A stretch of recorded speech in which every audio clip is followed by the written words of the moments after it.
Alrighty, guys. Well, let's actually swap back. We got Dredge, Sadako, both with 5 wins. How's it going, Sadako? So what we're gonna do now? Oh my god, that's a little louder than I expected. We are.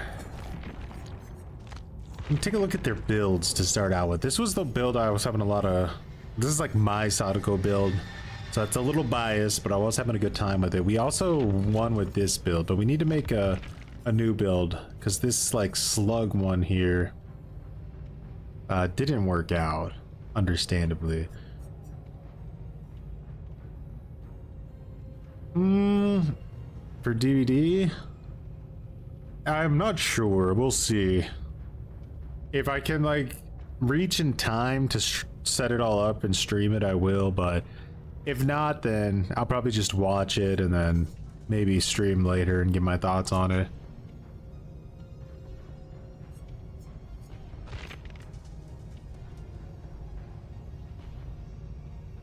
I do find the developer streams in general to be very like boring. They tend to drag it out and whatnot. How's this going, Dozy?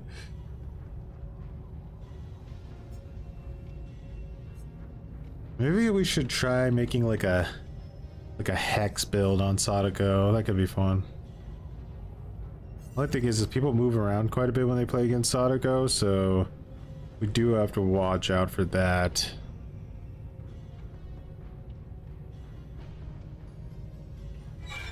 Would be a fun one.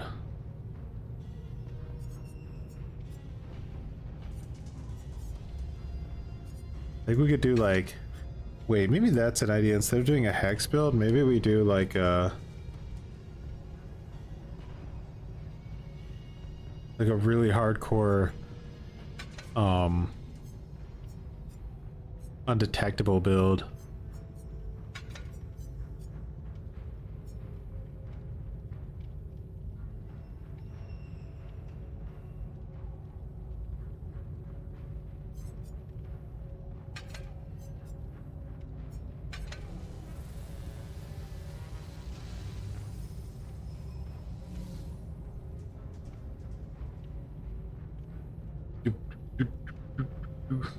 See you at Bagscon, Harambe.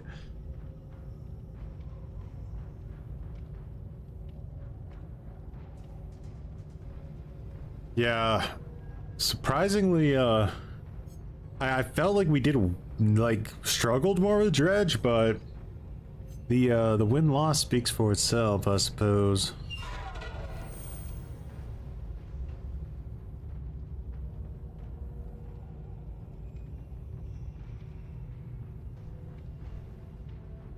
Like, how hard should we commit to the... One thing is when you do like a stealth build, you really have to have Mindbreaker, I think, or else they're gonna get you. Is Trail enough though? Maybe instead of ring drawing, we run a... What is it? The pinwheel. Help us out a little bit.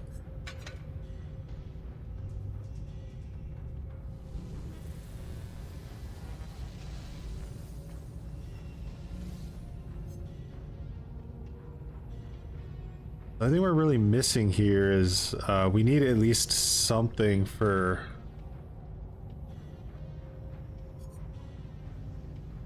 I think with Trail of Torment and Nowhere to Hide, they should combo decently well.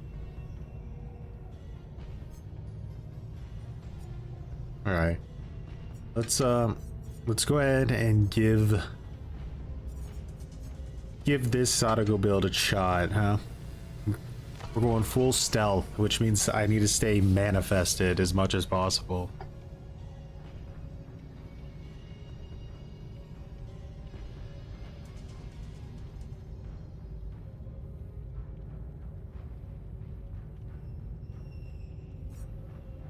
Boop, boop, boop, boop.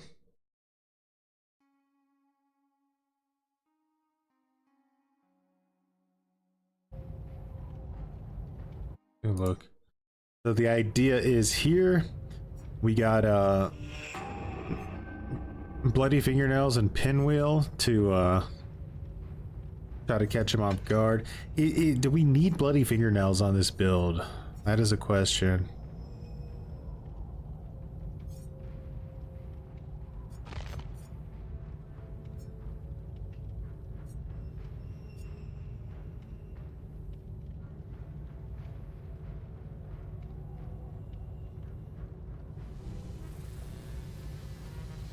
Don't think we might not need it as much.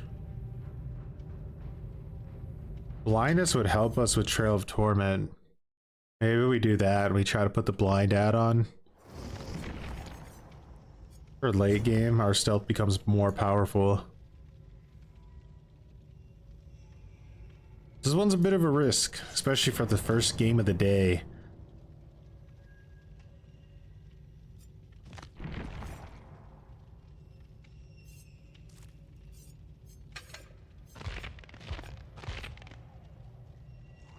They're probably going to take us to a map offering. I think I'll at least run a sacrificial ward this time to show mercy on myself. Coup de grace.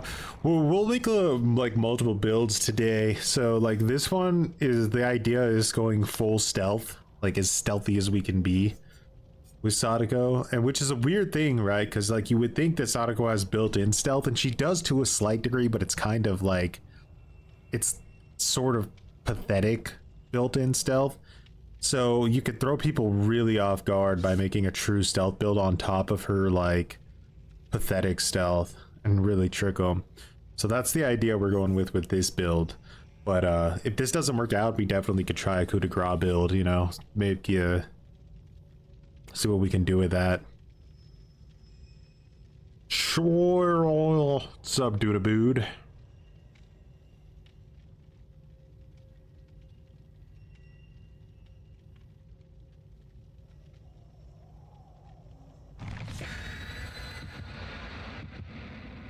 How hard is it to get into PAX? Do you have to buy your tickets like 20,000 years in advance, or?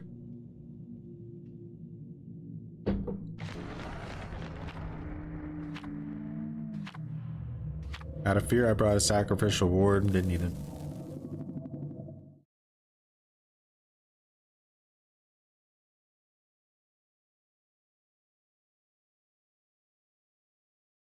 I'm Goot.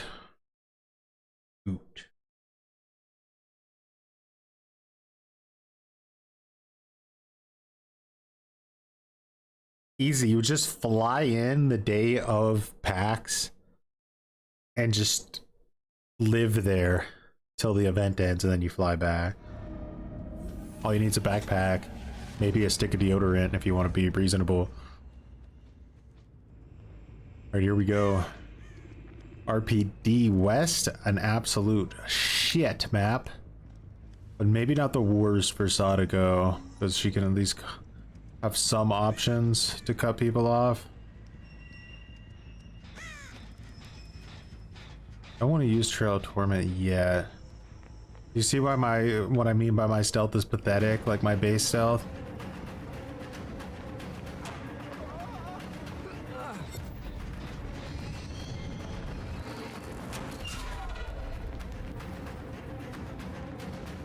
It's a really bad place to get into a chase. Luckily, we made a good read on this guy. So they're rushing this gen savagely.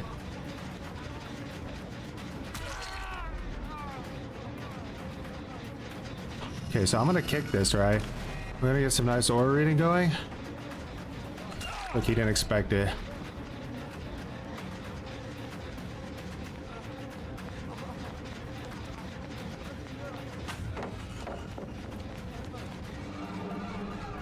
Greedy. Really greedy to pick up that medkit. Got rid of two huge and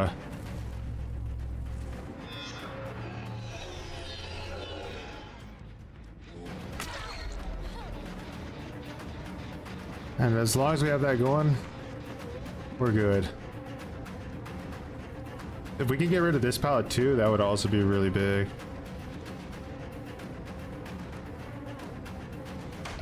Nice.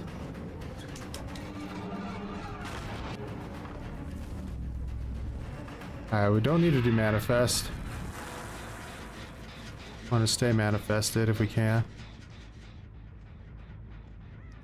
Alright, so we're gonna go around and try to flank this guy who's acting tough. Really just using the stealth to the maximum efficiency we can. Didn't fall for it.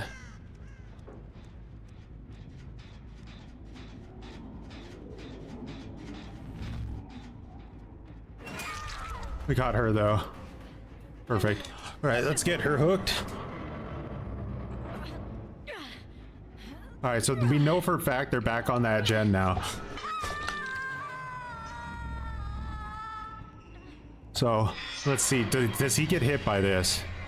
He does get hit by this, so that's really important. We want to teleport to all these TVs and stack up his condemned a lot while he's on that. Punish him for it.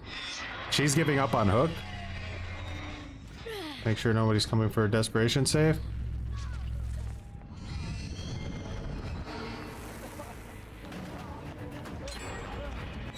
Alright, so he finishes that gen, but we get a kill for it, and now we get another hook. Normally I would have pushed him off that gen, but because she was giving up and this dude was here, it seemed like the better play.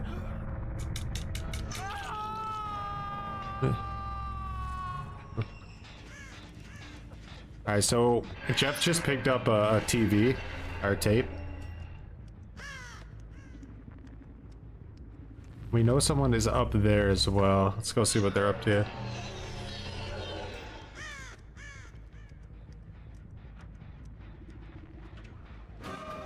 Alright, Mindbreaker, so no sprint burst or anything like that. She could have got the pallet, but she chose not to.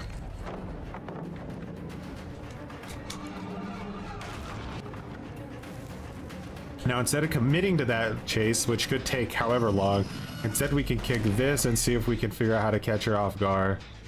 Look, she's literally coming back to us now.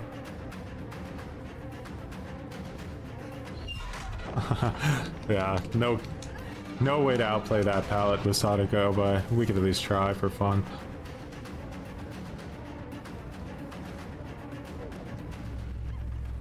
Let's keep him nervous. No bloody fingernails, but we're still gonna catch up to this guy unless he has dead hard.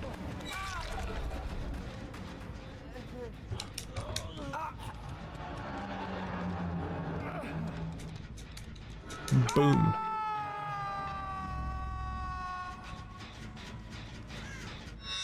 Okay, so we know they're back on that again, right?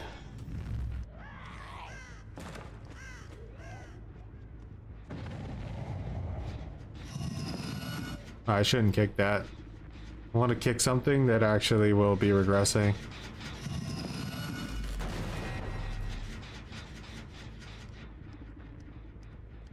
Remember, we stay manifested to catch them off guard as much as possible. They don't even know I'm coming. Because they're waiting to hear the lullaby. They don't hear the lullaby because I'm staying manifested.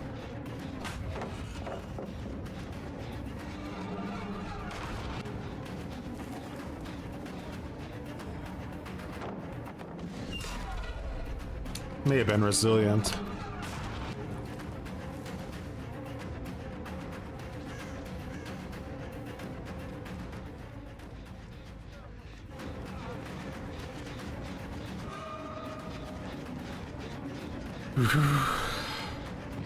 Have a lot of good pallets left on RPD West, so we just kind of have to eat through them.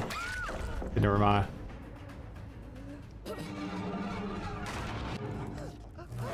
This is like a perfect map for our build too, because we oh, he's going to turn my my Trail of Torment off. He's pissy.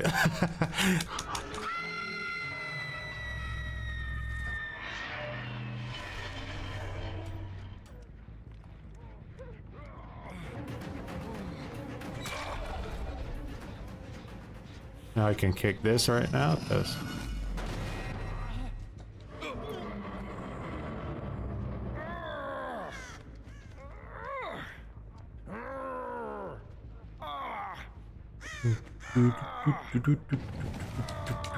Gotta love when you use stealth perks on a stealth killer. I know, no comment. You kind of get a little bit of an idea though of like, if she truly was 100% stealth, like how strong she would actually be. Like she could be really strong.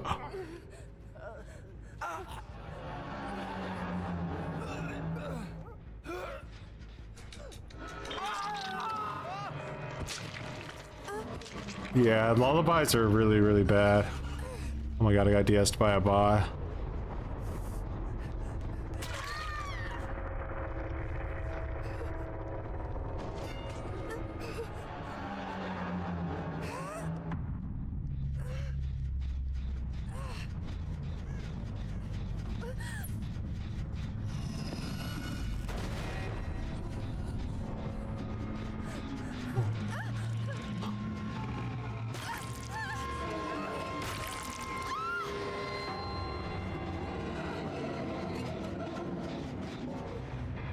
Alright.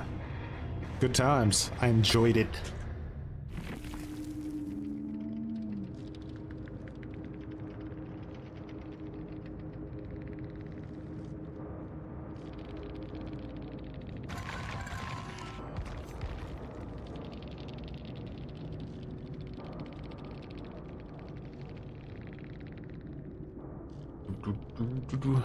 Oh, nice. We got a build request coming inbound. Let's do it. 4 med kits. I'm not sure why Sable gave up. I think she was upset that they didn't get to finish the gen. I think that like really annoys a lot of survivors when they're trying to do a generator and then like it gets stopped and then they get hooked and like, you know, wham, a little bit of wham. Full stealth build pyramid head build request. Gotcha.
Mannequin foot is the best.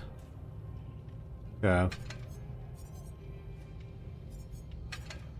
Alright, so trail and nowhere to hide are again 100% necessary for this. I think because we need like a really fast pressure, lethal might be a good idea. And then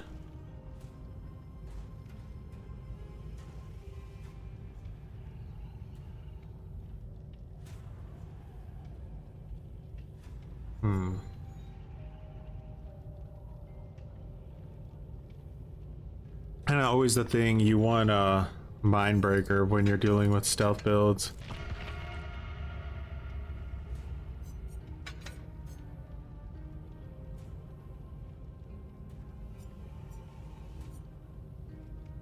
Man.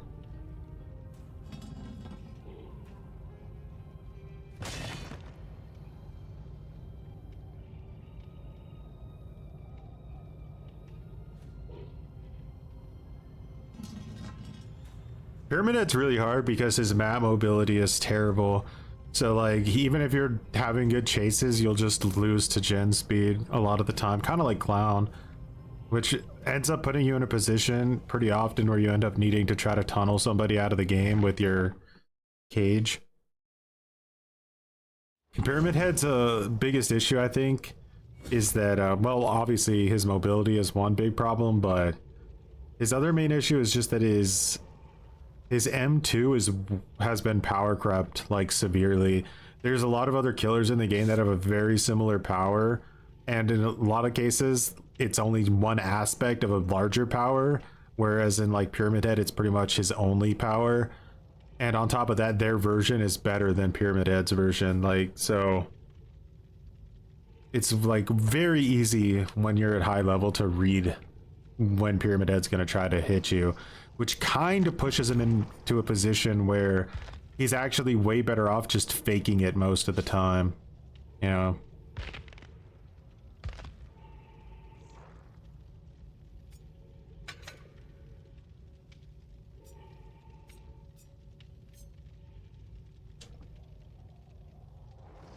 Maybe we're better off with nurses. Think about it like mid-game. Nurses is really good on Pyramid Head, especially if he's stealth.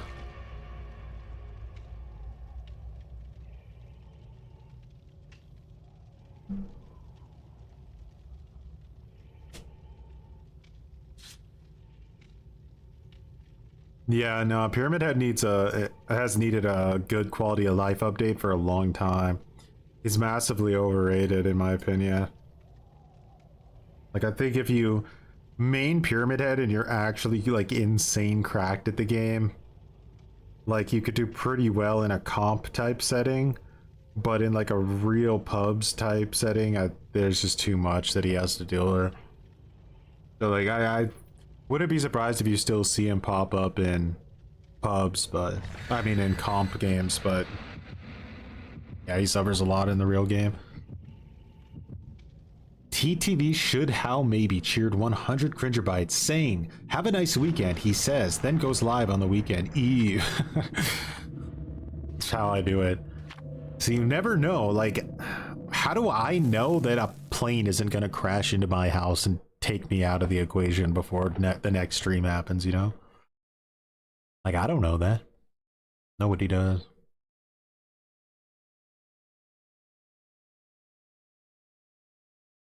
Yeah, survivors have no limitations in pubs. Alrighty. I think Monitor and Abuse could use like a really good buff. I think that could be a for sure meta perk if they did it right. Ace is not the person I would have preferred to see first, but it is, so here we go. See, you just fake it. It's really the better play most of the time, unfortunately.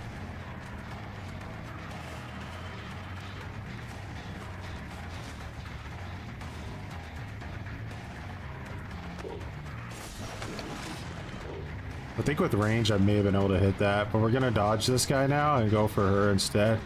She'd try to get her exhaustion back. Not gonna happen. Alright, and that other girl might be camping around here, so let's see.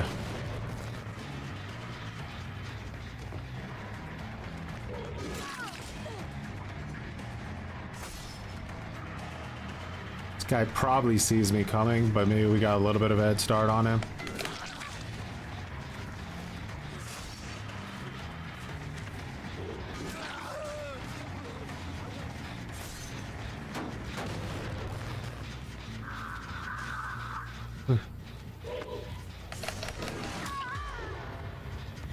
Okay. Big plays.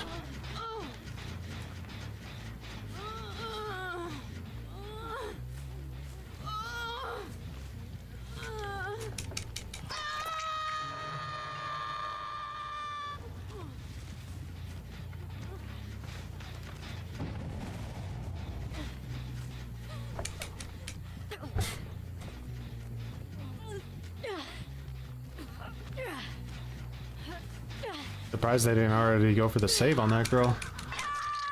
Taking a bit of a risk. I think you've waited way too long, Gabriel. Put me in a really strong position.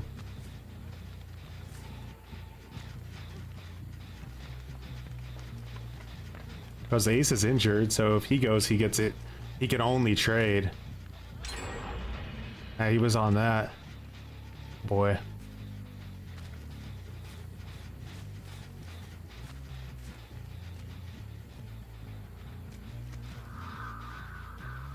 I know someone's coming from this side now.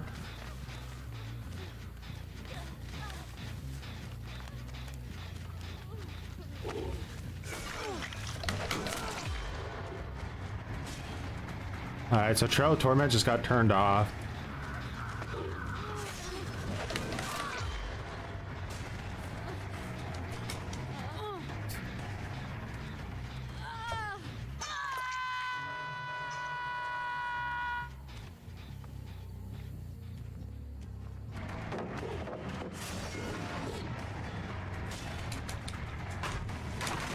Iron Will's feisty.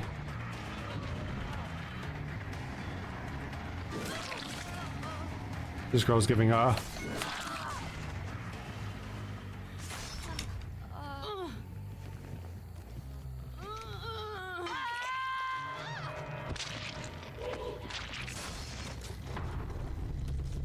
This like add-on will work better if you got some residual from the trail. I think its biggest issue is that like you literally have to be consistently standing in your own trail, which is really odd, you know? Like that's never gonna happen in practical gameplay unless you're on like Midwich or something. I have no idea what they're trying to do right now, so did I really not look at that gen at all? I didn't hear it at all. That's a shame. That would have been big. I don't want to invest too much time into a chase here.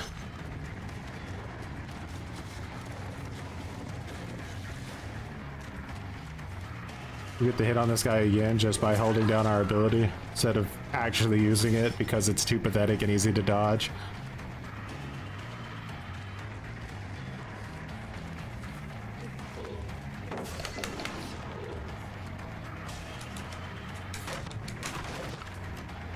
He's trying to get his exhaustion back again.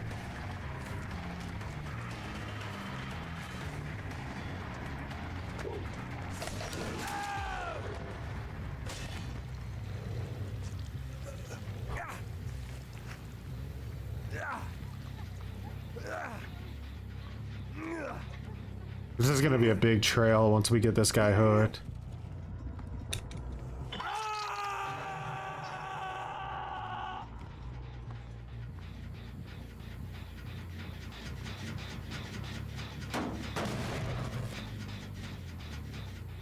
Is she like gone with the wind? Nah, I don't believe it. I think she went into a locker.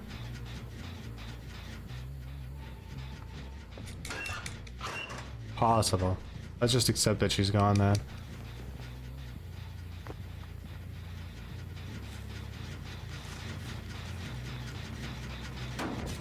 Oh, she came down here and put a blast mine on it. Yeah. Oh, she's a going.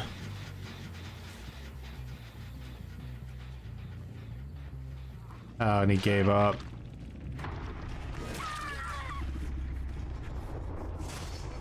She probably didn't even know I was standing behind her until she turned around.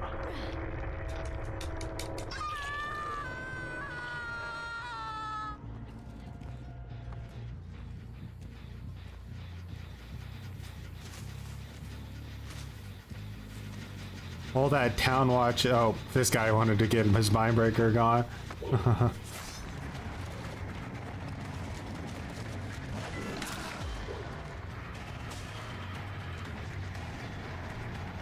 We got a lot of value of them trying to get their exhaustion perks back.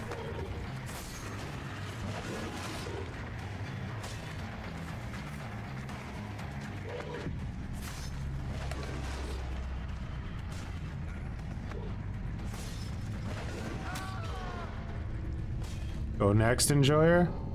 There it is. You sure showed me.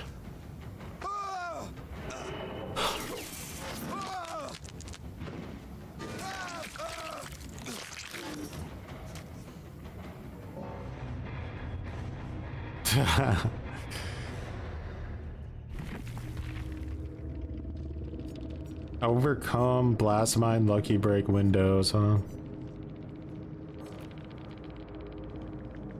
So, what exactly were they so desperate? So he wanted his overcome. Ace wanted his balance landing.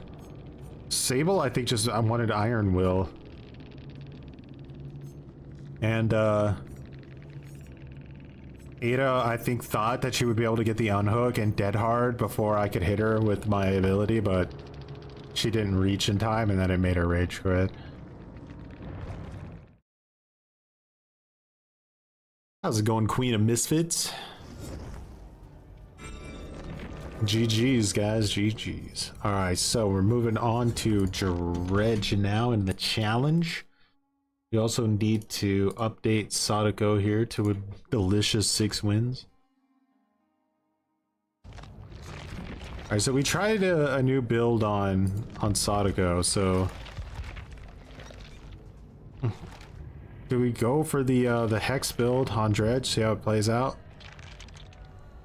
See how it goes. We made this, but I don't think we had a chance to use it, so...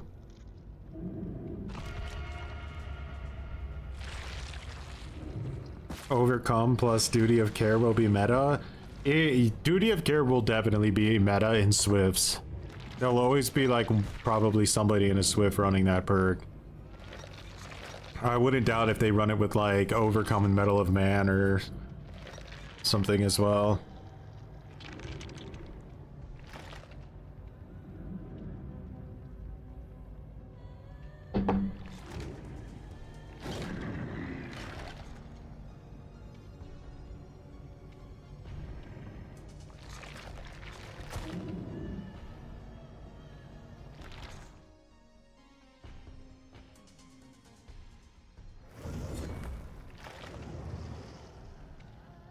Swift is getting a like overall pretty enormous buff in the next update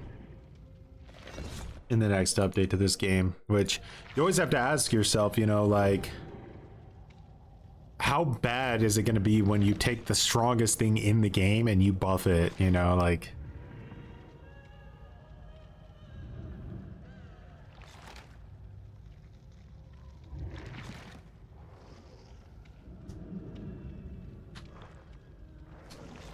He only has 5 nights. Do I think they'll change the abandoned match thingy? I would like to believe so, right? Because it's really silly. But at the same time, a dev coming out on, you know, the forums and saying, you know what, guys, like, it's not that big of a deal. You should just stop worrying about what's happening with the MMR and just play your matches. Like, that makes me think that they're being a little pissy about the whole thing, which is weird. Like, I don't know. It's really dumb. And I don't think they're taking into consideration the long-term effects of this mechanic, right? Because, like, right now it's like, oh, whatever, they drew, their MMR is going to go down, or not going to go down when it should have. What's the big deal? Like, the big deal is that, like, over the course of the next few months, MMR is going to go super out of whack because of this. And then matchmaking is going to get insanely bad.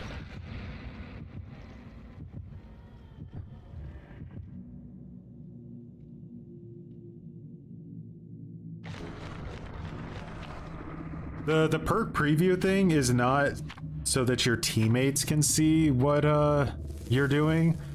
They said they don't want to add that because they're afraid if you see your teammates' builds, it'll cause a lot of people to lobby dodge when they see that their teammates aren't running meta.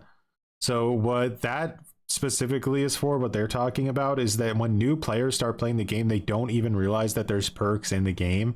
So they're gonna like basically show you what perks you have equipped on the like on your screen at all times, so that new players get the idea that there's actually perks in the game that they should be equipping.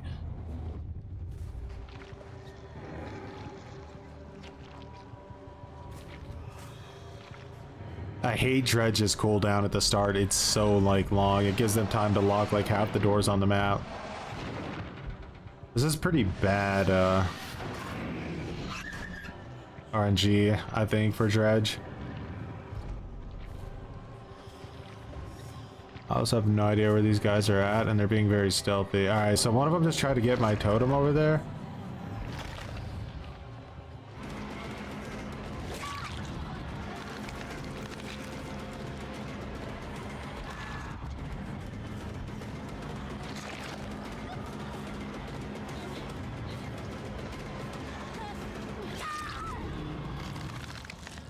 I don't know which totem that's gonna be, but one of my totems is probably gone. If they waited it out, that's even more dedication than I would have expected.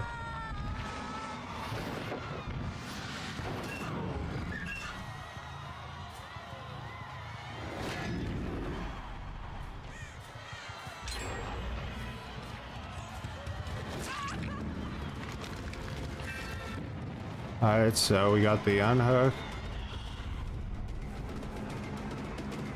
Does she make the window? I think so. I should have teleported.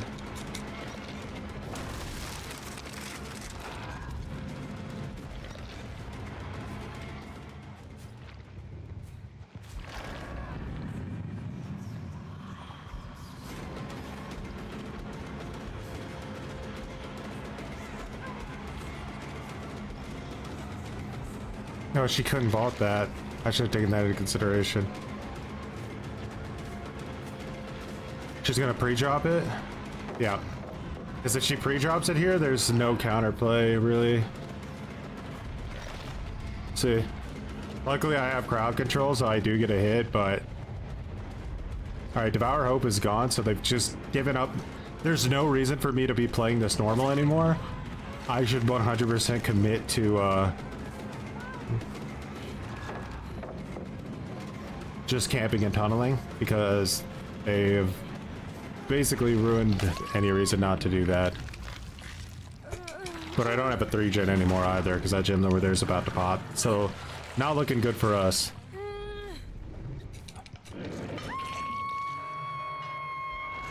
I really need to figure out where this person is at that just did this.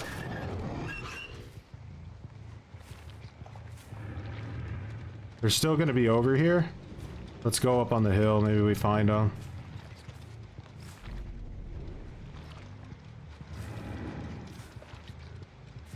I don't see them.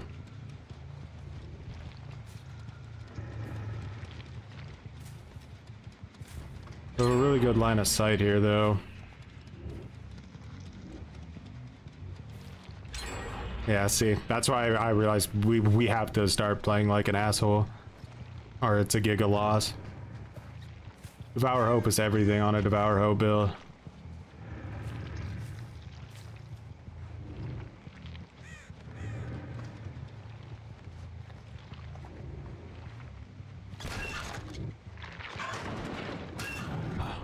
Going for it.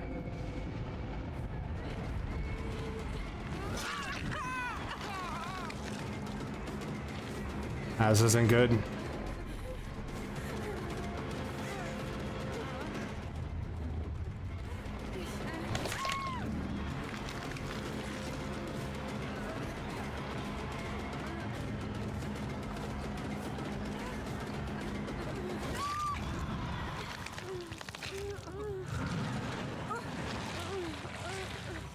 Going for that instead of the save is kind of wild, but she should get her up in time.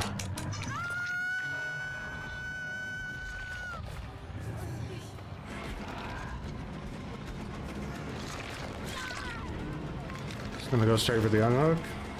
That would be the hardest thing you could do in this situation.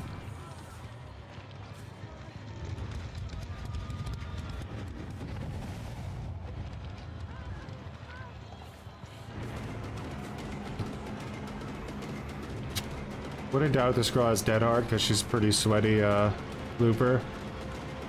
Nice, just full committed. This is not an average K, that's for sure. Oh, the scratch marks disappeared. That's unfortunate.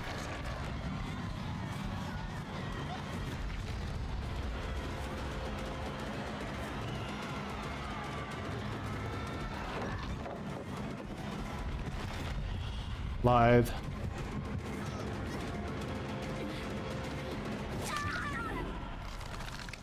Alright, so we're not in a complete loss situation just yet, but we're very close to losing this game.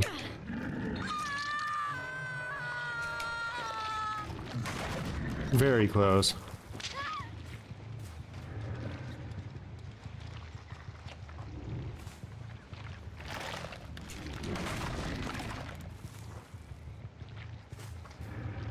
mostly because of the shit map design and my super, like, pathetically placed pallets.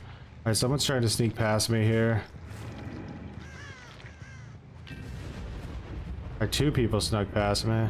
The real, as you can see, is just pathetic. I should have used Undying instead. It does nothing. Don't let anyone convince you that it's a perk in the game.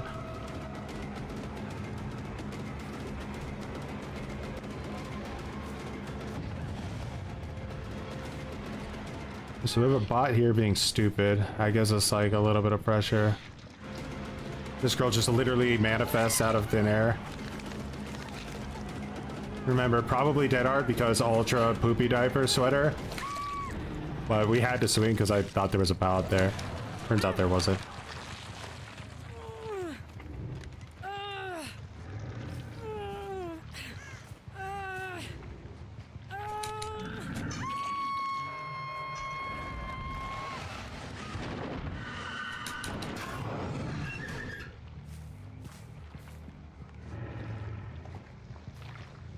Alright, so they all run back to that side of the map? No. That Sable used an insta-heal and is coming back for the save.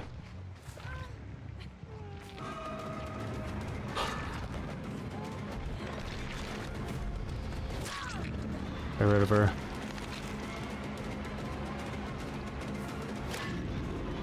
Alright, so Zarina has to come in now for the save. She knows that.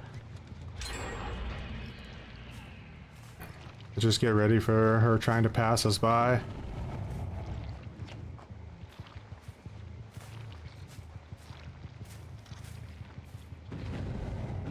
Someone was behind me. It was either Zarina or the bot. I'm not sure. If it was the bot, that's really fucking unlucky. We lose.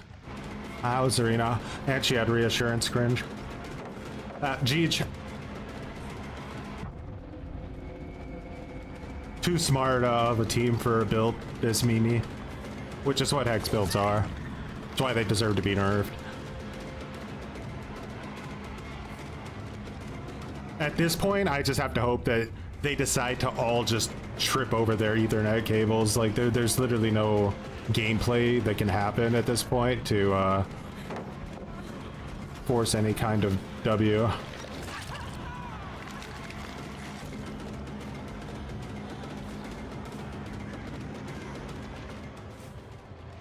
Huge misdirection. She's just gonna pre-drop every pallet against Dredge because, again, there's no counterplay to it. My power becomes worthless. Pre-drop that. No way, she doesn't drop that? Why? Weird. That's really weird that she doesn't drop that. She must have hope or something.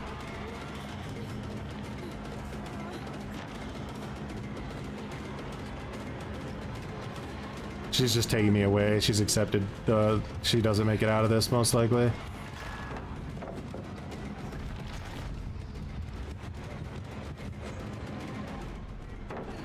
They still have a million resources on the map. We're going even further away.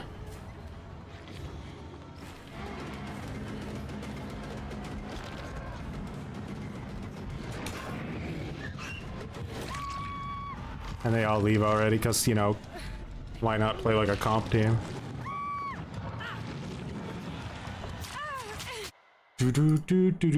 Don't ever use Thrill of the Hunt, guys. They buffed it for 1 second. Survivors cried. They literally brought in an emergency team. They said, everyone, get the fuck off of holiday vacation. Christmas is canceled. Come back to the office right now. Thrill of the Hunt needs to be nerfed. If it's not nerfed by midnight tonight, the building explodes. We all die. All right, so with that said, we're going to go ahead and change this to a pathetic loss. Pathetic.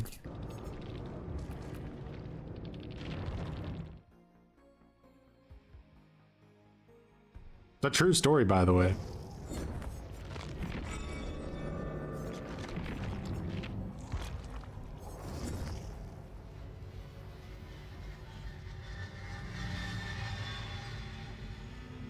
Yeah, like, hex totems are there to be just our extra candy for survivors to earn blood points. All right, let's be real. That's what they're meant for.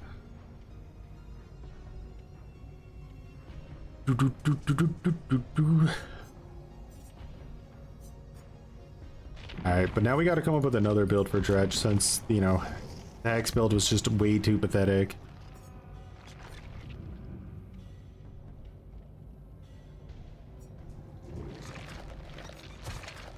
Like, what are, like, let's consider, like, what is Dredge's biggest problems here, right? I think the Nightfall's really good, but I don't think the extra 20 seconds is being that necessary, so we could maybe use this to get a little bit of extra Nightfall throughout the match.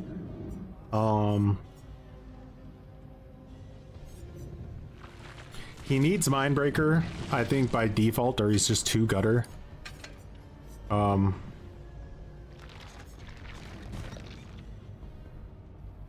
think Barbecue makes sense.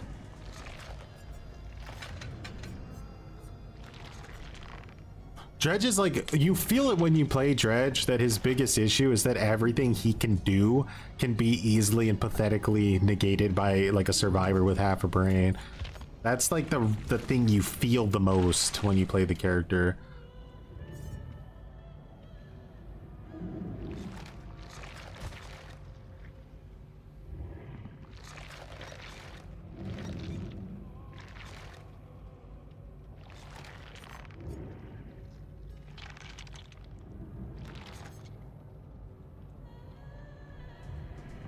He's super loud, so I couldn't even put a stealth build on him because he's so loud the survivors would hear me coming anyway.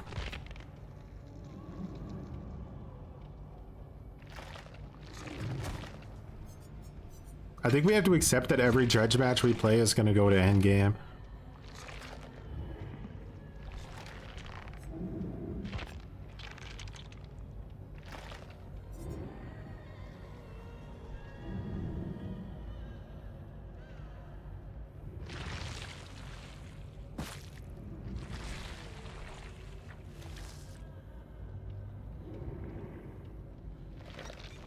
I just don't really think NOED helps you that much. It can, but I don't think it does.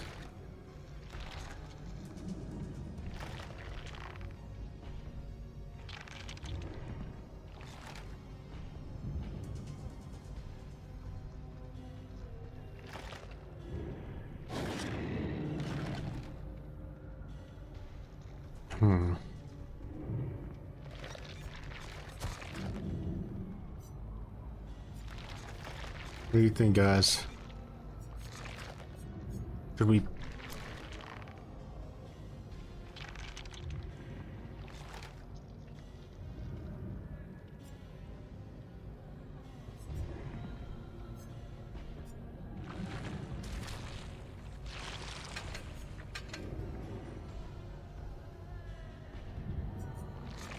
We do want to keep people injured a little bit. Franklin's will help with that quite a bit.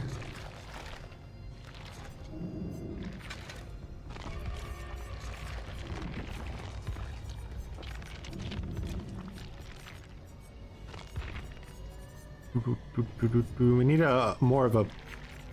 The hell is that? We need more of like a little bit of a pay to win skin too. We're a little bit too big with the other thing. Let's do this one. It's more subtle.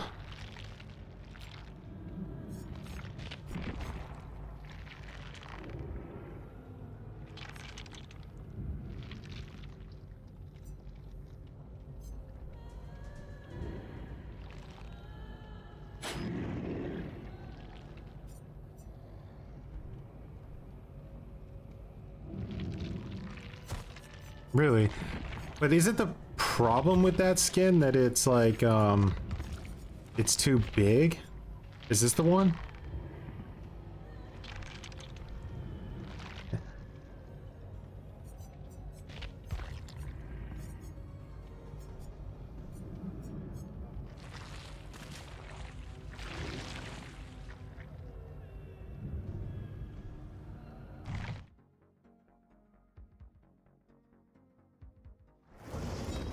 No, like if you're playing Dredge for like for fun, like going with endgame is like by far the most fun thing I think you can do with the character. It's really fun to kill everybody in Nightfall at the end of the game.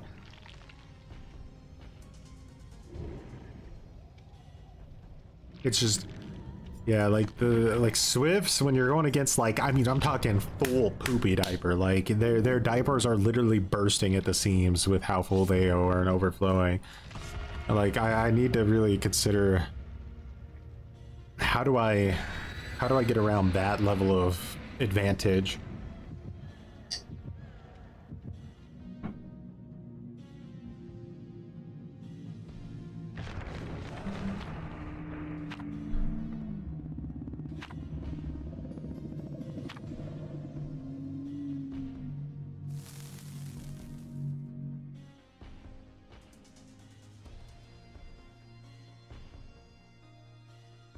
Yeah, his power is massively shift Wable.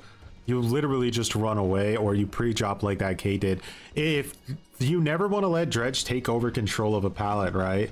Because once he takes control of the pallet, he basically gets a guaranteed hit on you. So good players will always just pre-drop the pallet so that he's forced to either break it or walk or try to play it when he's it's massively against him.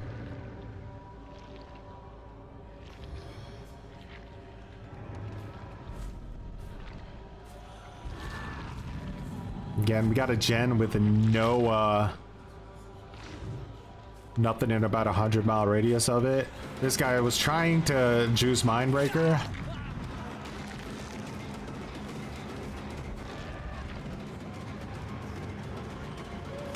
So he just pre-drops God Pallet. Because you can make plays like that and it doesn't mean anything at all, especially on a map like this where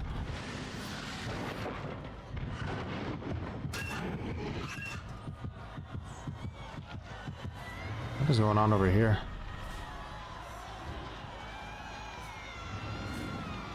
Yeah, we got some bad pallet or gens.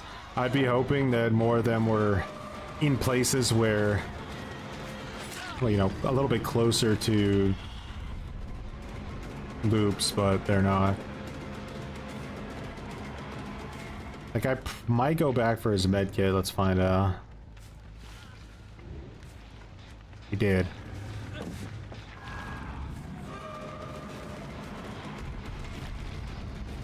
Going for the pallet makes sense.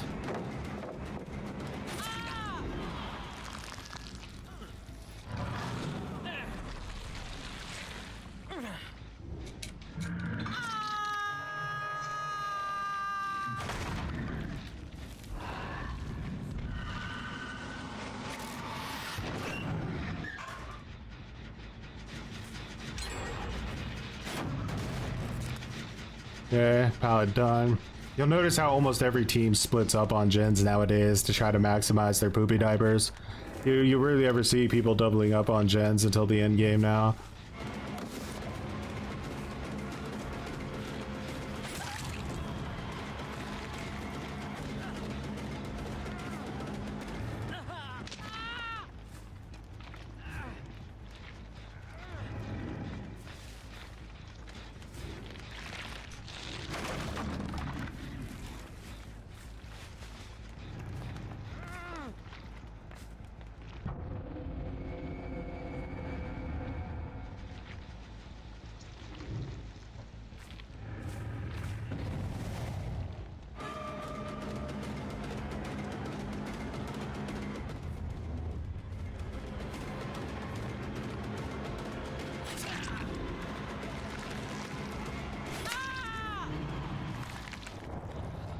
He might have DS, but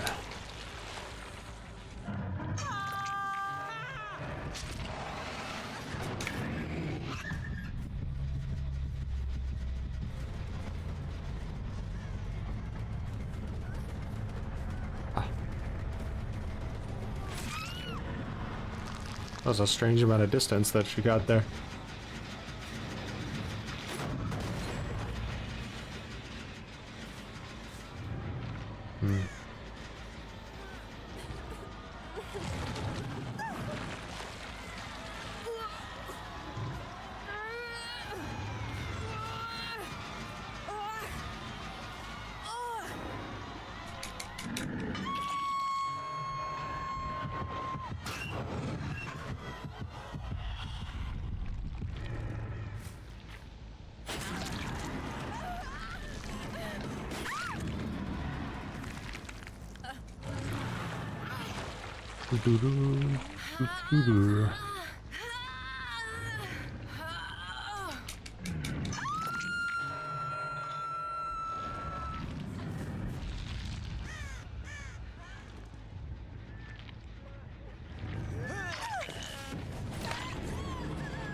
And she Kobe's.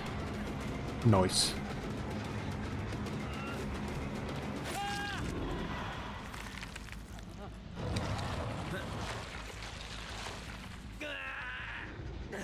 Do do do.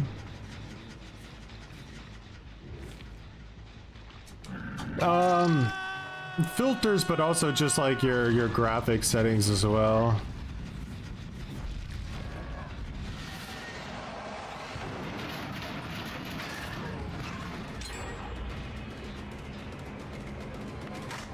I tried to back up from it, but got vacuumed.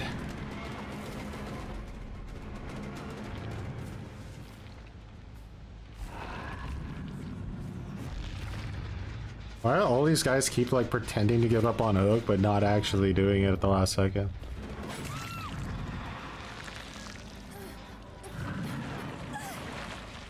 Nah, not that I know of, no. This should be Bad Ham 1, yeah.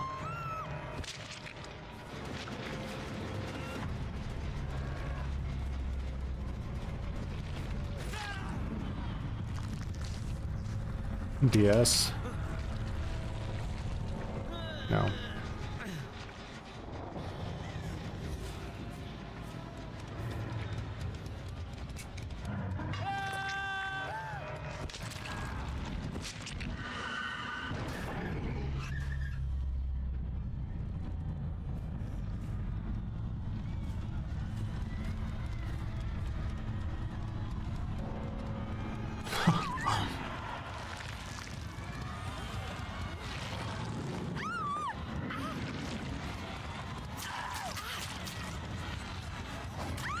Alright, we have to consider what we did with that build, what worked, and what didn't give us value.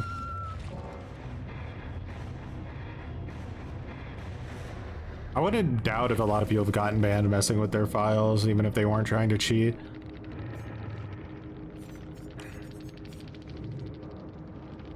Okay, so Mindbreaker value, Barbecue value, Franklin's value, Nowhere to Hide.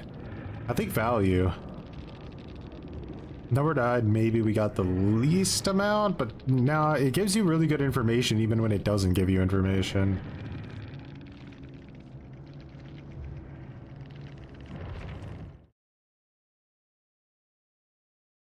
Like if you hook somebody next to a gen and then you kick it, you'll know if somebody's around or if they're not around. Like things like that are really helpful. Alrighty, we got a win, made up for that annoying loss. That was a really annoying loss because like they were just like velociraptoring my totems right from the start, and of course they got devoured instantly, which is like extra cringe. Hate that. That's why I like to run on dying.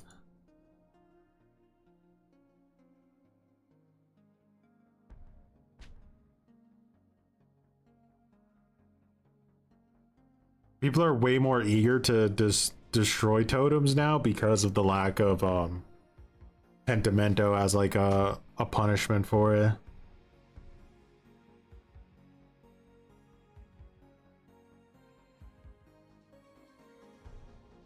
You never get value from Dredge anti-loop. It isn't that common for sure. It scales, right? Like I think at the like mid MMR area, you're probably going to get a lot of value out of it because people try to run loops there, like basically. But at high MMR, they're just going to either pre-drop or shift W.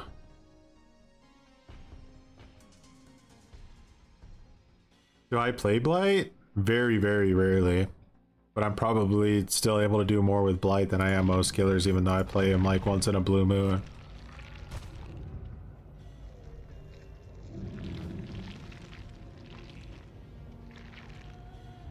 Alright, so Sadako. Stealth worked out really good. I don't want to mess with my build because I enjoy it. Should we try out this meme build again with Sadako? Let's do a meme build with her. See how it plays out again.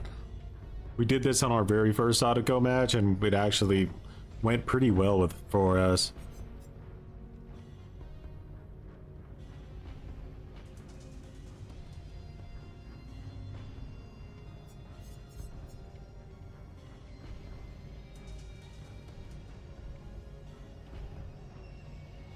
This one's hard because we're at a huge weakness to Windows, right? Like with this one, I got superior anatomy, which is gonna allow me to deal with Windows, and I have on a complete stealth build, you don't really chase, so you don't have to worry so much about Windows in that way either. But this build, I do need to chase, and I have nothing to deal with the Windows, which is a big risk. What's the win condition? I don't really know if there's going to be a specific win condition, but I think if one character gets like just significantly too far ahead, then we're going to go ahead and say that that one is like the definitive winner. Right now I see they're still pretty much tied.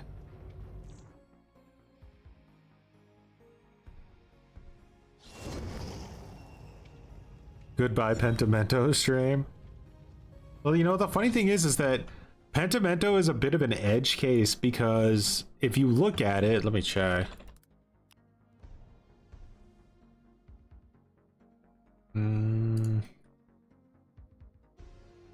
Okay, so the most used killer perks in the game right now are Barbecue and Chili, Lethal Pursuer, Scourge Hook, Pain Res, and Bamboozle. So if that doesn't tell you that Gen Defense is dead, I don't know really what will. But let's scroll down. How far down do we have to go? We're going really far down.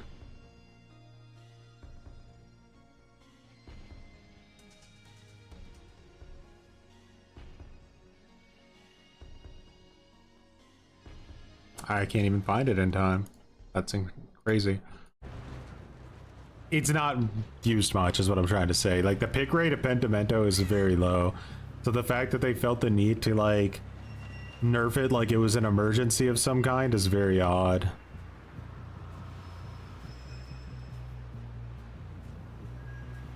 And we all know that they've killed the perk as well. Like there's no recovery for what they've done.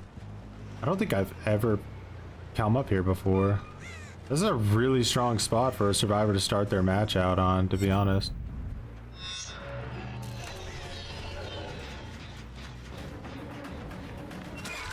Broken fingernails.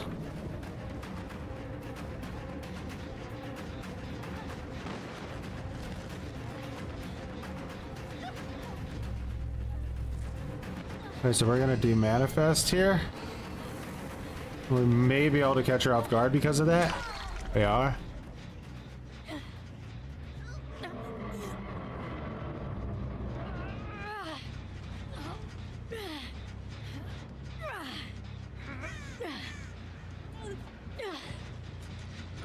These guys are like everywhere on gens.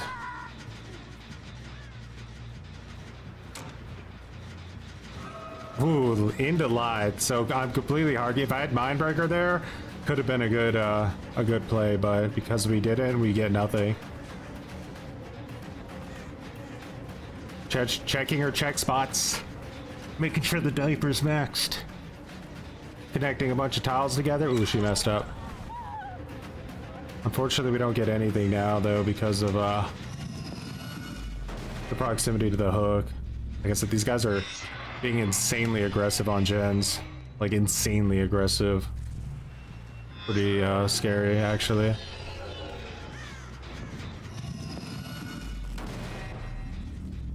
I've lost all momentum. Remember, we're doing a meme build, but because there's no currency system in the game, we're playing against just unfettered meta. With any luck, this girl doesn't have DS.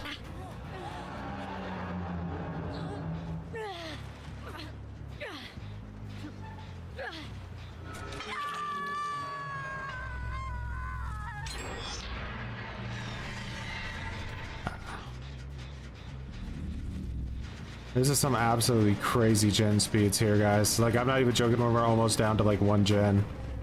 Not joking at all. I don't even understand what these guys are doing.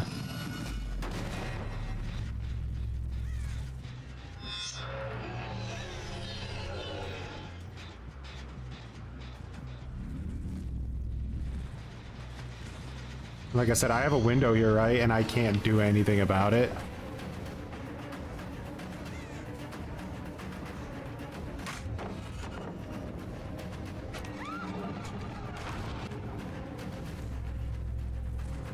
They turn the TV off the second they get her as well.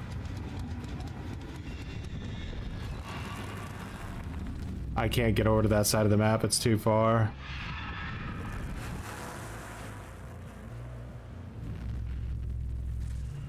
This girl's just hanging out there because she knows I can't do anything against her because, you know, windows.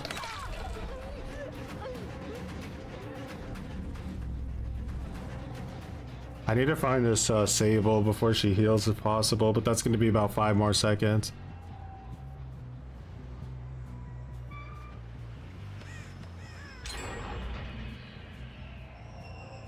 Yeah, I don't know where she went. Full healed.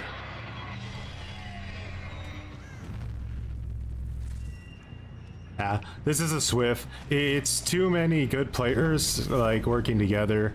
You wouldn't find this in solo queue. They've made sure they had no weak link on the team.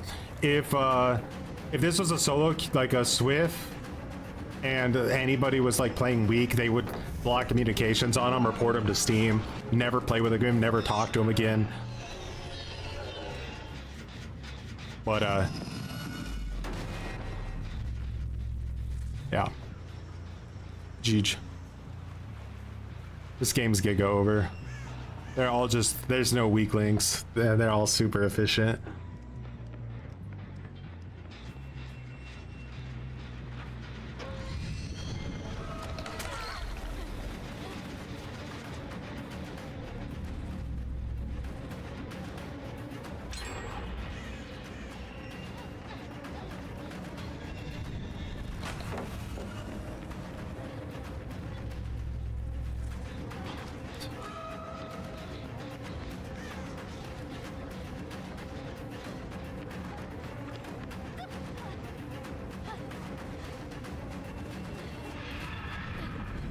I actually wanted to drop that because I'd rather she drop it than me down her underneath it. Alright, save attempt coming in? No? Just rush gens, I guess. It's not gonna do much in getting rid of Sable, but we are lucky they didn't have shoulder the burden. This girl knows 20 seconds of exposed is nothing.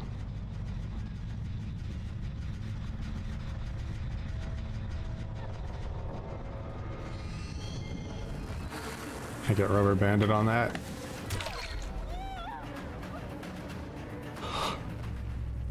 I could start trying to like whittle them down with hit and run, but that's probably not gonna work.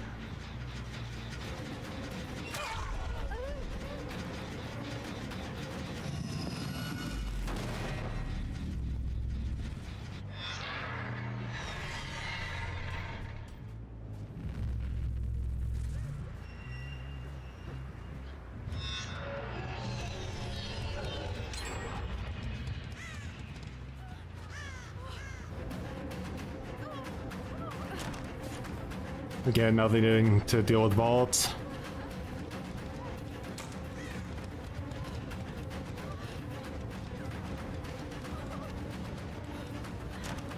Ah, nah.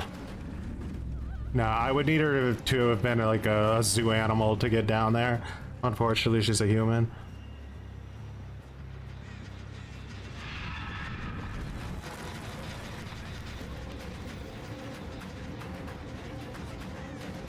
Insta heal because Swift has infinite advantages with no downside.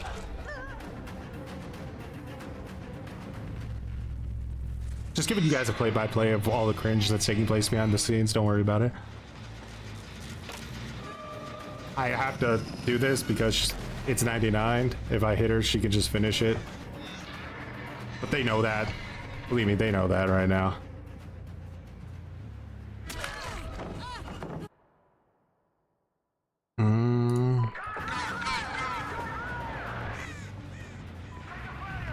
The worst part is they could just be doing any other gen on the map too. Terrible build.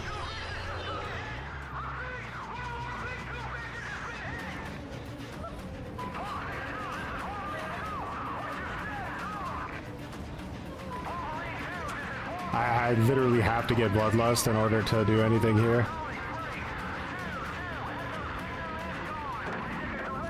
Nah. Way too many resources.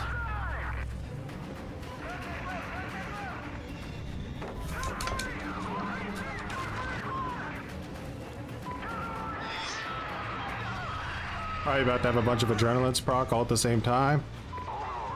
Remember, I can't catch anybody off guard because they'll always call out what I'm doing the second that I do it.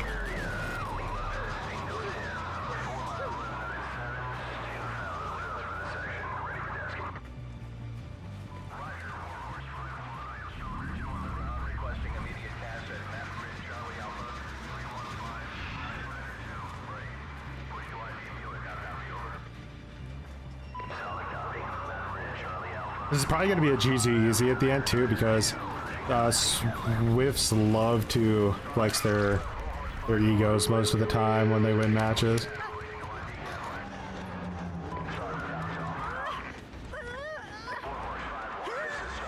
They'll never understand the irony of GG easy, because, like, yes, actually, it was literally easy for you. You barely had to put in any effort to win.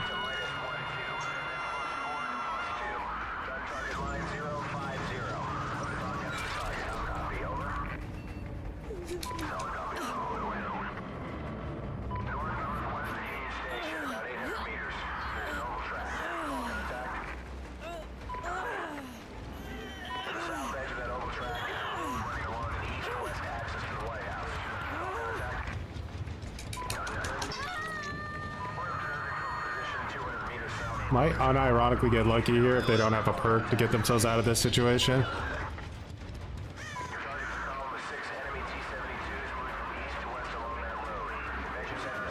Remember, we know what she wants. She wants to live this.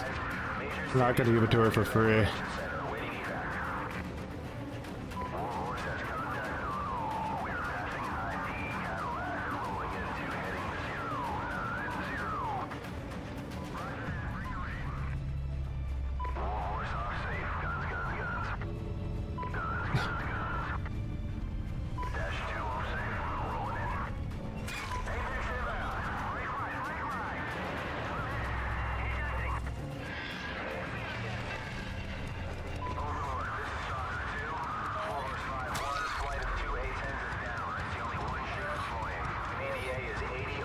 I'll bleed them out, that's the worst thing I see. Draw.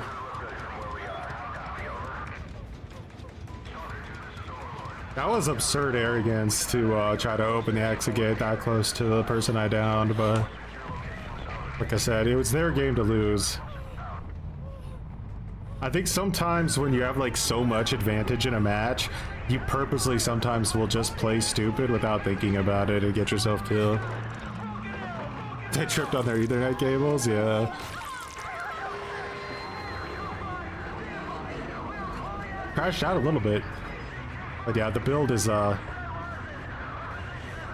of those builds that I think is decent against like mid teams, but when you get into the sweatier teams, it starts to get pretty savage, and then you go up against a sweat team 6 like that, and pain. Here's something with pain. Fun build, I'll admit, when you're not playing against Ultra Giga Sweats, but very frustrating build because you don't have a...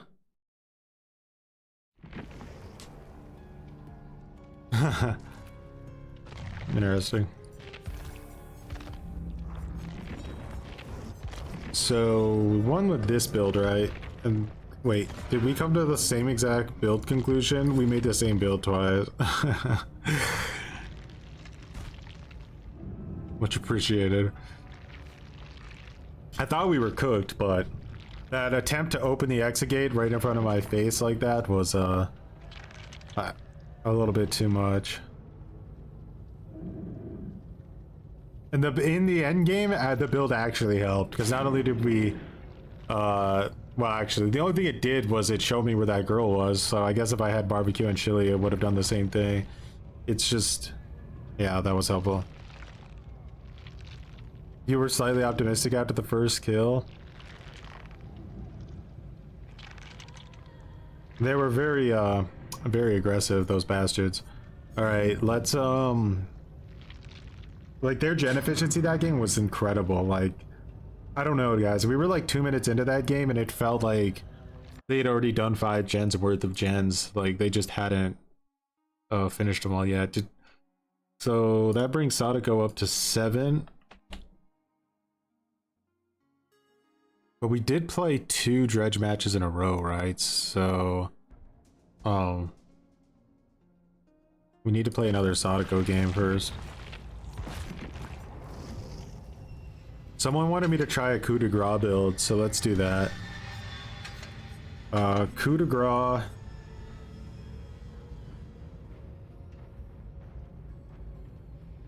Let's do like something a little off the rip, like Tinkerer.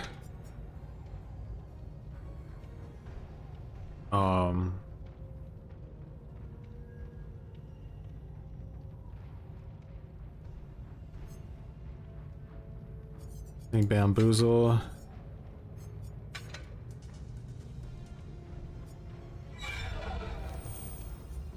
Should we like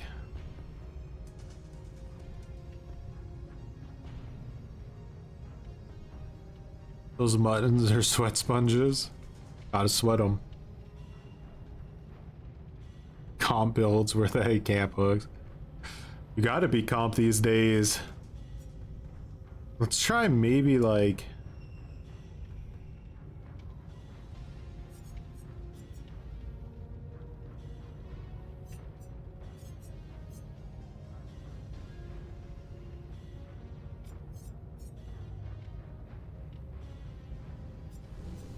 maybe corrupt,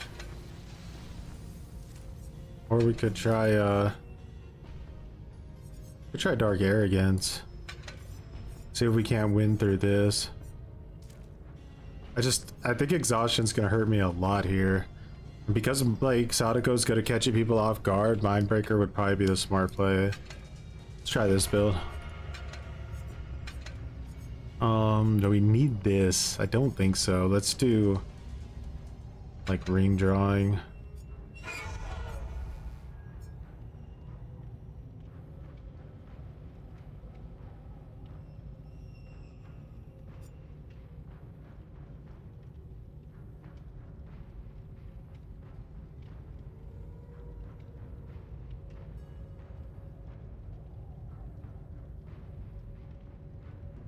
I don't think I messed around with distorted photo too much.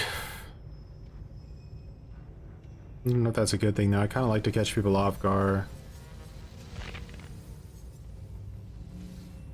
I think videotape copy is probably one of the better ones here. Let's do that.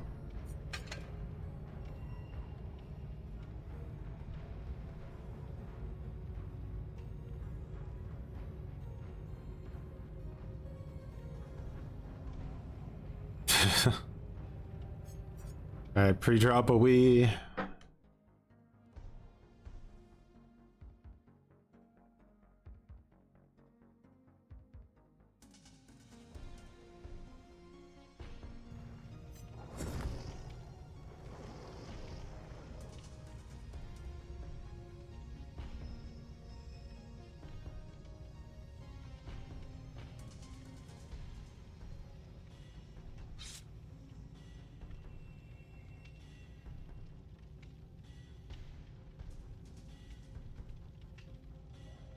Yeah, Mindbreaker would have helped us so much last game.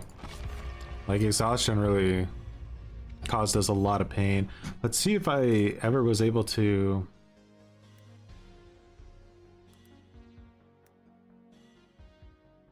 find this here. so we go all the way down to, it has a 2.4% pick rate, Pentimento, which is basically the same as Thrill of the Hunt. Very, very low. Like by comparison, Noed has a 8% pick rate. Ruin still has a 5% pick rate. Devour Hope still has a 5% pick rate, so.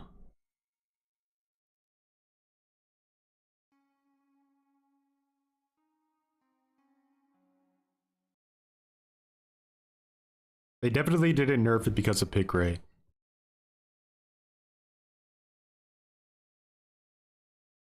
Well, did you see what they're doing now? Is 4-man Swifts are purposely all getting downed at the, like the exit, so that the fourth player is able to surrender while they're all in the dying state crawling out. So basically they get a 4-man out-ish in a way. Alright, so this is the map we like lost on with Dredge, so I'm gonna assume we're gonna have an equally difficult time. It's just a shit map. When they got rid of variations, they got rid of the wrong one. This version of this map is complete ass.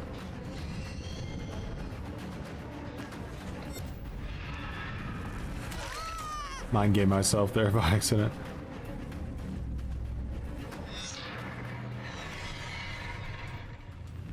Alright, so we know someone's probably over here.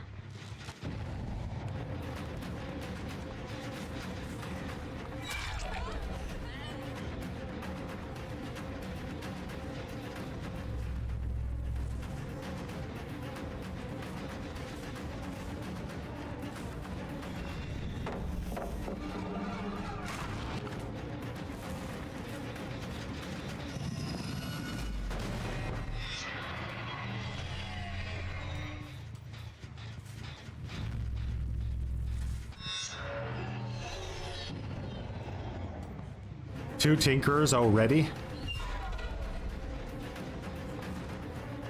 To think how fast they're juicing gens, guys. They have already done 2 gens. That's nuts.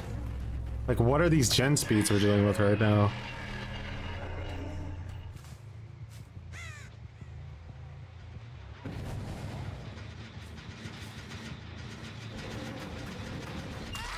And she's here by herself as well.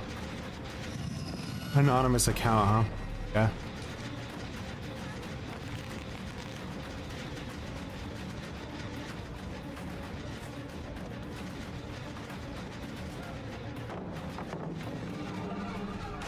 She's not afraid of any red glow mind games, acting like she sees me through the walls. Another gen done. They done another gen.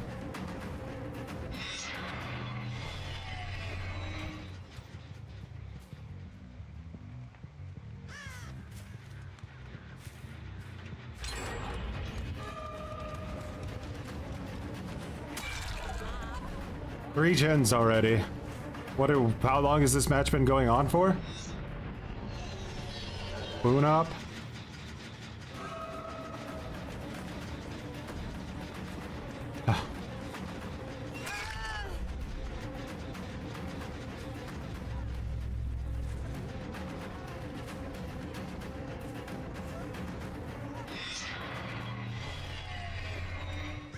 We kind of just need to hope that I need to manifest, right? And then see if I can sneak up on this person.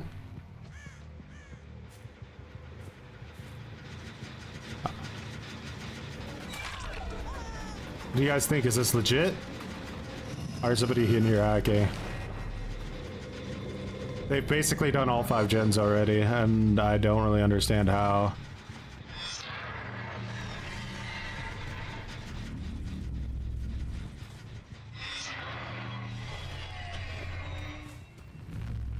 Like, I'm not even sure it mathematically makes any sense.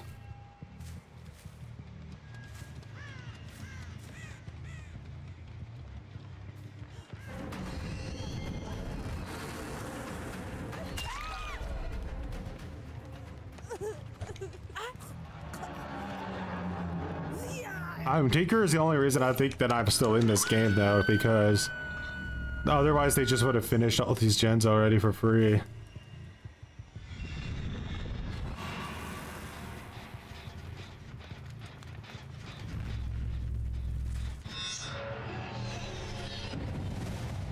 And yet another gen is 99.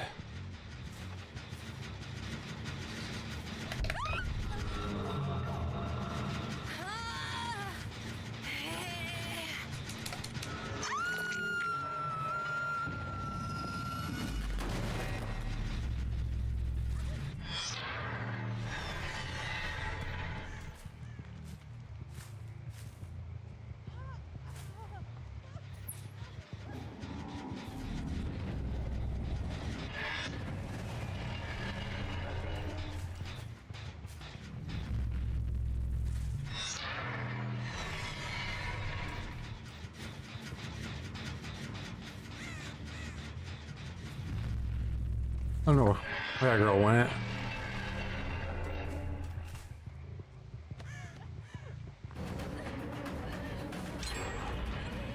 Pop.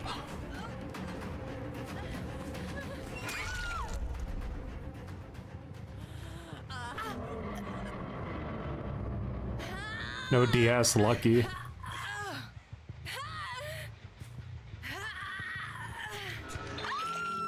All healed again. Okay.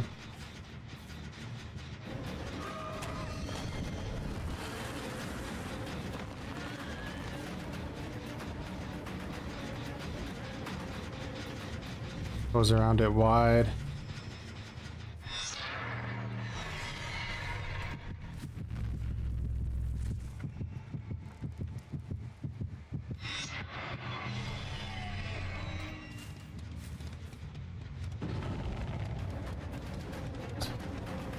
Mega's gonna get a TV in, I'm assuming.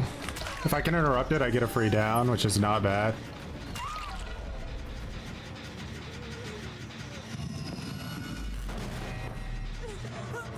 She's probably gonna get on this again instantly. What I would do. Put her on the hill.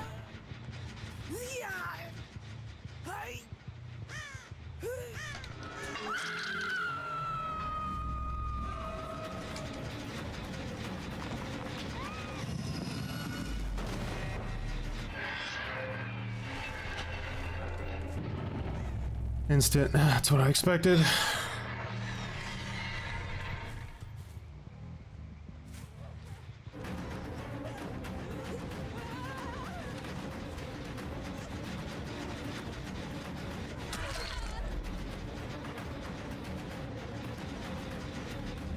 Alright, let's leave that gen. Let's go after the dead people. They can have it.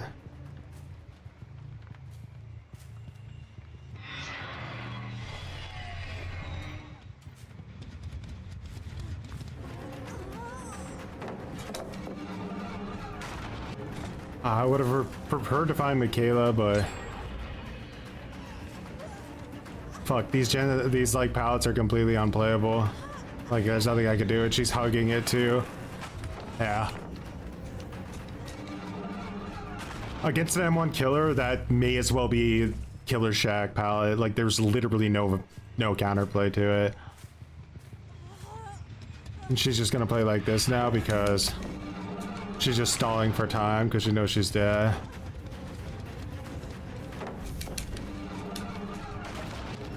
Alright, let's teleport around a little bit. Breaking pallets isn't gonna get us anywhere.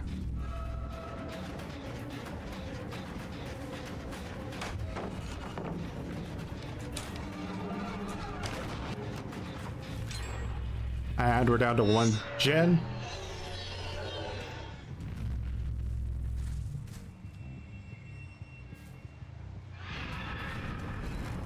Just healing herself in there. That girl's on the final gen in the corner right now, just juicing away.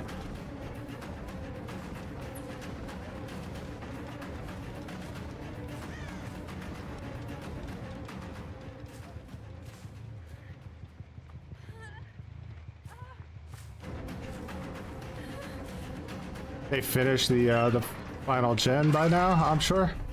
They're just all on it. They even picked up the TV next to it just so I couldn't teleport to him. Coup de grace is not my perk, by the way, guys. Like, I can't keep track of that shit.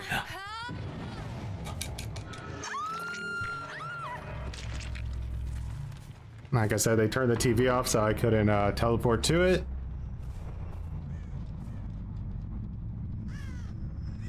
All full healed, finish it in my face.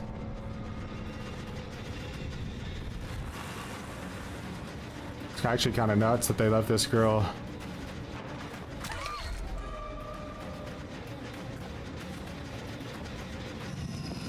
I bummed this out for a few seconds and I'm able to, oh, they probably have exponential. I need to get rid of that. I just need to delay it for a few seconds so that they can't finish it while I'm carrying her to the hood.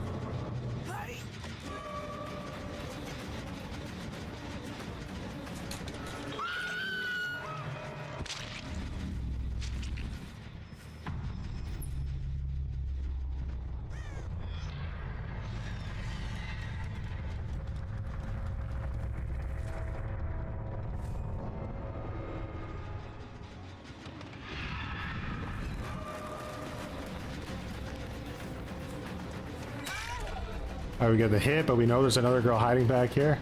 She may have thought she was Sly.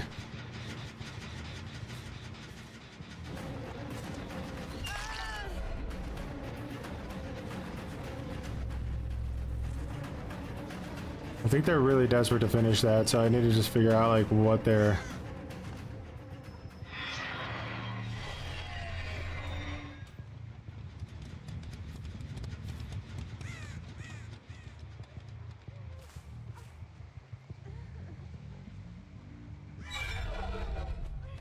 Oh, they're in the...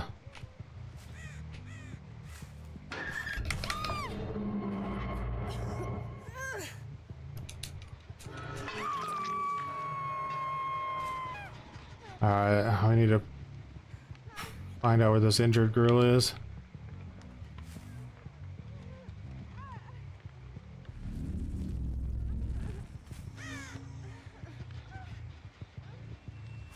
Alright, that TV's back on now.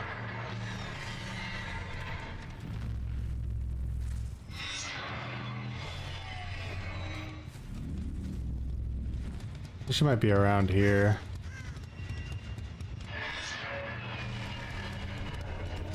I don't think she's over here somewhere, because when this TV turned off, I didn't get her anymore, I don't think.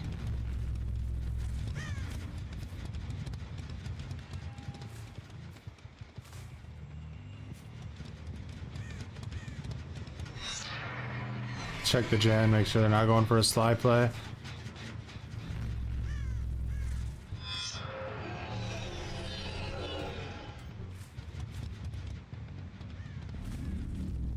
Check the other gens.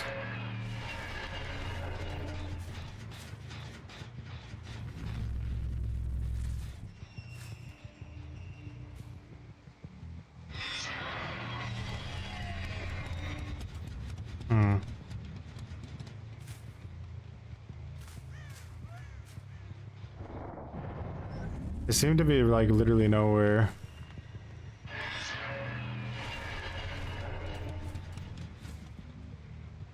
I think they're edge mapping.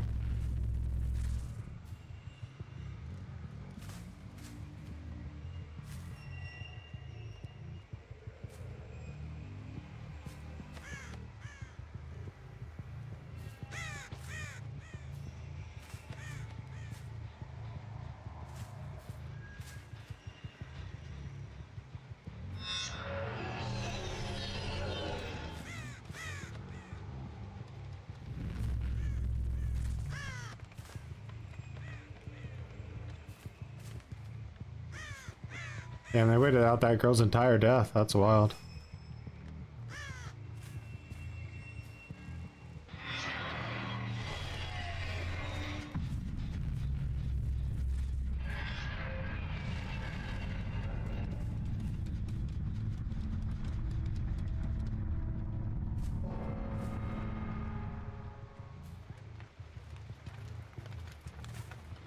It's a draw literally no matter what, but we can chase her for fun.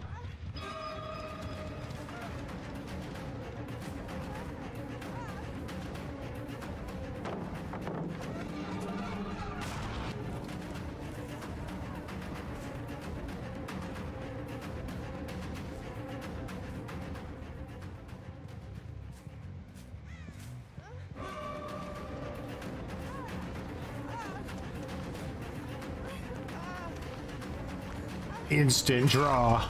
Abandon! Abandon! Woke up to the live. What's up, Brady? How's it going? I guess stall. Rough match, but holy shit.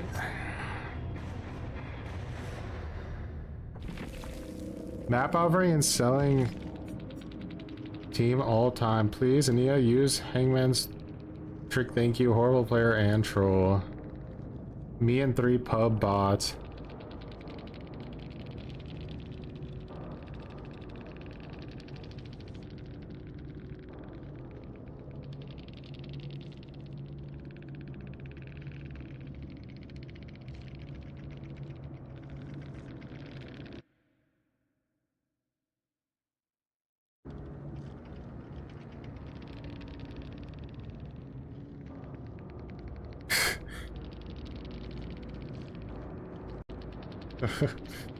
They're all hating each other, but like, I don't know, I felt like they were all pretty good. Like, their gen efficiency was fucking crazy. I don't think that's necessarily Odds' law, because if it was Odds' law, Nia would have DC'd. Like, I think, like, the one vibe I'm getting there is that that was maybe a 3-stack, and the one Nia was a solo player. So they blamed everything going wrong on the solo Nia, even though, like, I couldn't even chase the solo Nia because she was just running to Killer Shack, like, every single time I got into a chase with her.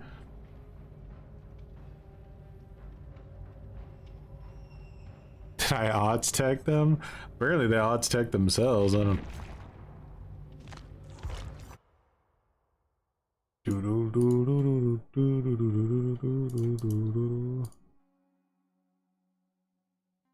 Alright. Alright, so as you can see, there's a little bit more of a divide now, right? Sadako, even on the back end, seems like she's able to bring it back a little bit easier than Dredge's, because we're trying to make this difficult on ourselves to some degree. We are using, like, at least things that I don't tend to see value in as much. Like, other than, yeah. So now, I think what we should try to do with Dredge is, let's try running like a very like standard build on Dredge and see what kind of value we get with it. We got Field Recorder. Let's do like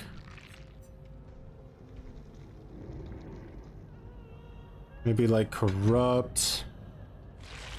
Does that make sense?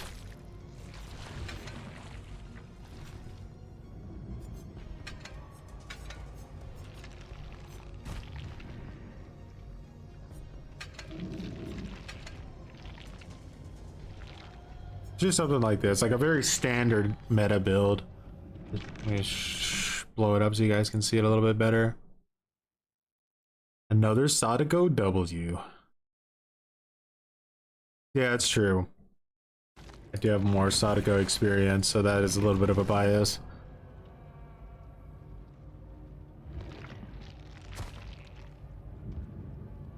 As you play Dredge, he feels like he needs...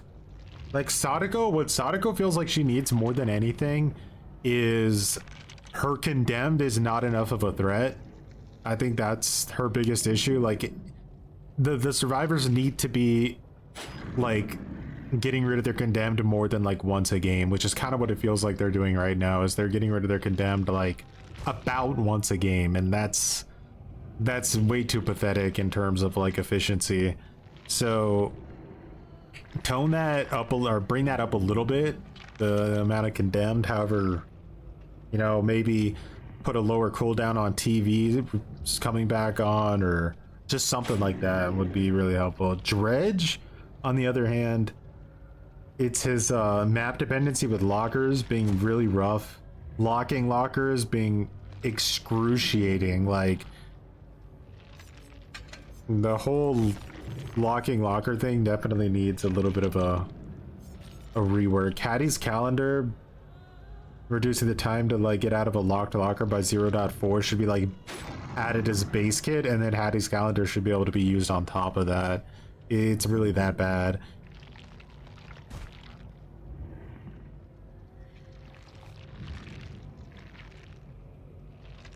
I also don't know if Dredge should get such a massive slowdown while he's using his anti-loop. He takes a pretty severe hinder while he's doing it, and it makes him... I think that's what leads into a lot of the shift W plays. Instead of trying to like win the 50-50, they just shift W and get free value. Nobody does. Nobody knows what draws and wins and losses are anymore. It's all just ambiguous and worthlessenized. Again, they'll mess up our kit for the next year before fixing it.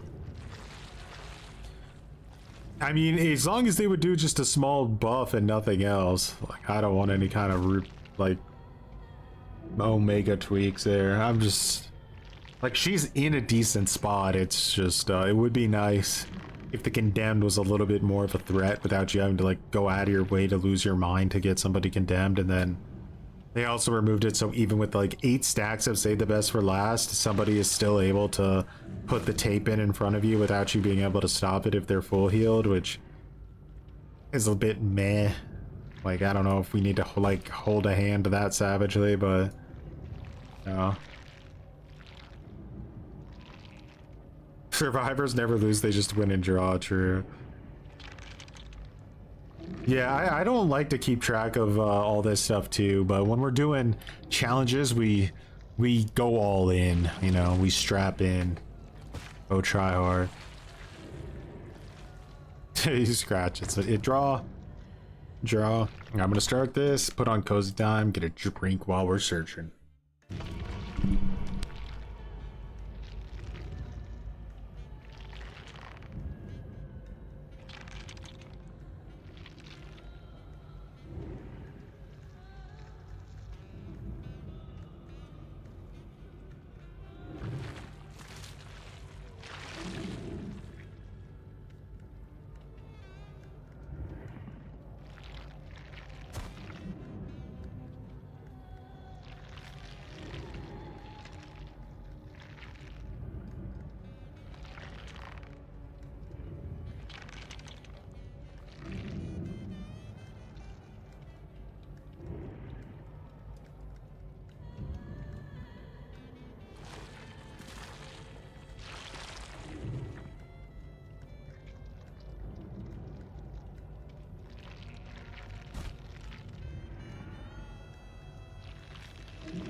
Gen regression or block gens?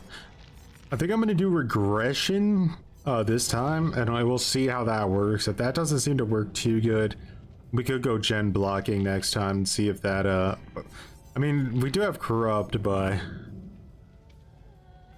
that's just there so our early game has a little bit of value to it.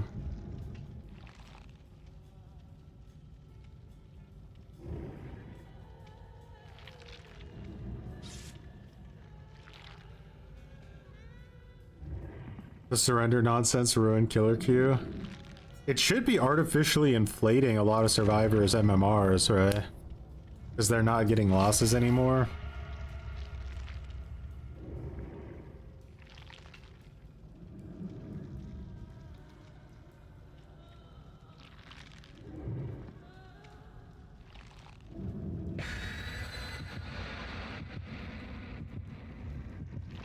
It's funny because I really don't think that devs understand how much people actually tend to be aware of MMR, you know? Like, they always try to play it off like it's this thing that you shouldn't worry about, no big deal. But then, like, this comes out and all of a sudden, like, everyone's like, oh my god, MMR.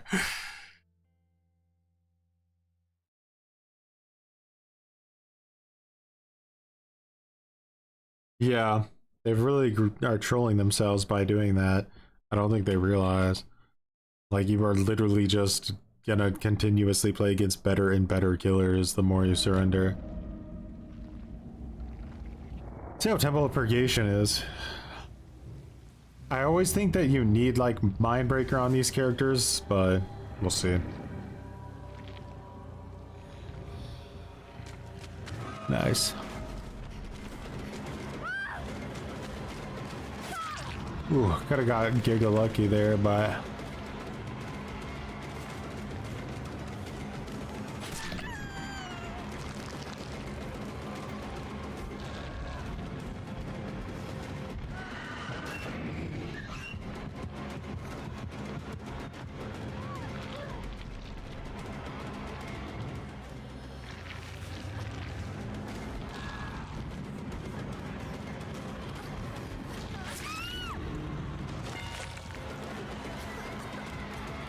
Bro could not see 2 inches in front of his face.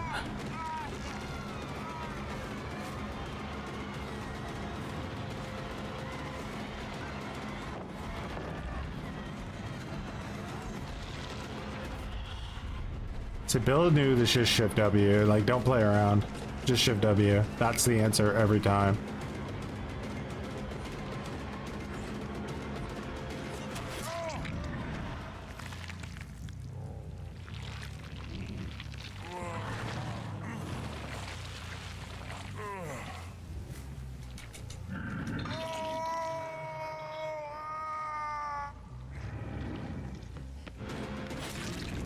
Bro, she ran right into me. What was that?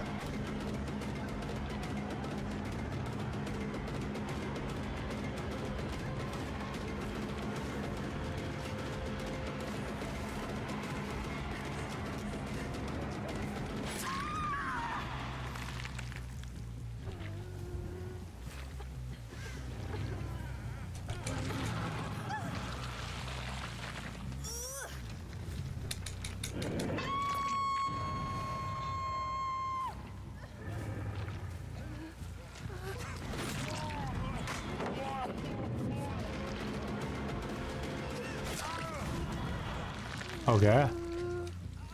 Is this over? Solo Q team. What's up, bad boy? OD show? This is kind of a case in point, isn't it? You've probably been drawing all day. Bill gave up. He can lay there and think about the consequences of being a baby.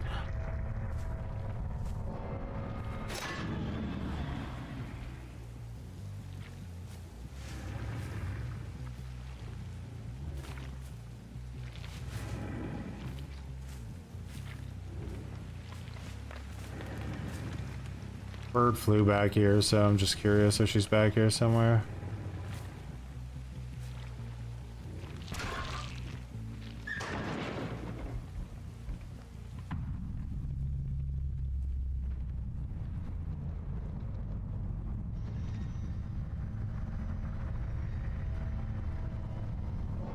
It's always nice when they actually do the gens.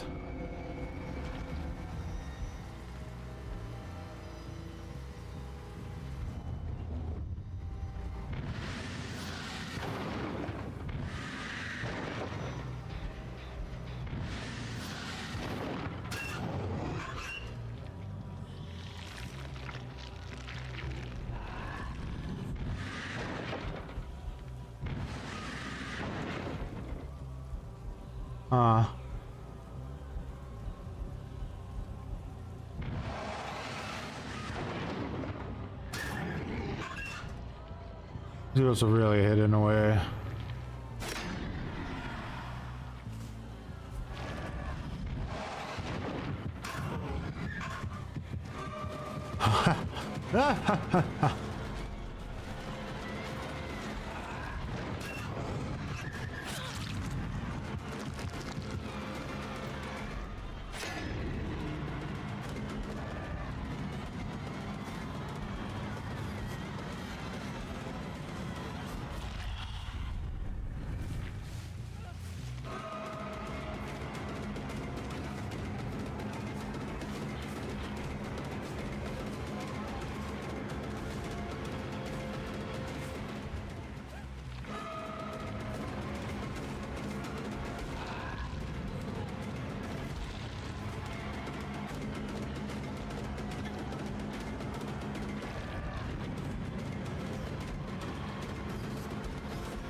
No, I hit the wrong button. Oh my god.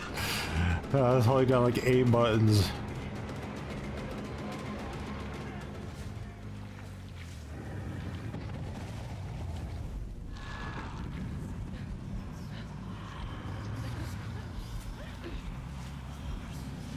Just in the locker.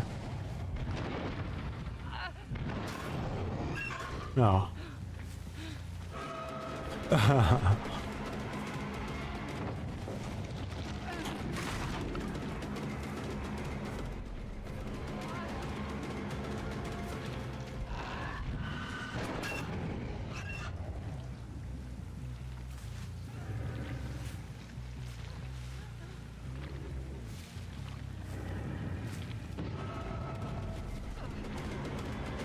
This was way more about letting Bill bleed to death than anything else, so don't worry about it too much.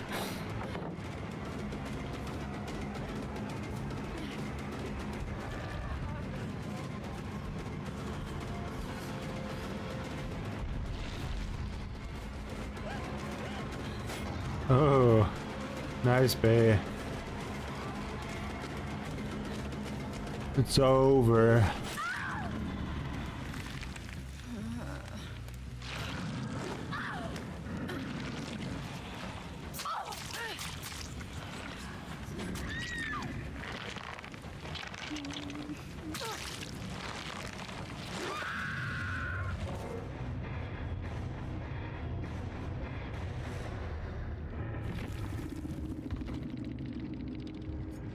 She had Soul Survivor.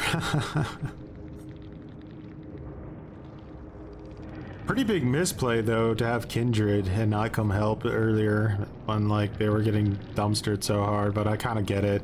Like sometimes when you have a solo queue team that gets dumpstered that fast, that quick, you kind of are just like, well, this is pretty much useless. It's just funny because Soul Survivor's not really helping you anymore. You're just going to higher MMR with Soul Survivor, but your teammates are just going to be ass. GG's. I felt like that build did okay though. I don't think it did bad.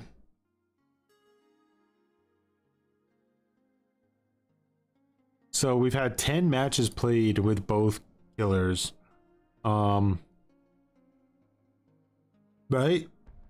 And the only thing that's really changed is that Dredge got a draw one time instead of an additional win, which Sadako could have easily had as well.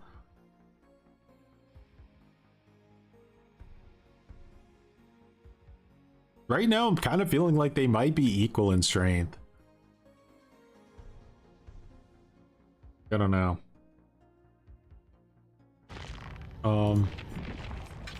What is one we could use?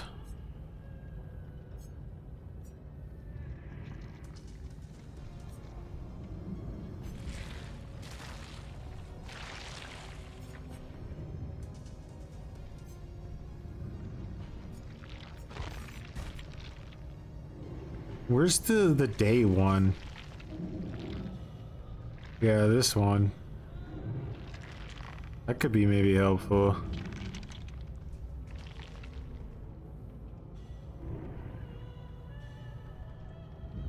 Hmm.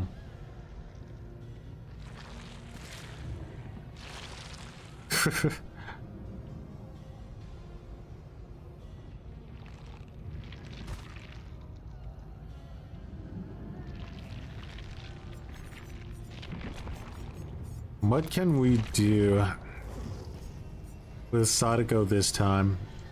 Should we try like a similar build on Sadako? Like maybe one that's more like standard?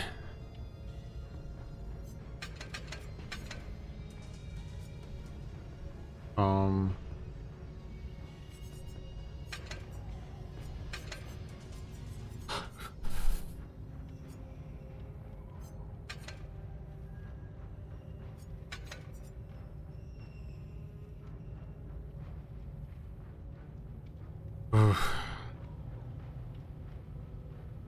bit hard.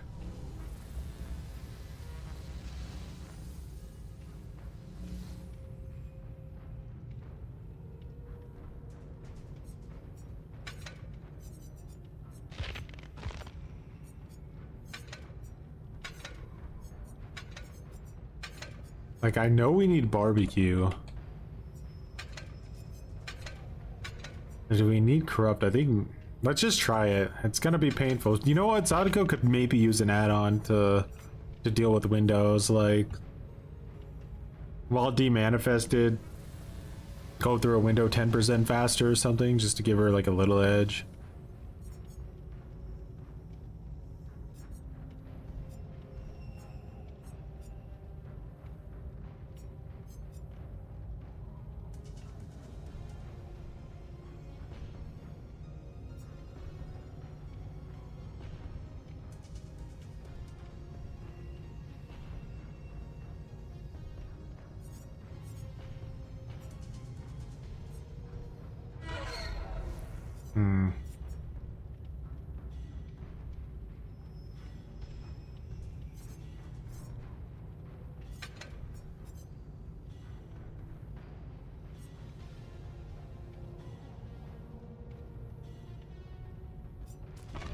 Now, what would you guys say is a good add-on I could run with Bloody Fingernails?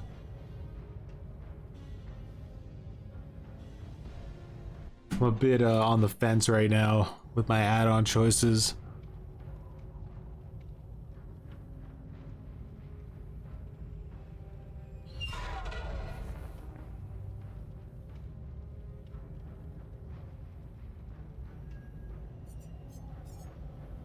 Tape editing is nice, but it's really hard to find this add-on if you're not like a P100. I just do not get it. I had like 40 or 50 of them saved up, and I spent I don't even know how many blood points on Sadako trying to get more, and I just could like literally not get more.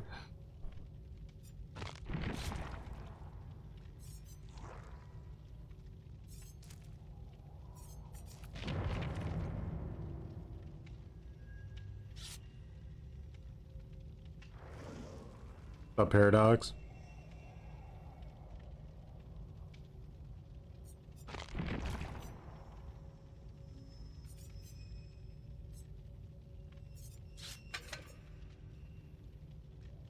Try the mini hindered, see if we get value out of it. Although I kind of think clump of... let's consider, what are we doing here?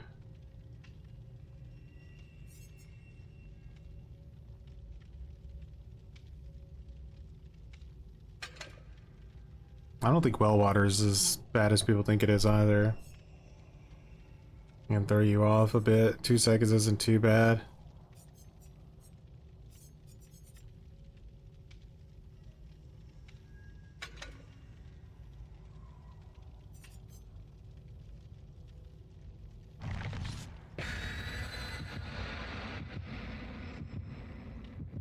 Yeah, the spring trap like killer idea is pretty savage.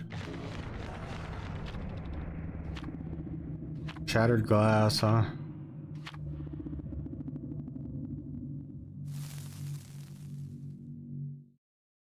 So far, I feel like our stealth build on Sadako was one of the strongest ones, but we had an indoor map. I'm not sure how effective that would be if we had like a really open map, like what's a good example? Like Gas Haven, I think would be a nightmare to try to deal with, like be a stealth killer, because it's just they see you the entire time you're playing. Like you aren't gonna sneak up on anybody.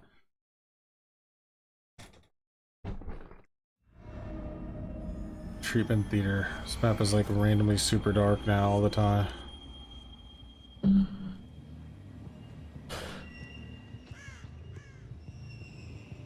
I can't see shit.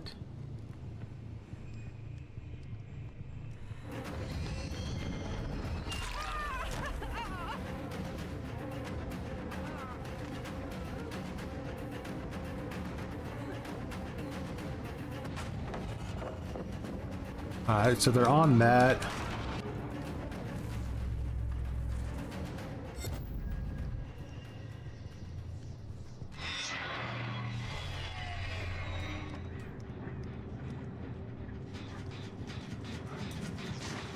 And the perfect direction that they needed to.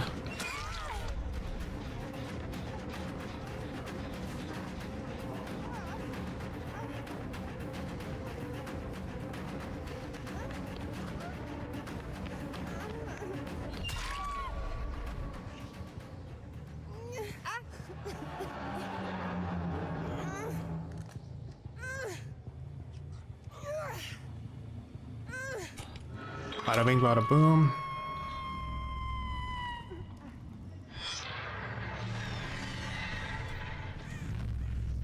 Go check some gens, shall we?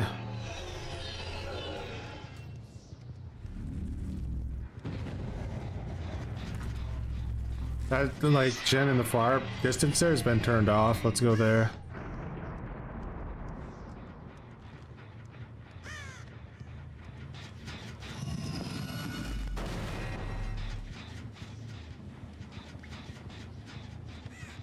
Where'd that girl go? She was like literally right here. Isn't that weird?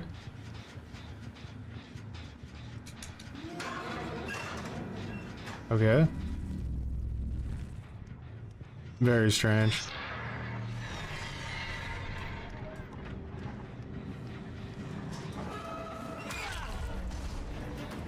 Hopefully he ran the same exact way as last time.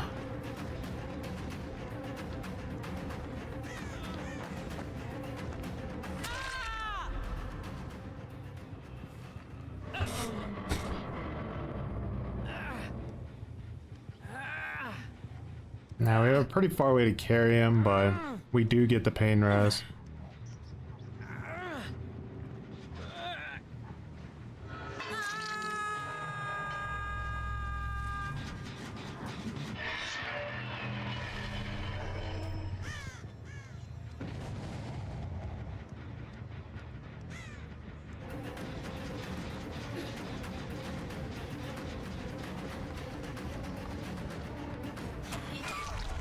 Nice.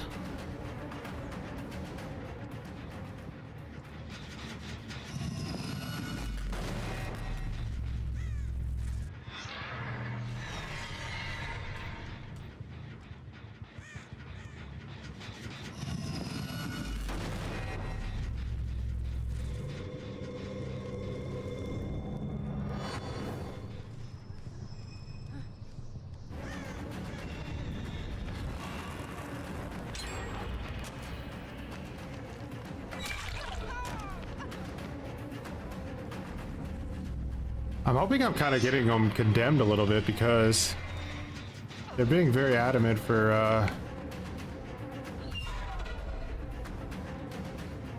wow, that was sweaty. I wonder if she saw my aura somehow.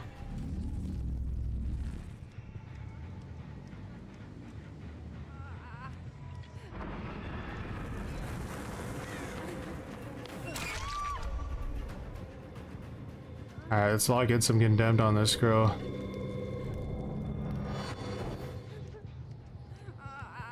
Sadako's like one of the few killers in this game that actually gets value for hooking, which is nice.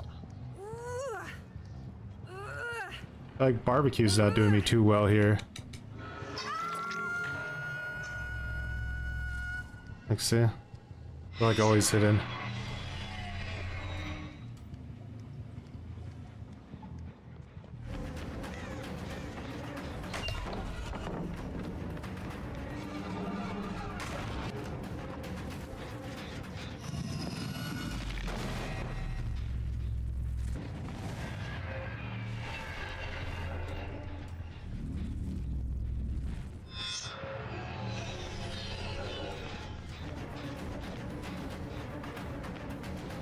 Not throwing that down. I'm not sure if I agree.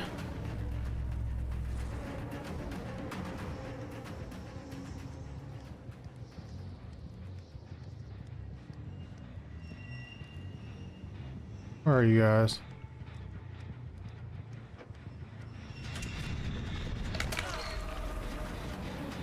Everyone's injured. Could really use some condemn now.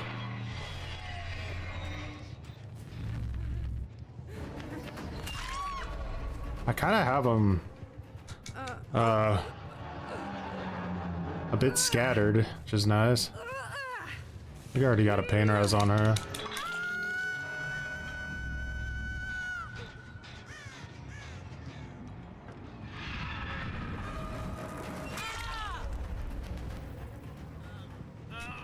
Big barbecue.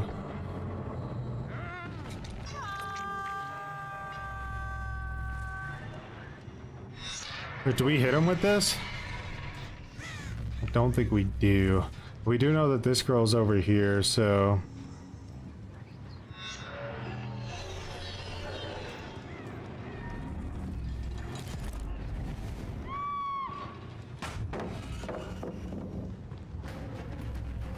The girl unfortunately turned off the thing, or I would have been able to pop her gen.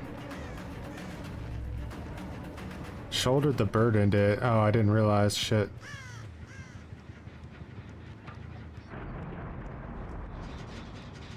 Did I make it? Yeah.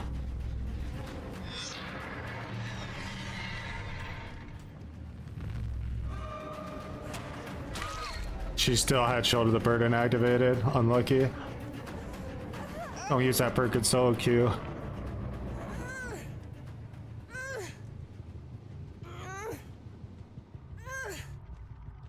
Kind of liking the TVs coming back faster.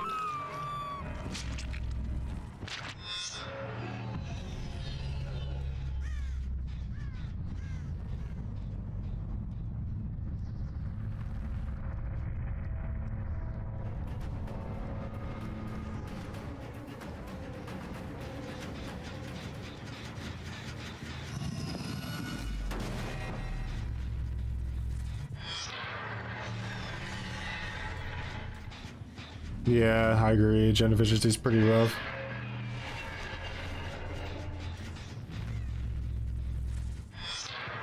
What are you guys working on?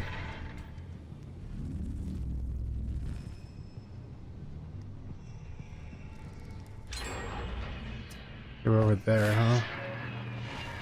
And they've gotten rid of all of their... Well, not all of their condemned, but a good amount of it. This is a really, really strong area, like area to loop the killer. You have so much to work with, it's almost disgusting.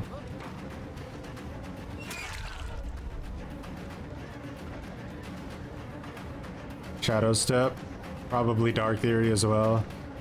Like I said, more and more survivors are going to be playing for that.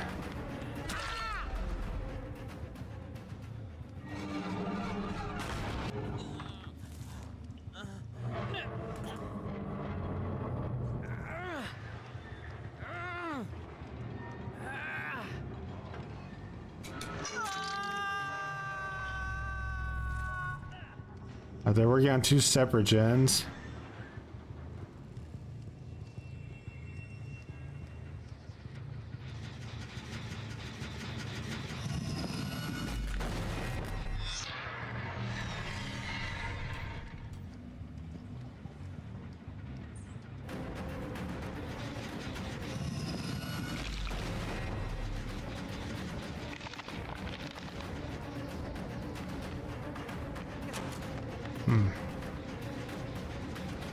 This is a killer shack in disguise, by the way, this palette.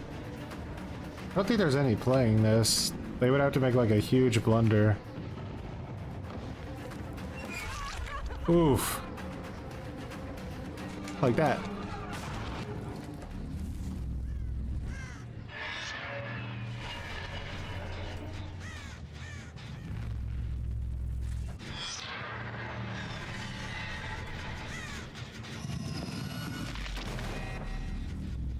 I'm not sure where they went because of shadow step, but I think they're back here somewhere.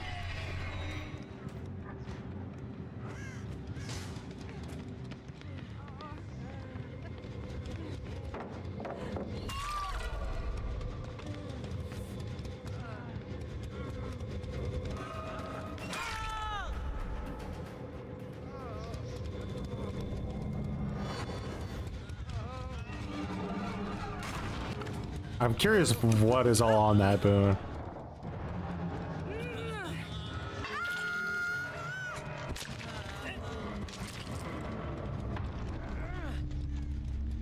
They turned the TV off, is why I came here. That's what gave him away. I don't know if there was a right answer in that situation, but turning the TV off is what got him killed for sure.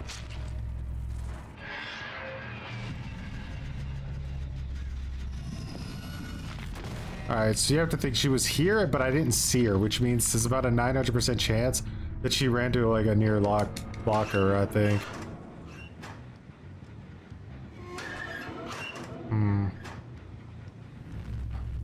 I don't know which one that would have been.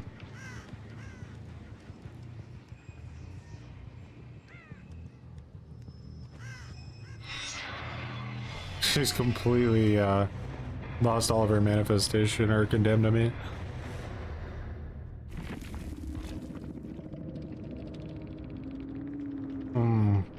She had the Houdini build, that's why she wanted to go to that map. So she was using Shadow Step and Circle of Healing with Overzealous. GG's.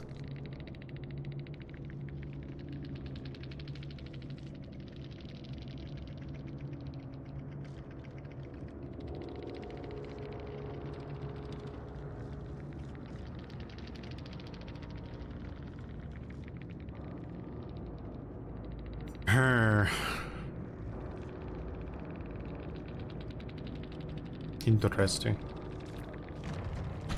GG Sadako. Nice match where we kind of just coasted.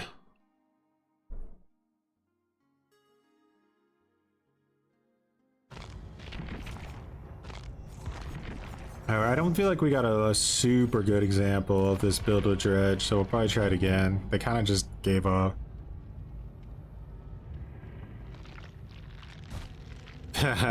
Yeah, Harambe went ham.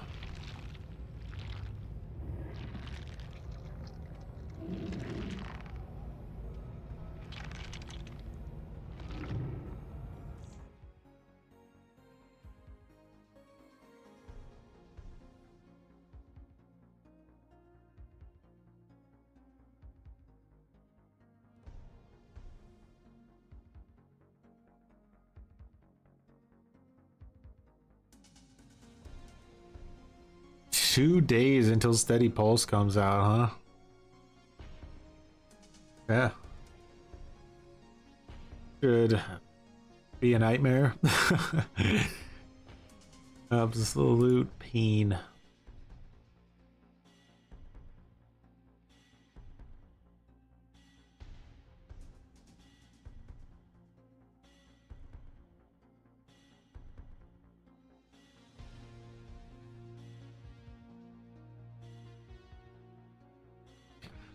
Is there sometimes I thought you could get on oh, you guys are talking about that.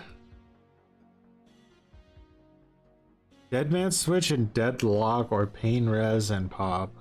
Or deadman switch and deadlock or pain res and pop. It might depend on the killer. I think like some killers can, like Dredge for example, can get to gens fast enough to actually pop them. Same with Sadako and stuff. If you're not if you're a really not a mobile killer like Pyramid Head, you're gonna be better off going with like gen block because you're just not gonna be there to pressure them anyway. And if you want to go for it, you could always like do like Trail of Torment and Nowhere to Hide would probably give you more gen regression than pop would. Justice for Reedy. Justice.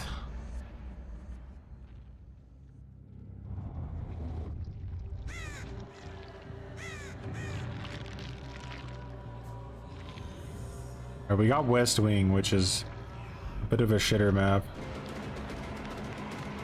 But they have a pallet here? Unlucky. But she was too greedy to use it, which is big.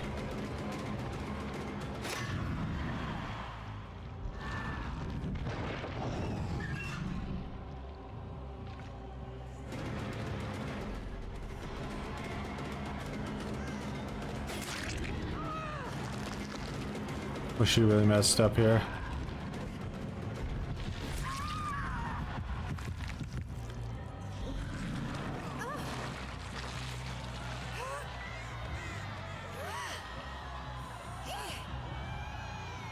That girl healed.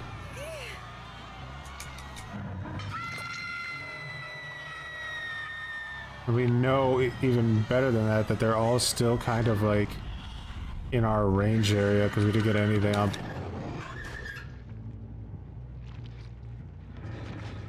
You didn't tell me that was out of barbecue range? It's a bit insulting.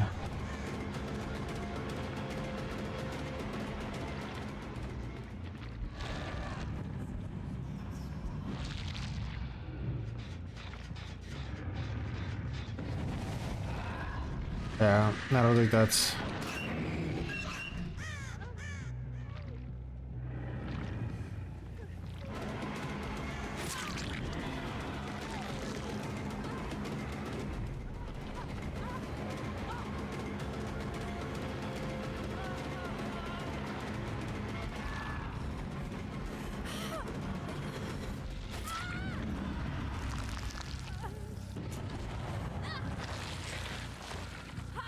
big.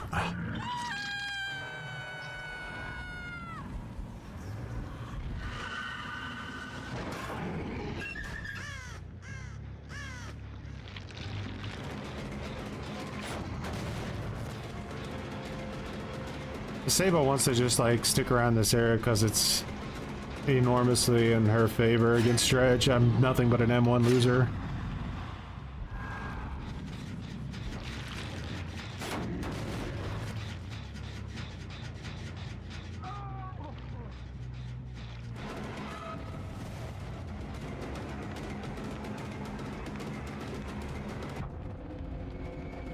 I think Jonah was a little too greedy with his decisions there.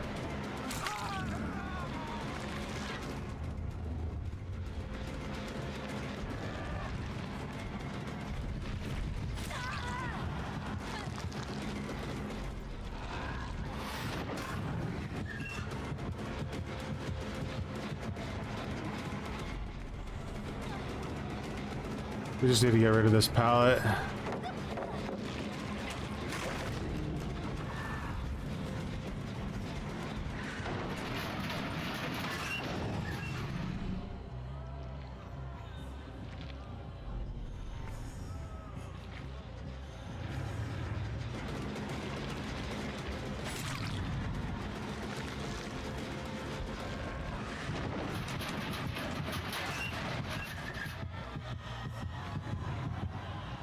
Up above, huh?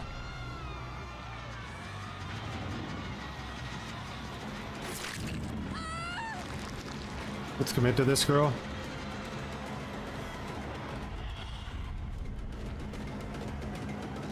Yeah, we're able to trap her out here. We do have a pain res.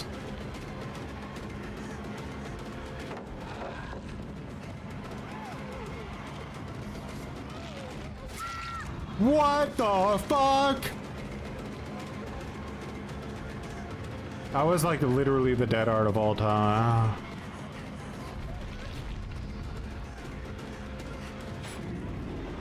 Can you stop?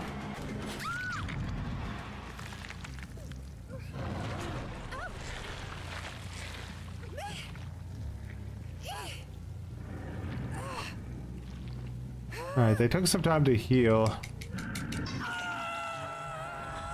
Unfortunately, I can't teleport there, but I can't teleport here.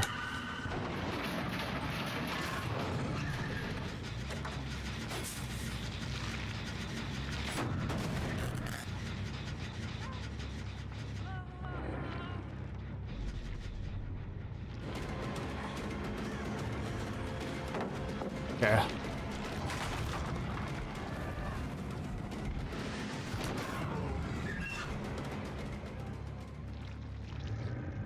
Huge shift W on me. Dredge is so noisy. It's hard to make any kind of like exciting plays.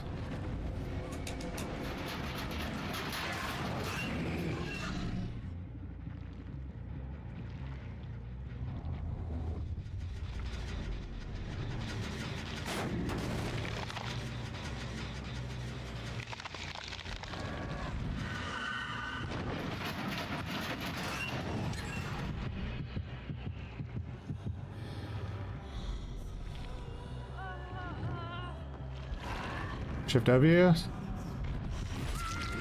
No. We already used a pain res on this girl, so let's just hook her.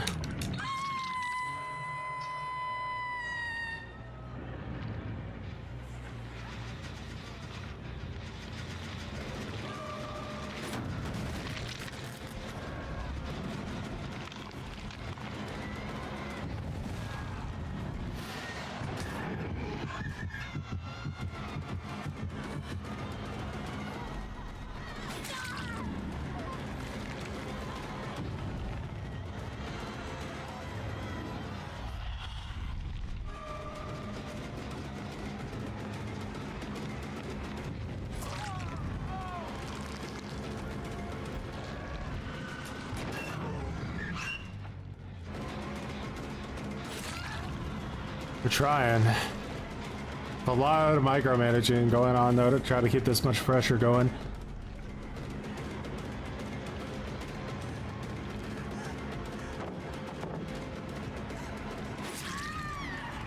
Fool me once, shame on me. Fool me twice, see you in hell.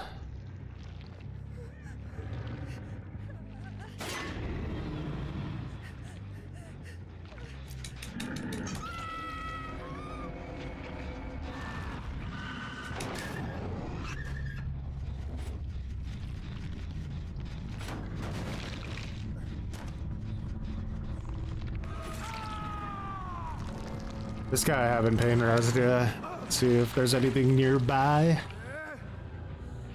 No.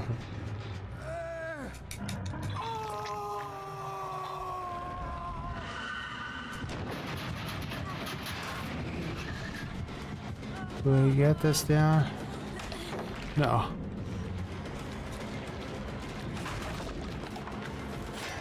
See, this is why pop here makes sense though, right? You see how much value I've gotten out of it. It's almost criminal.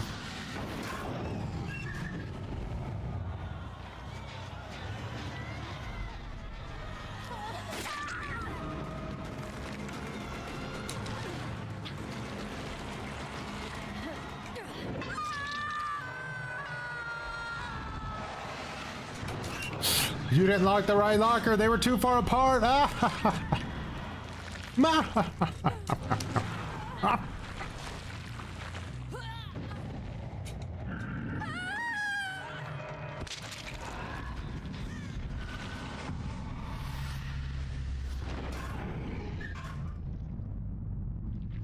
Look at the distances that I'm covering with these teleports. That's pretty nutty. Like imagine your pyramid head. Like, it doesn't matter how fast you get the down. Like, you have to come up with some cringe strategy in order to actually win that match.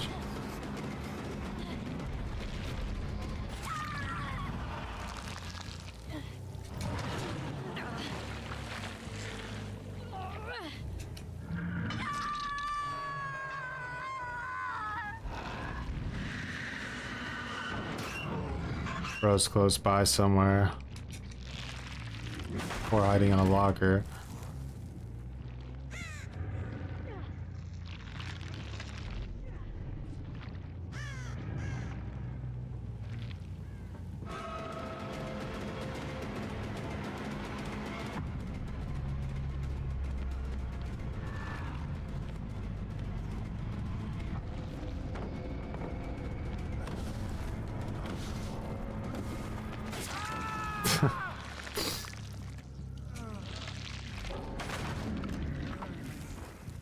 Enjoy your higher MMR, brother.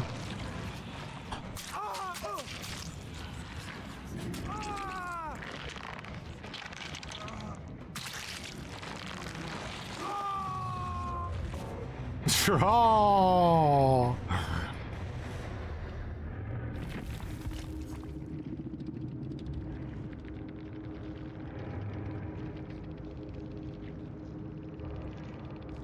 So this is definitely a good build for Dredge, I would say. It's got pretty much everything he needs. Helps him out in the early game.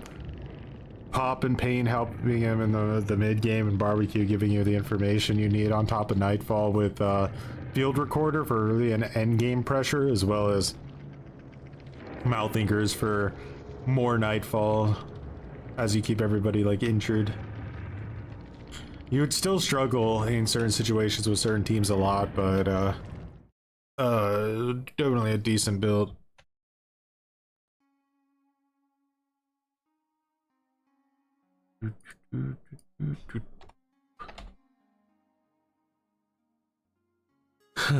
Hey. Well, a lot of gen defense on that one, but he's able to actually get value out of it. You're a doll enjoyer, so am I. That 20 seconds is nice, but getting... If you're able to keep a lot of people injured, you can get so many revolving Nightfalls with Skull.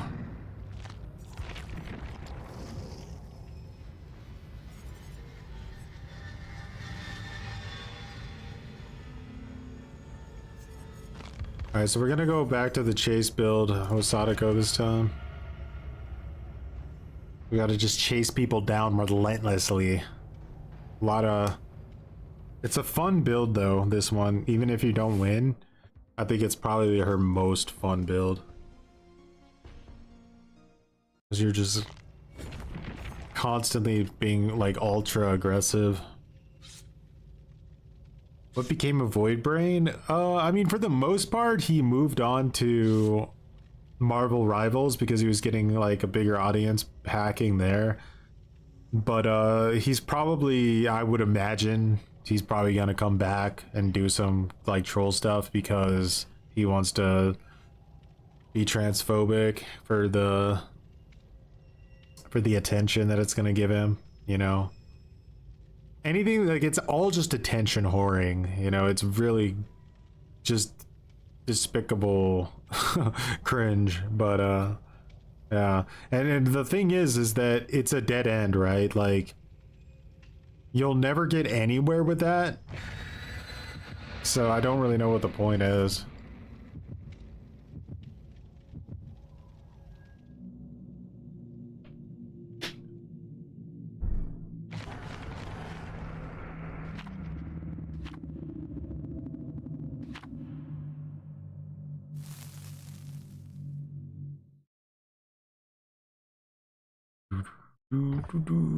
Easy draw.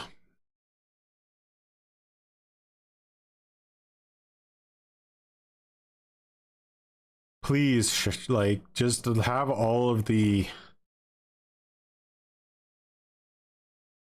mediocre survivors pollute the high MMR sphere and get dumpstered repeatedly.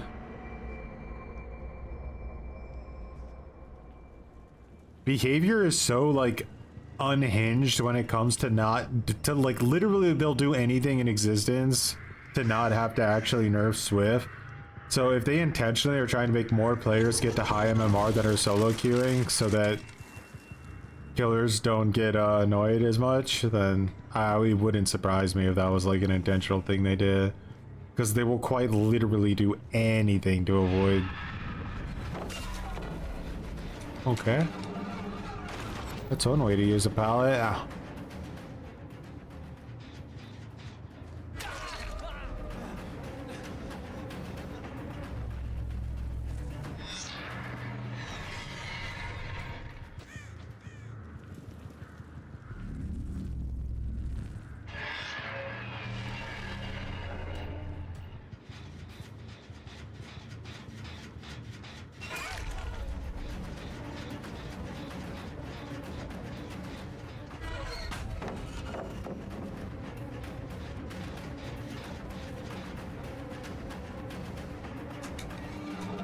Alright, we got Spirit Fury now.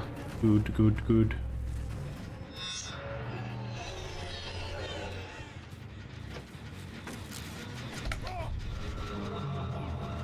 Not sure what you were doing, brother, but...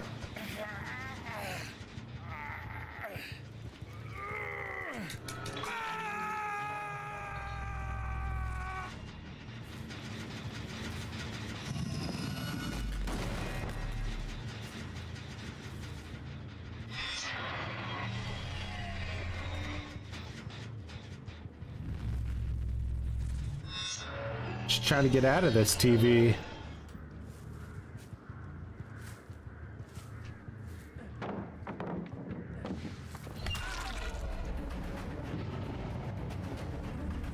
Let's teleport here to give him some extra condemned.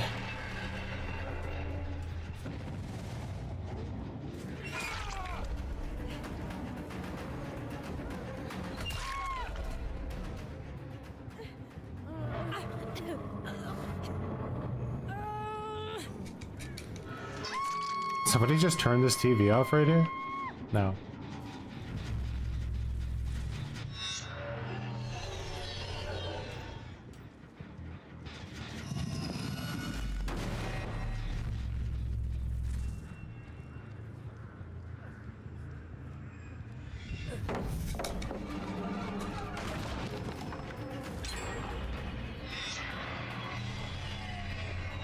There will be grudge match for that.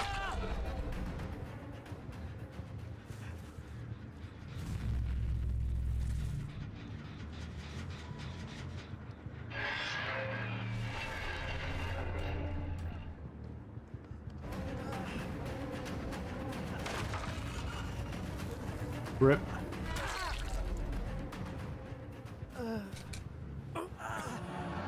Yeah, remote did a lot for us that game.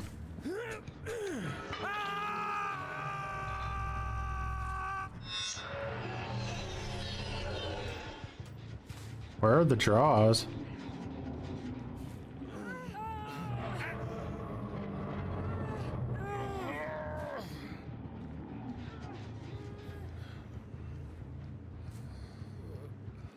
What is this, a win? Disgusting.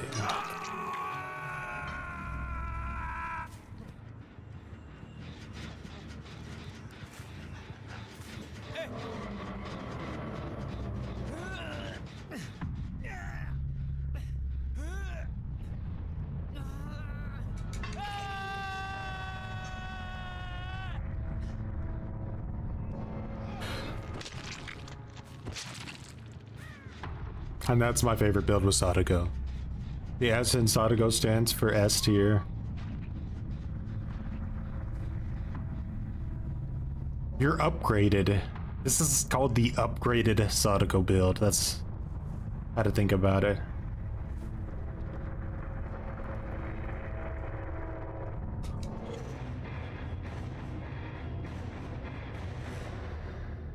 Shit, smurfing eyes, well.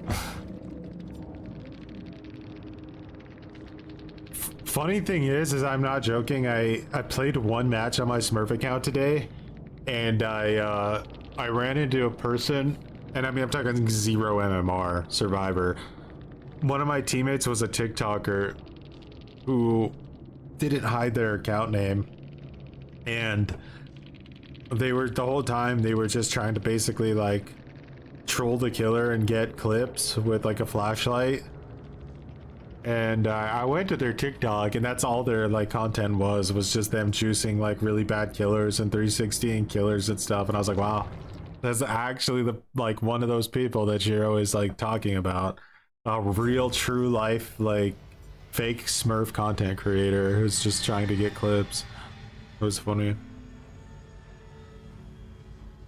For shame. It is a fun build, yeah. Because you don't have to respect pallets at all. If they try to like troll you on the pallet because they panic because you don't respect it, and let's say they like try to throw it down right as you manifest, you get the hit, you get stunned with enduring, and if you react fast enough you can get an insta down with enduring, which is really nice. Superior anatomy is like the when it comes to all the vaulting perks, like bamboozle is going to be the one that gives you like the most consistent value. But superior anatomy by itself actually has like the higher skill ceiling. So if you're able to use it correctly, you can use this perk to counter a lot of tryhards that would otherwise never expect you to be able to get a hit. It takes a little bit of finesse, and it's usually a very, like, on the edge hit, but it's better than not having anything. And Bamboozle, in my opinion, is like, by itself is very easy to counter, especially if you predict it. And then Mindbreaker's just there because, you know, bloody fingernails, and just in general, you're gonna get sprint bursted and shift W'd into exhaustion a lot as you're teleporting around.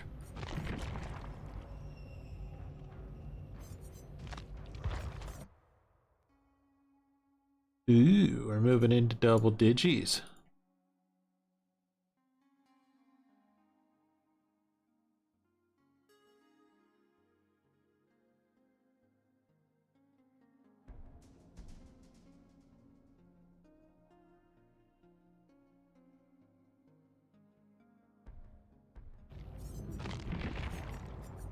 And so, what was that? And then let's try,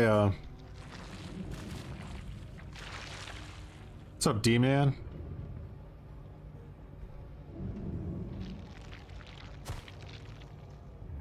It could be.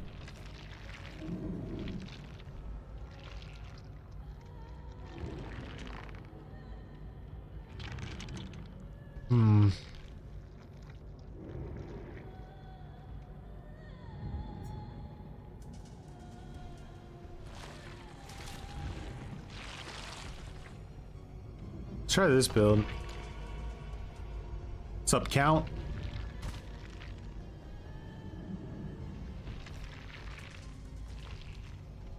Yeah, that's a good example, right? It's like, Bamboozle will give you a lot of strong pallets, which is really nice.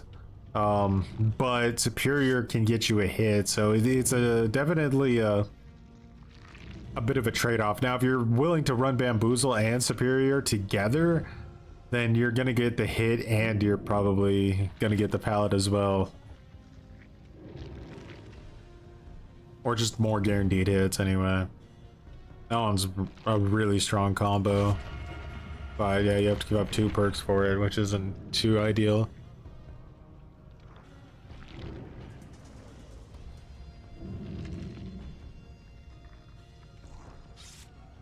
Actually, I am, Cal. I'm working on a video. That's like my next upload for sure.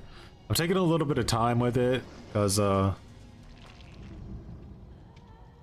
want to say everything that I think needs to be said, but yeah, that is my definite next video, is just kind of what the hell is going on with that game.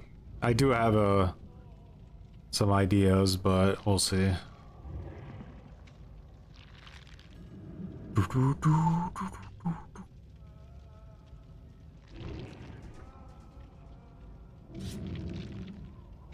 Bro, I got so dumpstered, by the way, for my take on saying that the surrender mechanic was going to be terrible for the game. And it's funny because like so many people shit on me for that opinion, but not only did it turn out that I was right, but that it was actually way worse than we would have expected it to be. How are the poopy diapers today? They're tapering off as we get into prime time. We had a lot of poopy diapers at the beginning of the stream, like full-fledged hurricane wind poopy diaper force coming straight at us. But all right, so Blood Lodge. I don't think this is gonna be a great map for us, but I do think we can at least play some of the pallets here that are usually pretty safe.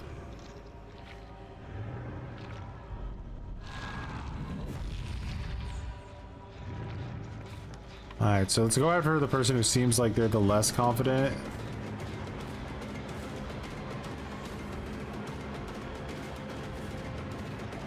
Huge misdirection. Whoa! Bro, it looked like she got like 10 miles off of that misdirection. That was crazy.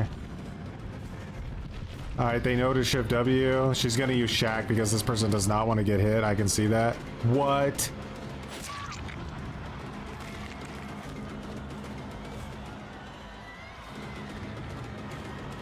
Alright, we get rid of a toolbox here as well, which is really nice.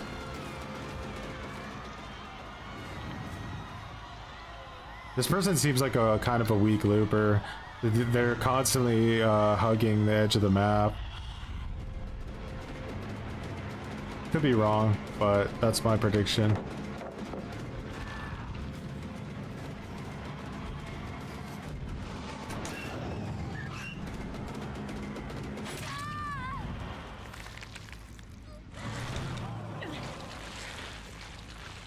I think they're gonna finish this gen in front of me, unfortunately. Couldn't get it, nice. I give up that gen for a potential hit on this girl. She got back in time to use her medkit. Unfortunate.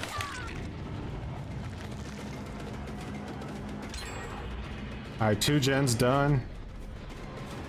Operation Tunnel Sable, I think, is underway at this point.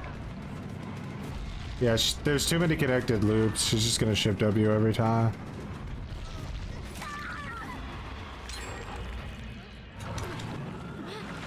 So Sables, that's it. We're going exclusively after Sables and nobody else.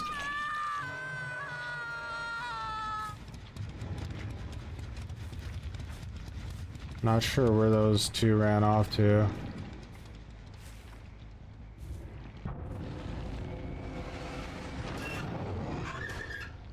We got nothing from barbecue at that time.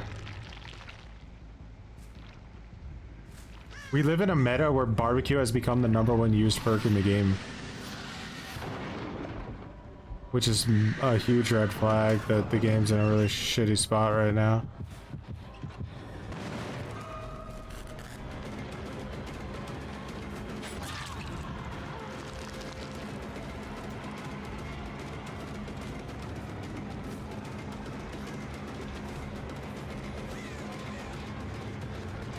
Does make that, I think. Whoa!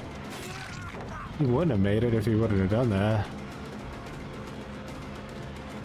The Sables might be in Killer Shack. Alright, that guy's a pretty weak player, so we might be okay. The Ada's what we have to worry about. She's the strong one on the team. Potentially the only strong player.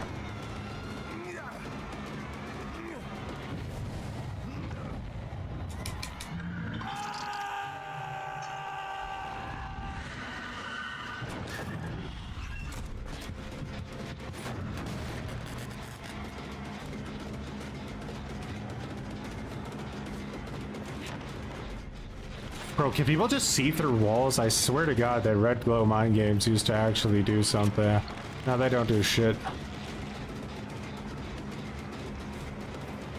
Like, she has no visibility, but she still sees my aura when or not my aura, but my red glow.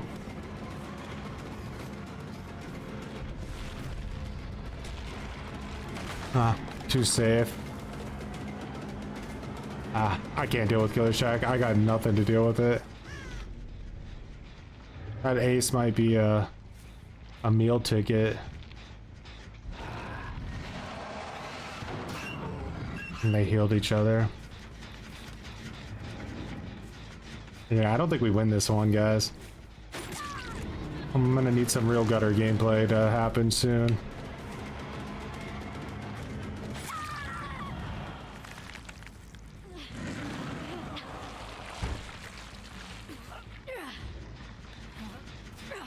Like, all it really takes is 1 or 2 efficient players on a team, and you're kind of cooked if you don't have a lot of gen defense. Even though it's shit. I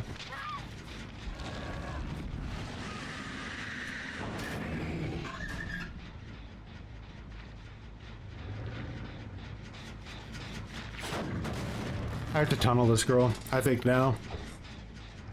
It's gonna be about our only hope. We're at 1 gen. And I need to kind of hope that they play stupid trying to save her.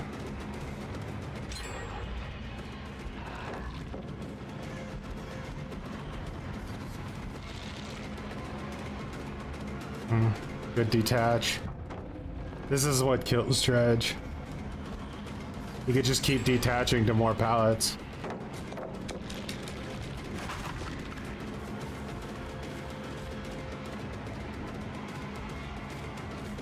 Sadako, you don't run into this problem because you just fucking shove your schnauzer right into him, you know?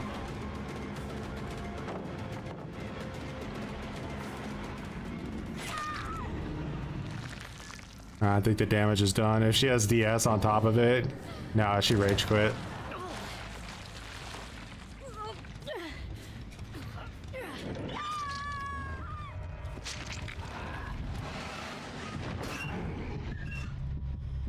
I actually almost finished every gen. They did finish every gen. That's insane. 3 gens, guys, in about 2 seconds. Franklin's did nothing this game, by the way. I actually let her do that because I thought she already had it the first time. Nah.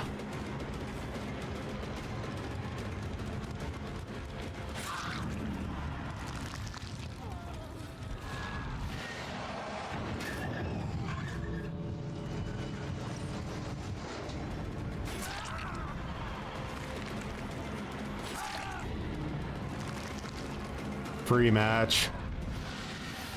Completely free.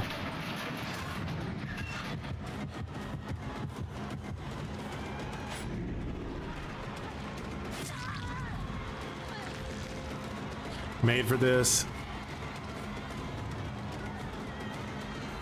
Just efficient. That's basically it.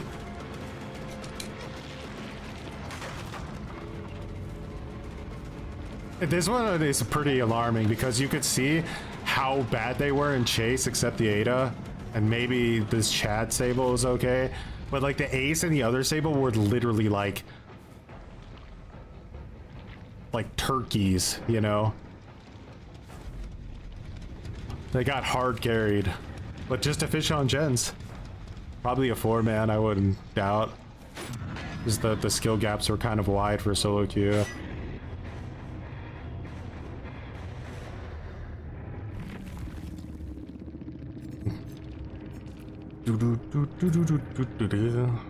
She brought the map offering in rage quit. She got Otz's Laud. GG's. Not really. It's not really that interesting to just lose to pure hardcore efficiency, you know? No, that was not a full diver squad. That was just an efficient team being super efficient on gen rushing.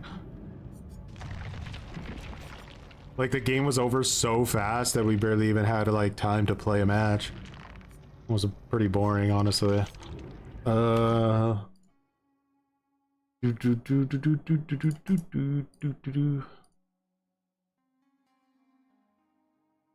loss for Dredge. Dredge just does not have as much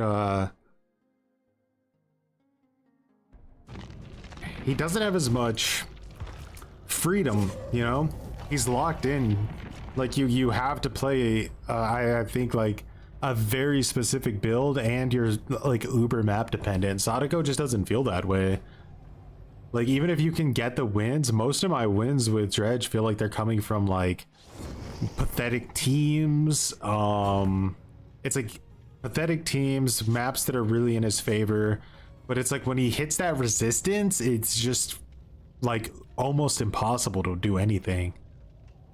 Like you really just need to go against somebody who doesn't have a smooth brain, and it's guaranteed like loss.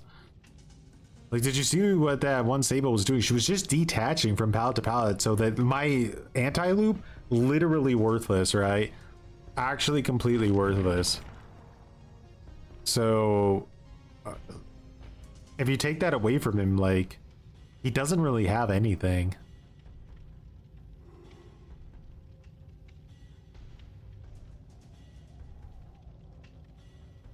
And as long as they, like I said, all they need to do is pre-drop the pallet, really. But even then, not always.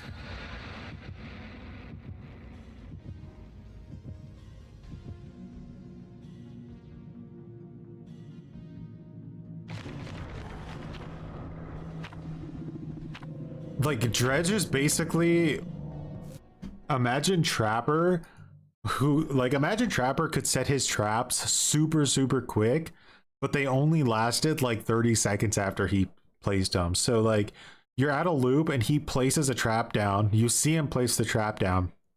And even though he places it super fast, you can just shift W away while he's doing it. And he'll never step in the trap. That's like basically what Dredge is, except he can teleport. There are exceptions to that, where his power actually does something, but...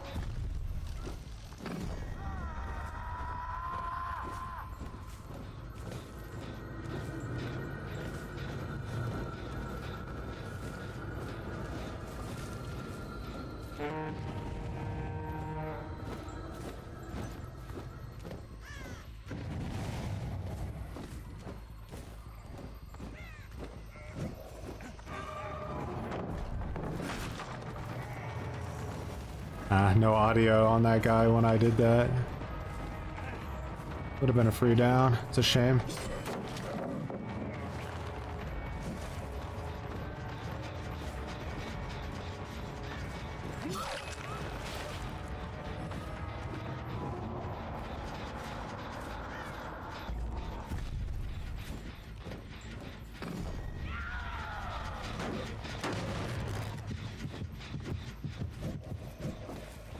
She's forced hesitation right now. Let's take advantage if we can.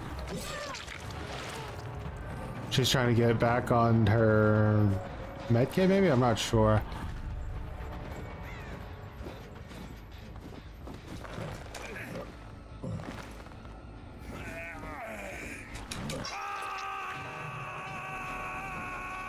I thought she was gonna get back on the gen, but then I realized she wanted the medkit.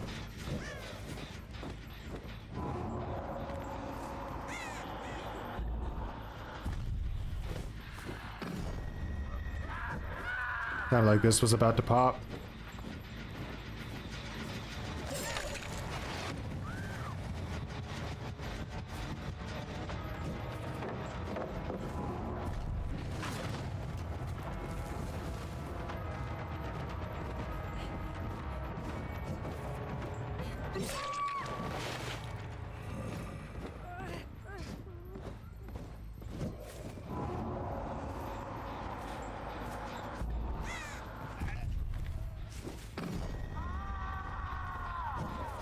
Ada comes around this way.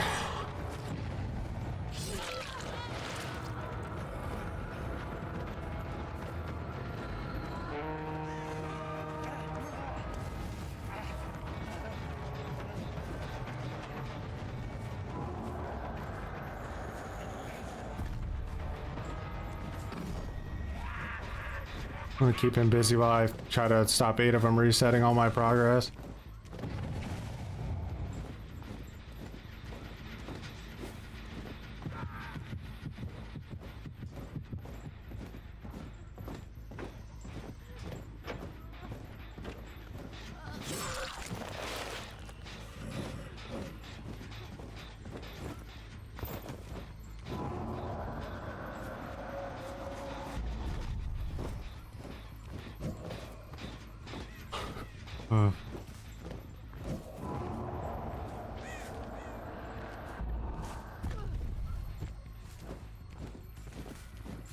It sounded like someone was over there, though, didn't it?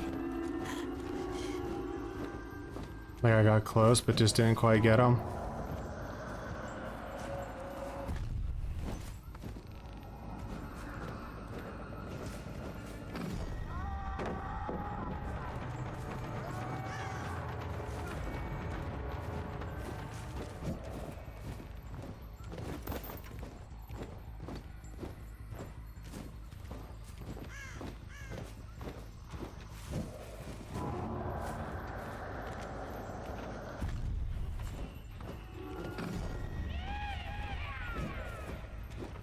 I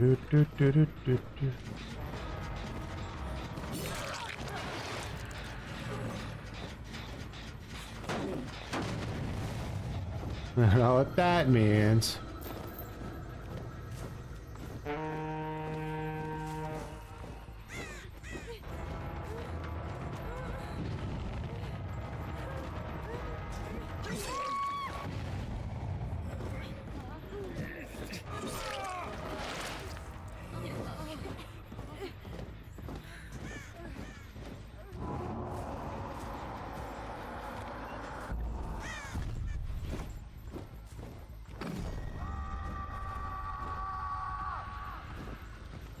How about, man? Let's go get the save.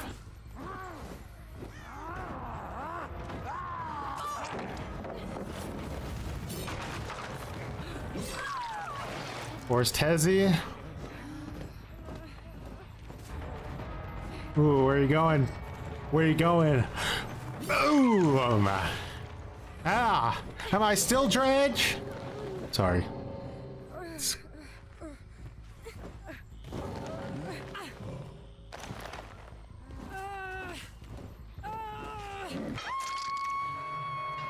I took that Dredge loss personally. I'm not gonna lie.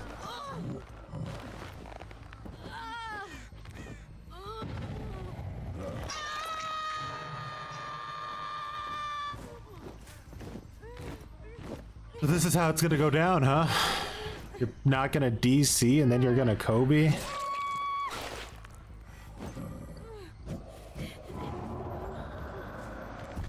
Stalking at 5 gens sounds like a draw to me. What's up, Sergando?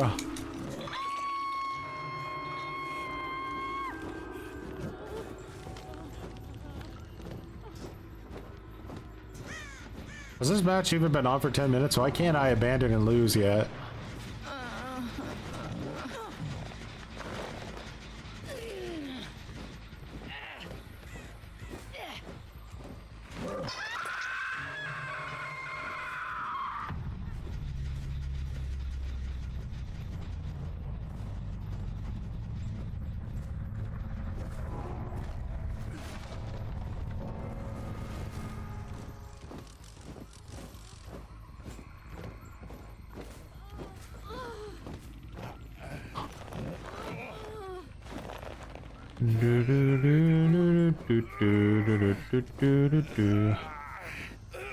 It's about time, damn.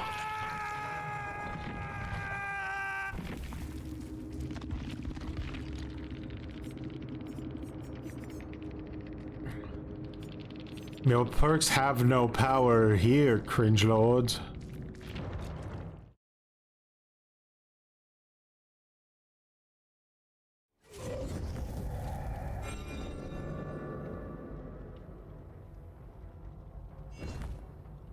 What charms am I using on night? I have no idea. None. Are there any good ones I should be using?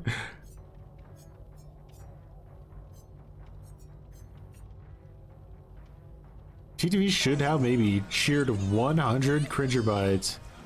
Hey you, yeah you, tired of watching the tired cringer gameplay? Well, head on over to TTV_shithow where you can watch some emo gameplays. So was that some emo gameplays? Some exciting gameplays, actually, where he makes survivors abandon all hope and retire from duty completely just by being a killer main. You don't want to miss out on new innovative dark emo cring plays where he'll most likely talk about his personal life, issues. Now, thank you for the 100 cringer bites. I liked Evil Dead the game a lot. I don't even really know why I stopped playing it. Let's see, like, who are the survivors I hate the most? Michaela because of boons.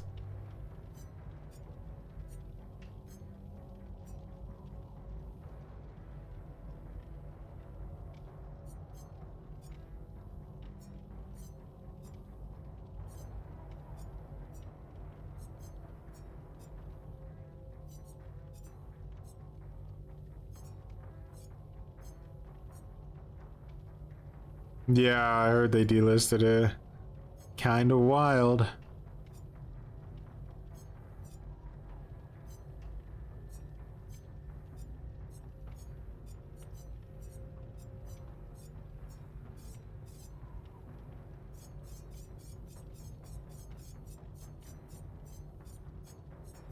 I think it was pretty much dead anyway, though, wasn't it? Like,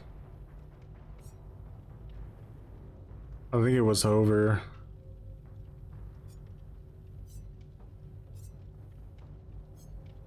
Lara Croft because finesse, maybe?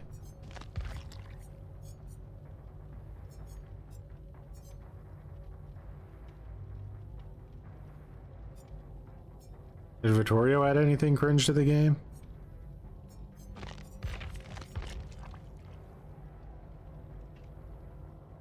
made for this. You bastard, get on my hook.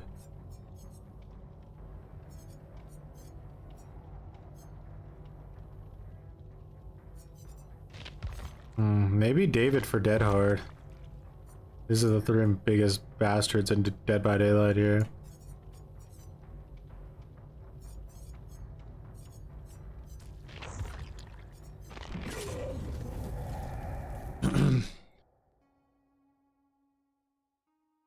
Alright, so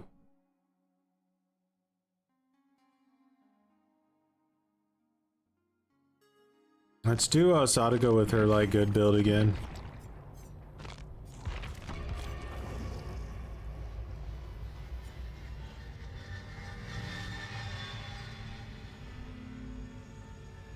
I played a lot of Evil Dead the game. I'm sad to see it's not going to be around much longer. It had a ton of issues in game, though it was to be expected. It was a fun one. Ooh, look, we got a lot of maybe these guys are going to give us a harder time with Sadako, make us rage a little bit.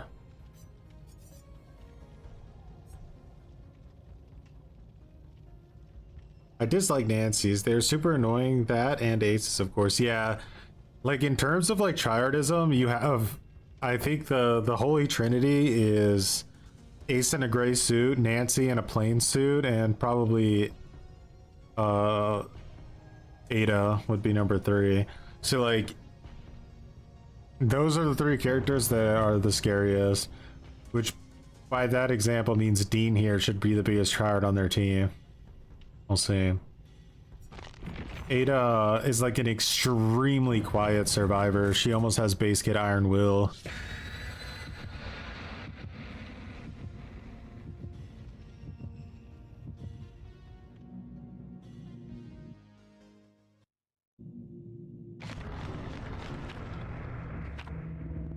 Oh, Bad Ham Preschool cringe. These guys are really going for like an easy match on their part.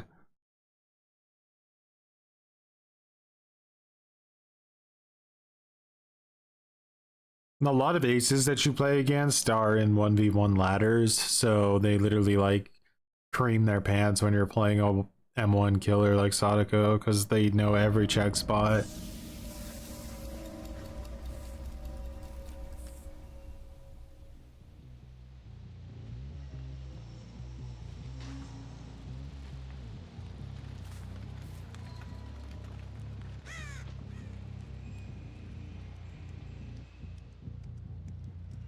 This is really, really rough here.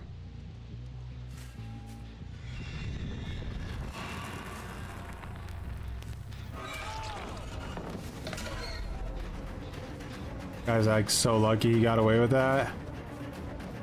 Must have been ping related.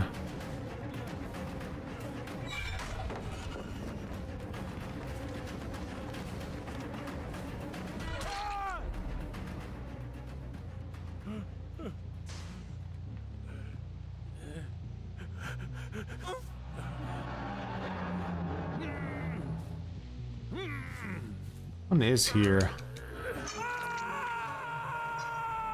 Not sure where.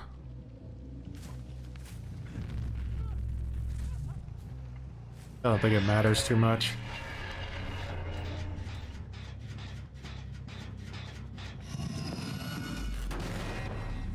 Alright, so that TV's been turned off.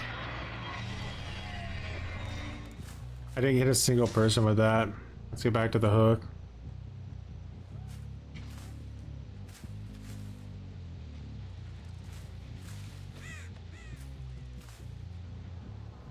They're playing for cringe, that's for sure.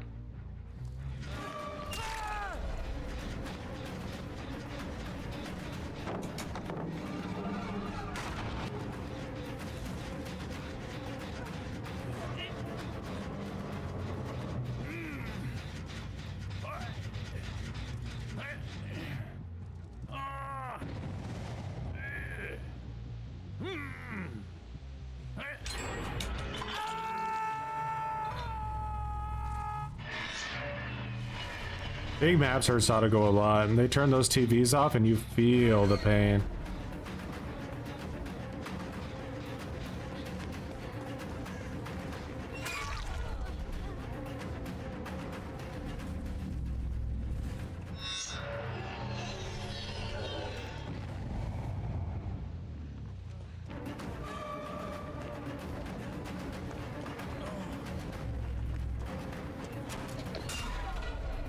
Weird delay.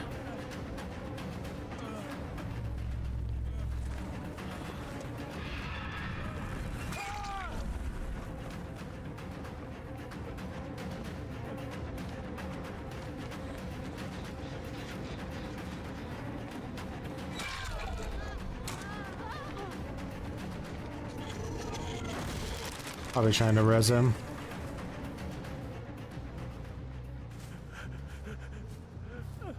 Ah, they know he has DS. What? Did he miss it? So Ada's by Killer Shack.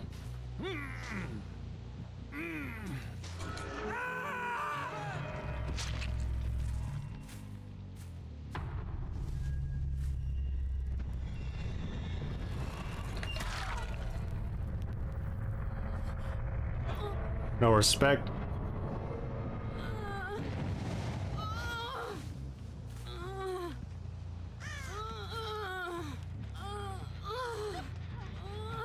Table just dropped down.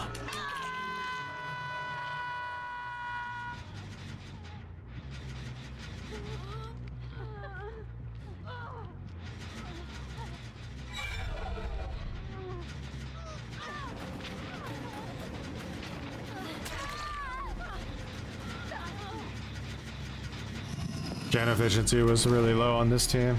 I had other teams that did like 4 gens in that amount of time.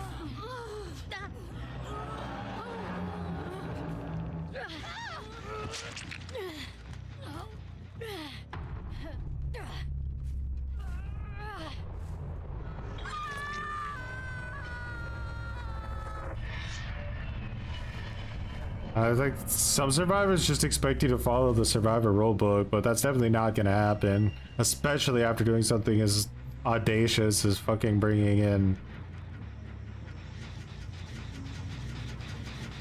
Bad Ham offering.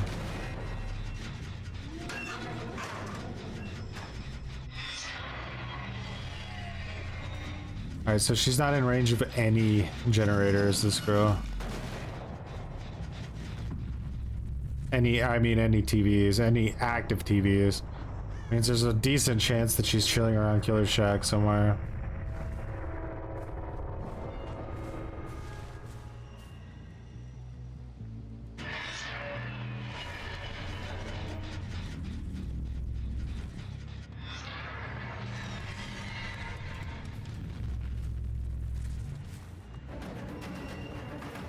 Oh, it's on now.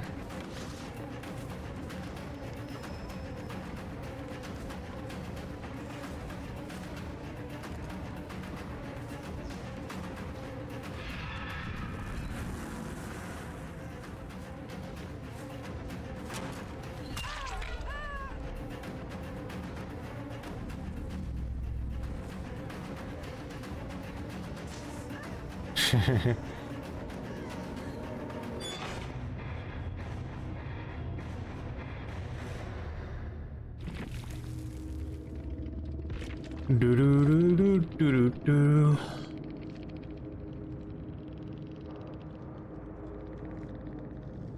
Kyle Dean, we thought you were going to be the star. Turns out Honey Badger was coming in with the most sweat. Prop hunt. That game was made by the people that made like the day before, wasn't it?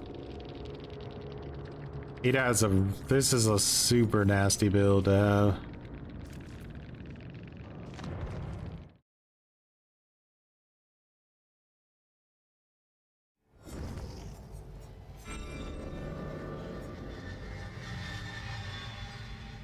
That's right. I buy overpriced cosmetics day and night. Alright, we had a lot of rage attack on our last time we played Dredge, so I think we need to stick with this build if we want to have a decent chance. It does feel like it's potentially his strongest one. Very overall well-rounded, but the gap is starting to become wider between Sadako and Dredge, to the point where it's starting to become embarrassing and disgusting. Like, we got dominated so hard with Dredge, I literally had no choice but to crash out and play a match of night, you know? Not good.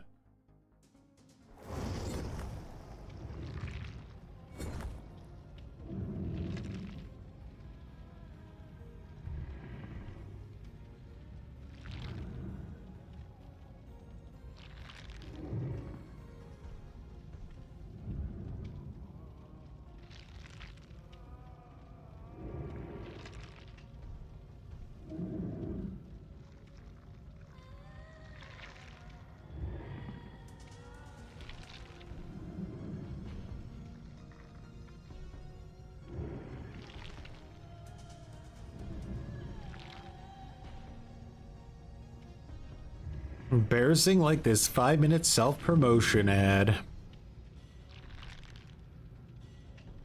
You can indeed grow muttons on Twitch. Actually really glad my girl is doing so well, not gonna lie. In it for Sadako. We need a... what's her name to come to DBD from the Grudge. Is it Kayako? Kayako. And we could do the true Sadako versus Kayako. Did I see the recent Spook and Jukes video? I did. You know, like somebody messaged me like and told me about that video that somebody called me a disingenuous cocksucker, and I was like, really now? That's a strange thing to call somebody in a video, but you know, I watched it and I was like, this guy's so dumb, man. Like, I don't even have the energy to retort this, because again, I think he just wants attention, right? Like, why else would you do that otherwise? He literally didn't just shit talk me, he shit talked, I think, virtually every single Dead by Daylight content creator that exists for one reason or another. So I just kind of like didn't care. And then that's actually a Tryhard David skin. Gotta be careful with that one.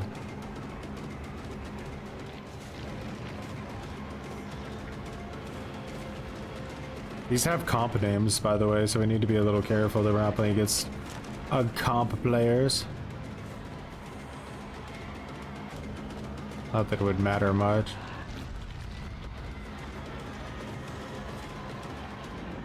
Oh man, they look at them. They're checking their spots and spotting their checks, boy.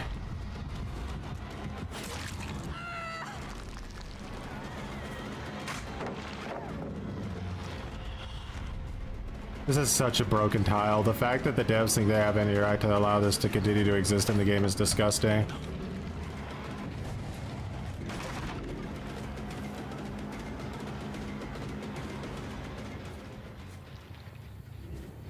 Iron Will. Nightmare fuel of a perk. Insta cringed. Yeah, see, in comp you'd already be banned, so like a shit player. Look, if you have to use insta heals, you're a shit player. I'm saying. If you're in like a Swift.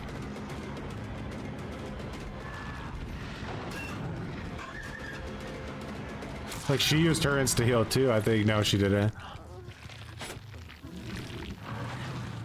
Even with Corrupt, how many gens do we lose, out of curiosity?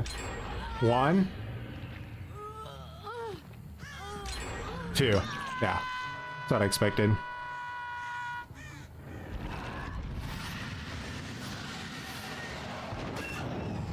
This is one of those we're gonna like break the game teams on purpose. Or break the game, yeah.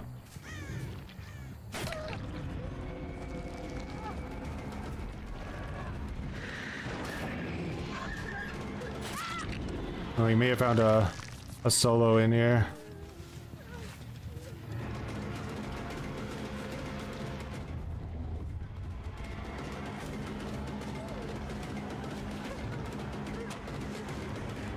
I read it, but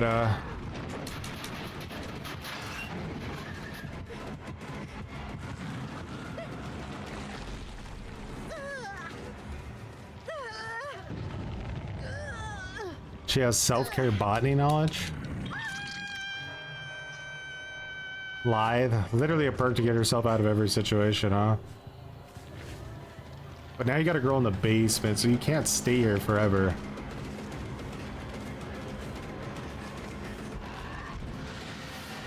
Oh, I just fucked up. I just fucked up big time. I wanted to teleport in, but I forgot I can't use my power because, you know, she was shatter healed 99. Smart.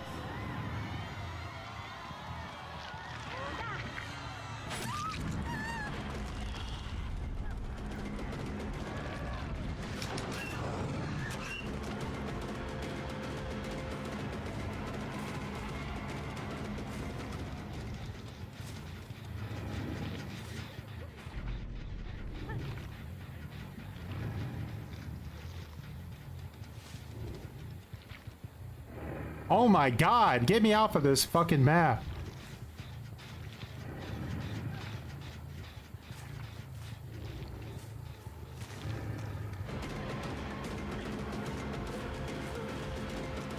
She can't fast vault that, I don't think. Ah. Oh, I'm playing against perks, not people. They're not real players. It's just fucking perks jumbled into a 4-man swiv overpowered, no currency system added to the game because the devs like to sniff glue and puff glue.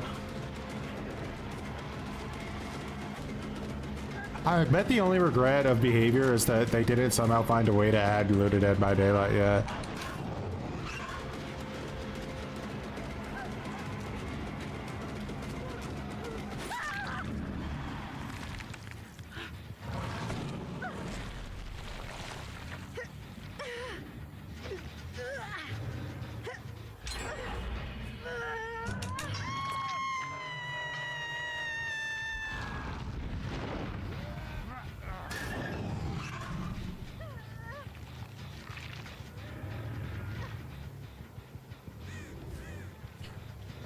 Well,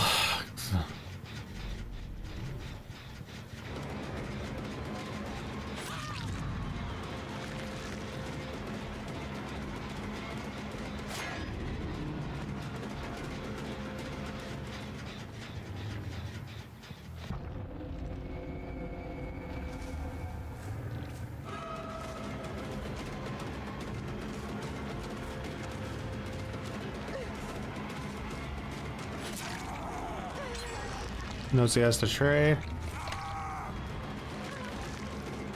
She's dead hard, we need to keep that in mind.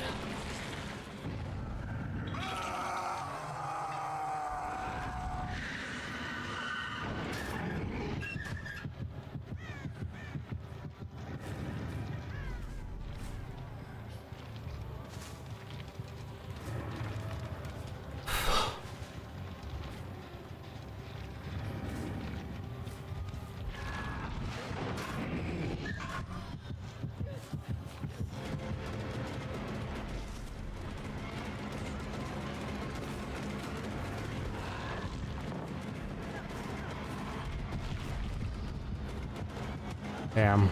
Body block incoming.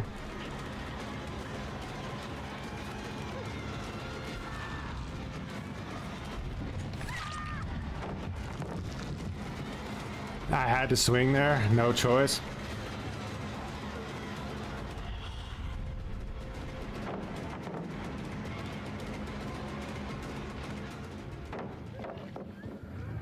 It's pre-dropping literally everything. Gone.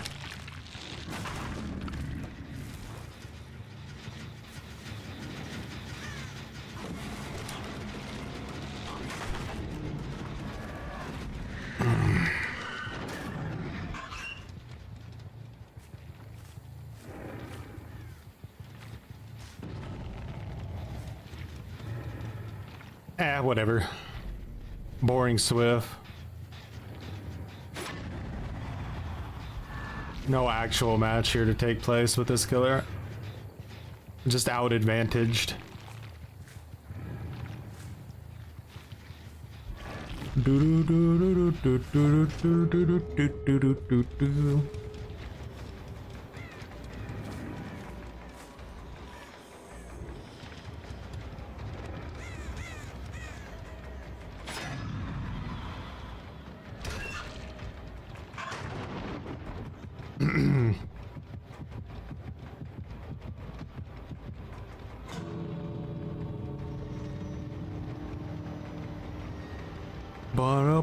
Cringe Swift. We'll never get anywhere in an actual tournament with those builds, but hey, go for it.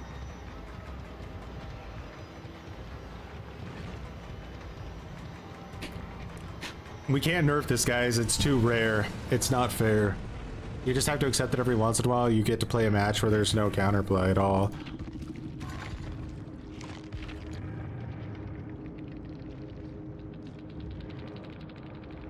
Do I bet.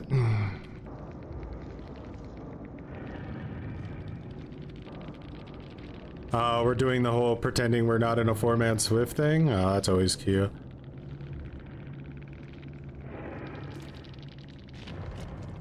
Wow, guys, you played so well. I wish I always had teammates like you. Sure.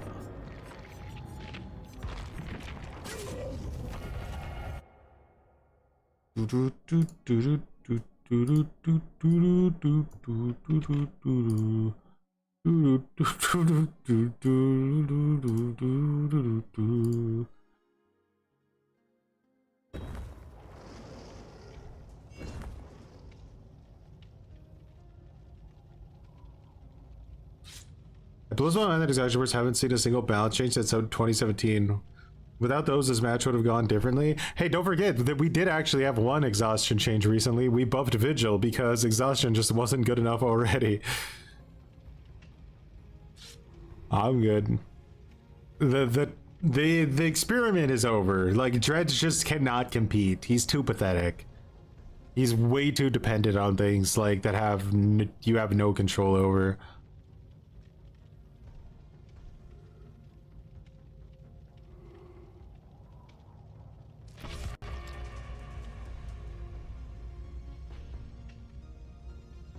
If you guys have the physical edition of Dead by Daylight, find out where Dredge is on the disc and scratch that part of your disc off. Worthless.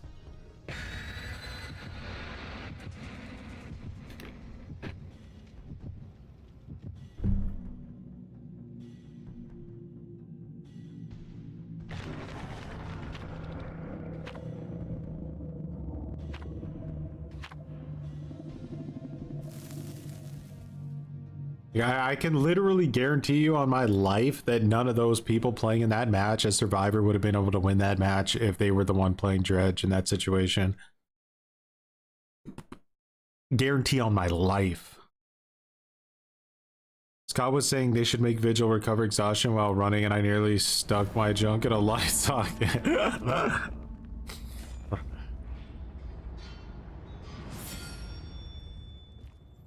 Alright, so the game wants us to lose. That's why it spawned the survivors like this. We'll see if we can manage to make up for it.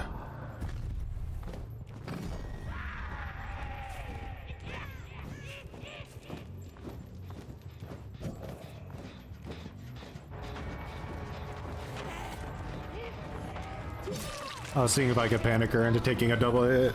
Didn't work out. Okay.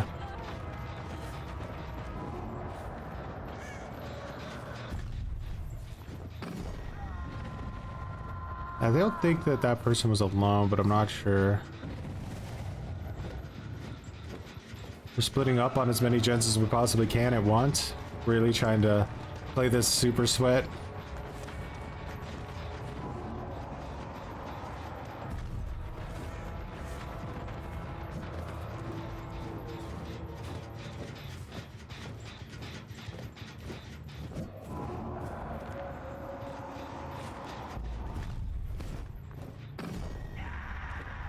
That's good. We need that undetectable. We have no stealth on this map at all because they're just going to see us 24/7 because the devs think making a map with complete open lines of sight surrounded by 20 trillion pallets in every direction is good map design.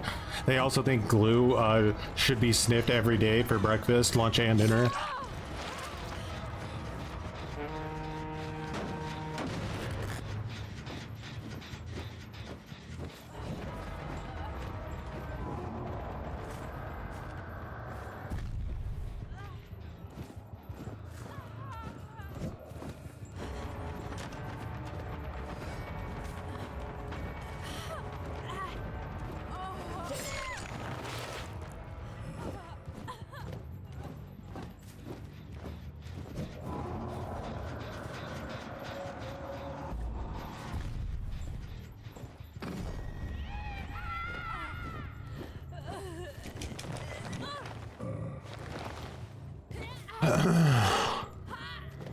Any other killer in the game, like, well, not any other, but like, at least half the roster would have lost this match already.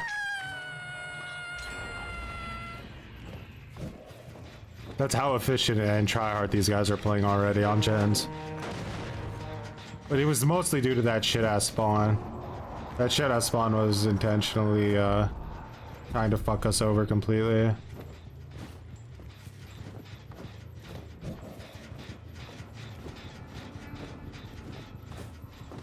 But don't worry, that spawn change will never make it to the live game. The one where all the survivors will spawn together.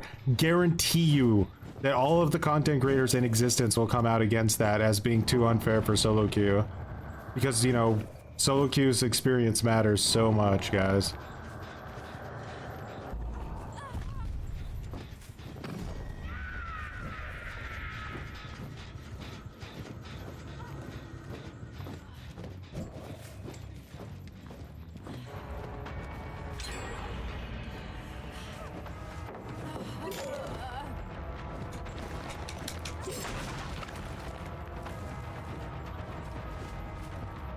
I'm not getting in there with that girl. She knows I'm here. We're better off trying to get the force down on this,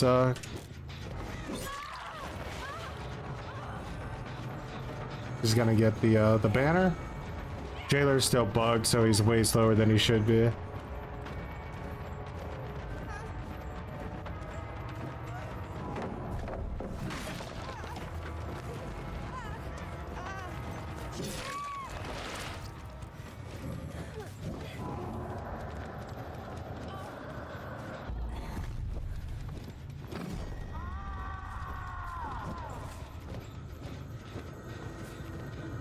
I know that the other girl was here somewhere, right?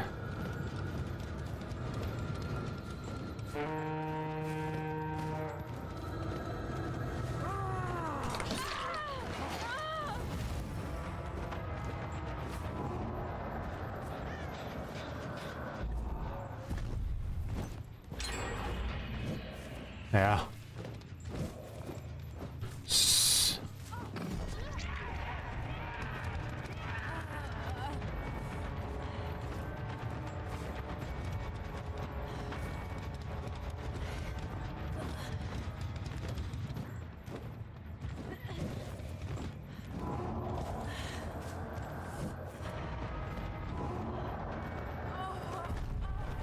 I have to down her this way.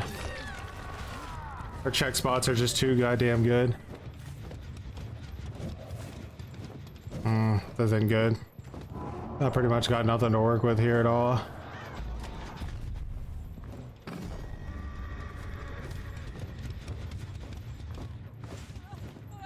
Really sweaty four-man again.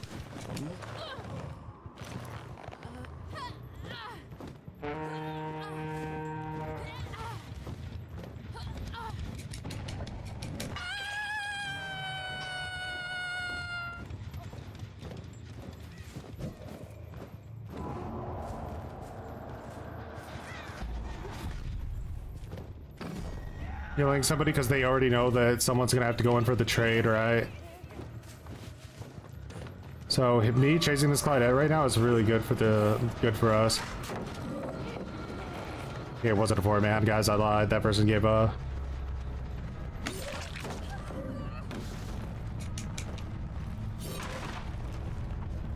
Oh. Do you know how mad this team has to be that that girl just gave up? Like, why would she do that?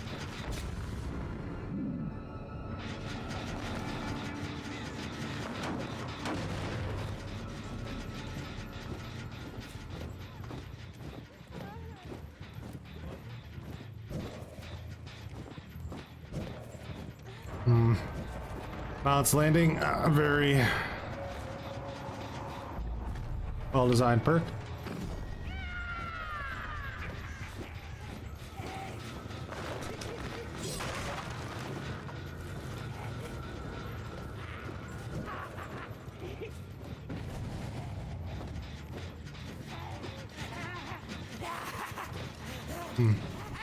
That's the one might be on there.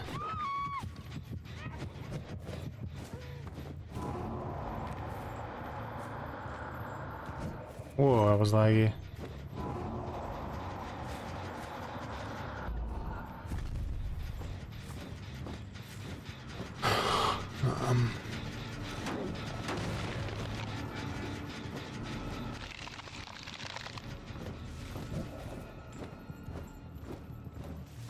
Do you think those two want to like find a way to heal themselves over here?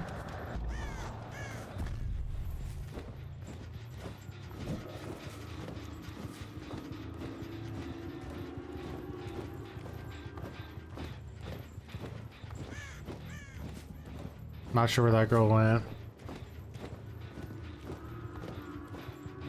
Alright, so they're starting to go stealth mode on me.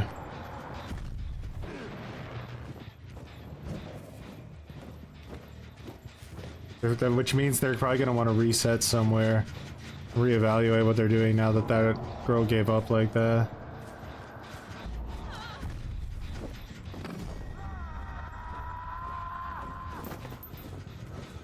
I have someone urban evasioning away right now.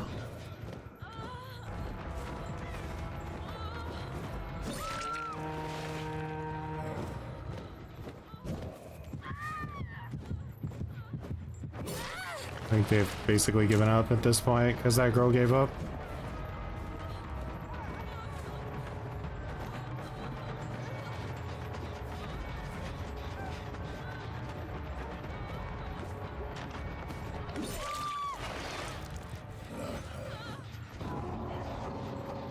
Draw.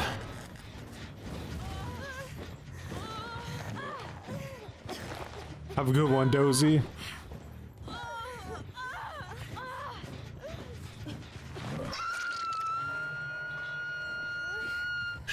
What a map, huh? What a map and what spawns. Put you on a super wide open map, right? Put the survivors spawn in 4 different corners, so it's literally impossible for you to do anything. Pressure-wise. Like, the game tried to rig this match against me as hard as it could.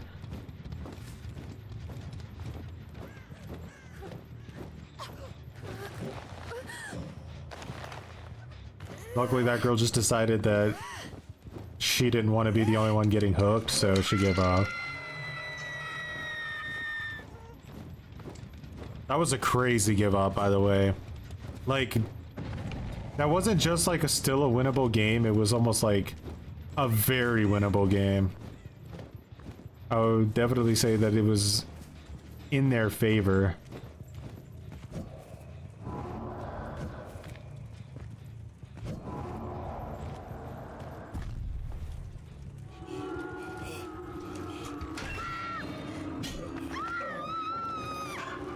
She TC'd instantly when I did that.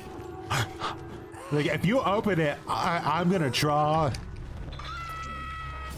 If you don't let me draw, I'm gonna draw. Draw by daylight.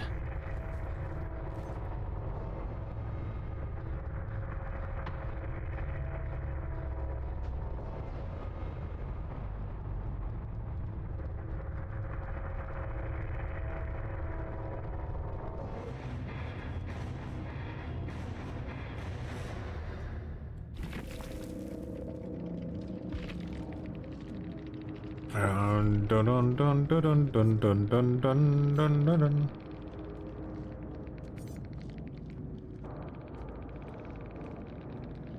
Character name 08, huh? And gave up because I put him in the map, like in the corner of the map. So they were so butthurt that I got the down. So you have to think about that logic, right? They're at a window, a god window, that there is literally nothing I can do to down them at, right? Like, the only way I would ever be able to down her at that window is if she was just a terrible player. So I have zero counterplay except for the fact that my character has a power that can force her into sort of a 50-50 situation. Now, the smart thing to do would be to shift W early and predict that I'm going to do that. But she doesn't do that and instead stands there, gets downed, not dead, just down, one extra hook, right? Any of her teammates could add shoulder the burden or anything. Decides that because I countered her uncounterable situation, she has the right to be butthurt about it and screw over her entire team by quitting. Cool. Cool logic.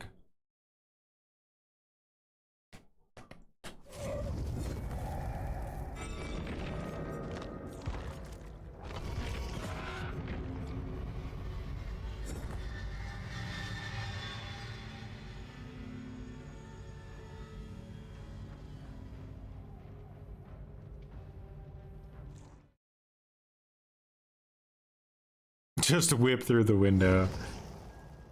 True. So what I've learned over the past few days is that the only reason to ever play Dredge is either if you're going to bring a map offering, which they're removing from the game soon, or if you are just wanting to have fun on an endgame build. There's no other reason to play that character. You're just setting yourself up for just like infinite frustration. Dude, I think that if like the killer could draw by conceding when the 5th gen popped, hell, it could even be when an exit gate gets opened. Like if the killer could DC from a game, leave a bot behind, like a bot that obviously doesn't have AI, just stands there and does nothing. But like they could leave like a husk behind so that the survivors could still escape afterwards if they wanted to. They would be flipping out that killers could do that. They would be so upset. That shit would have been like cataclysmic. I mean, there are like people are upset over this too, but like the behavior would have already had to have announced like a change is coming. Maybe even in the steady pulse update to that. They would never let the killer DC after the 5th gen pops. Because they would, I think, a lot of the time. I know I probably would. If I'm like, there's no way I'm getting a single kill here, and I played against like some cringe Swift like with insta-heals like we played in that last Dredge match. Like, I don't care. That match was rigged from the start. Like, they made sure of it, so... My only crime was that I didn't queue in as a better killer. And I would take their win away from them. Oh my god, they would literally bleed out their nose. Even though it was technically they would still win. It would just be that I didn't lose, and that would piss them off.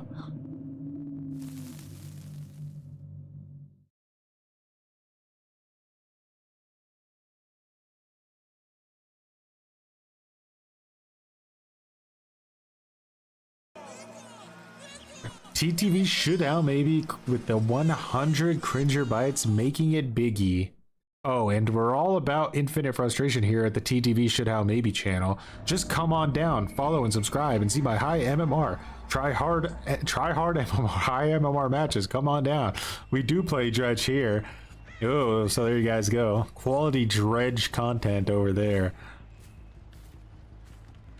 Hope you enjoy the deep hip, sucker. It's a pretty rough map, but I'm way more confident with this build that I can deal with tryhards, which is really all it's about. Like, you just need a build that gives you the chance to deal with super efficient assholes.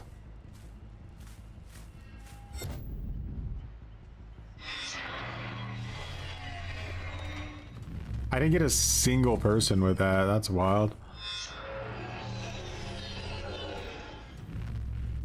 Alright, they're over there, I think.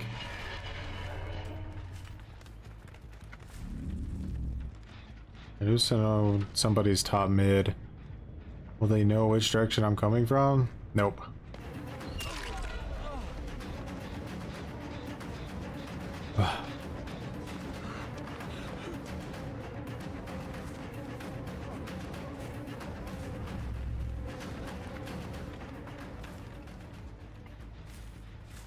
This is where the TV got turned off.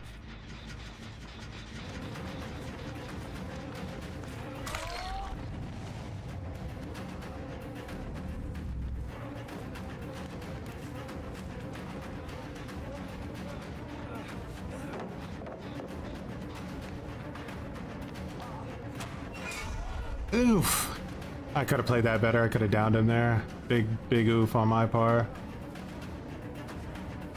We are getting some good bloodlust here, though. Alright, let's hope that wasn't 3 gens.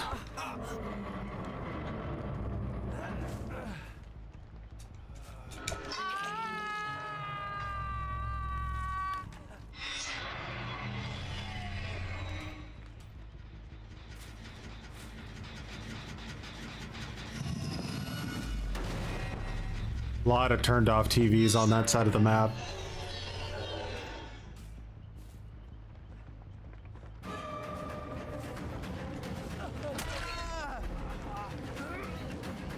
Bro, where did that guy just go? That was so wild looking.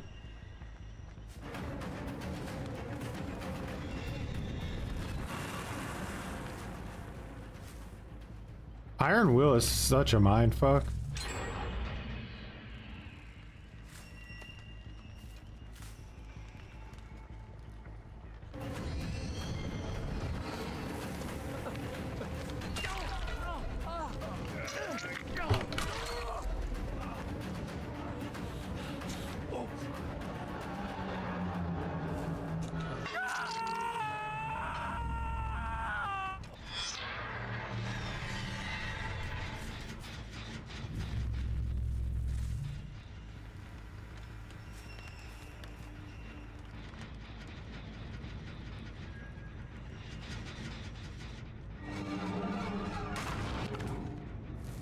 Not getting a lot of aura reading on these guys, surprisingly.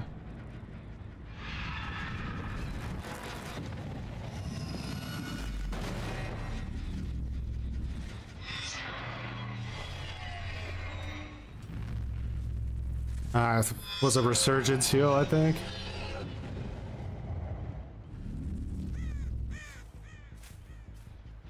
You can hurt Sadako a lot by turning her TVs off.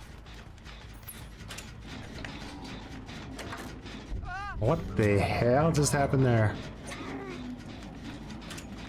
Whoa, bro.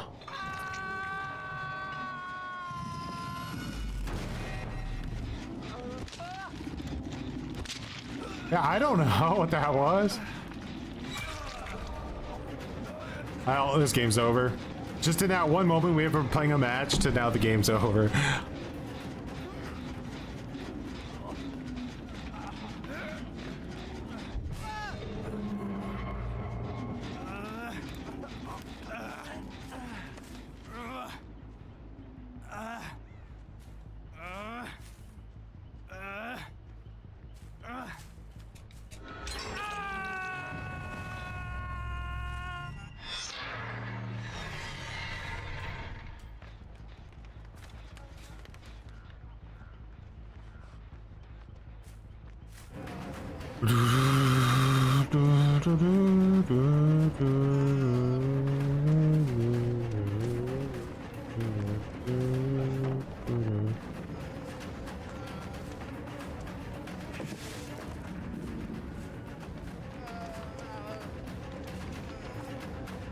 Well played.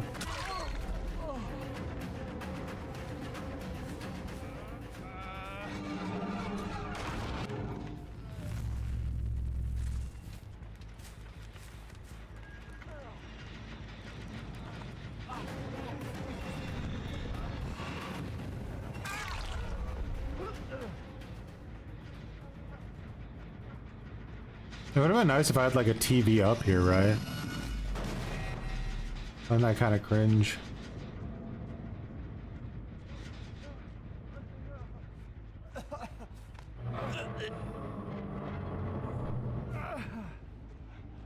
Do do do do do da.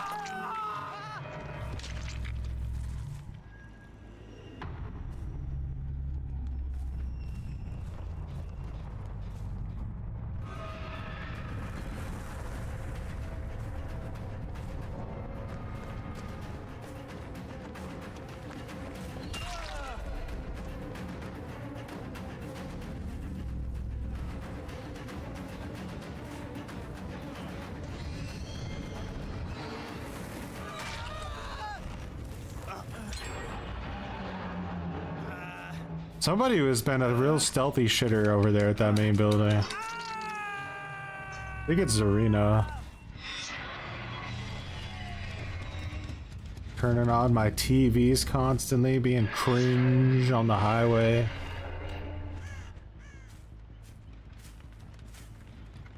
We got a stealth player on the battlefield designed to do generators. I want Zarina. I think I want to. I don't like stealth players. Like, I've made my decision. I want her. She thinks she has the right to use self-aware to walk around a corner and just crouch there. You bastard.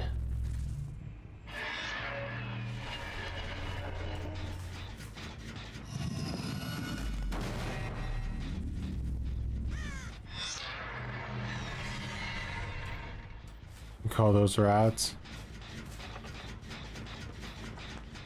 Holy, like, ninja.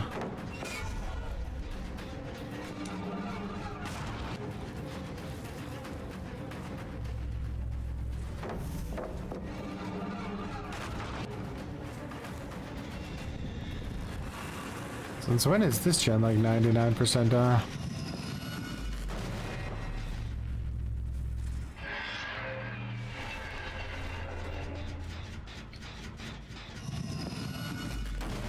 She's here somewhere.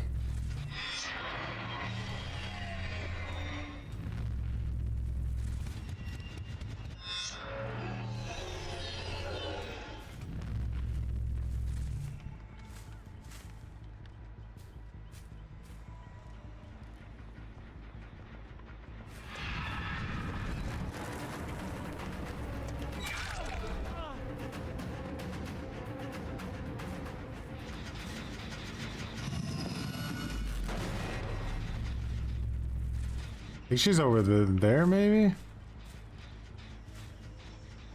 was like, why else is that TV off over there? It's a bit strange.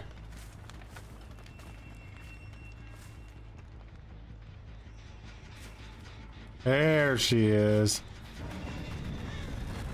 There's our little stealth queen.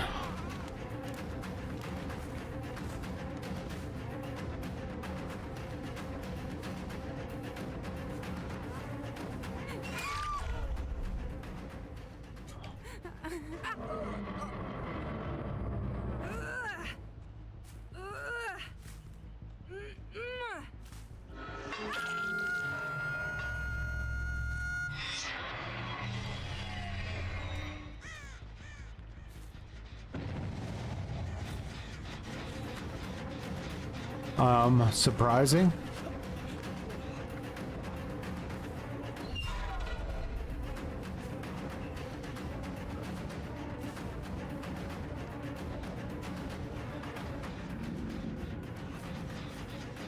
Giga distance.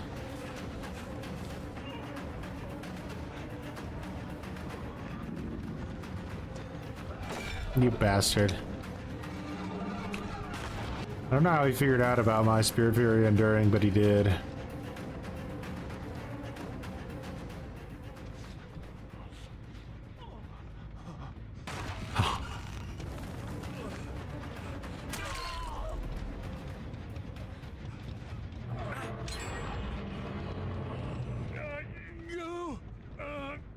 She went left.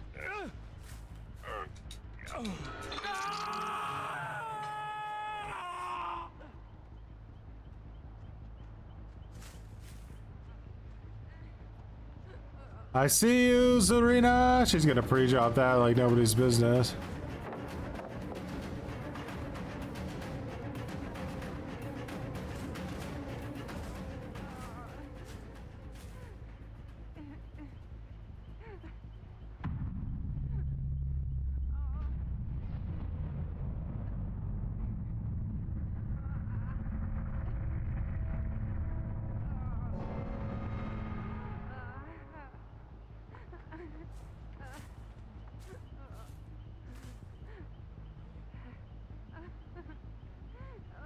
This is a hatch standoff.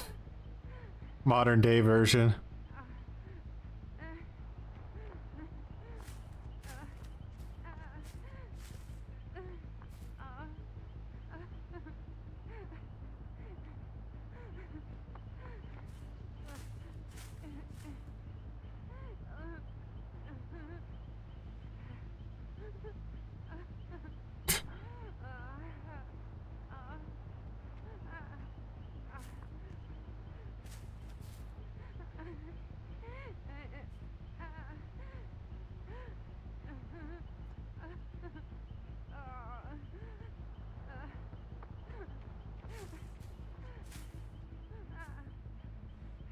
Just go for Ash.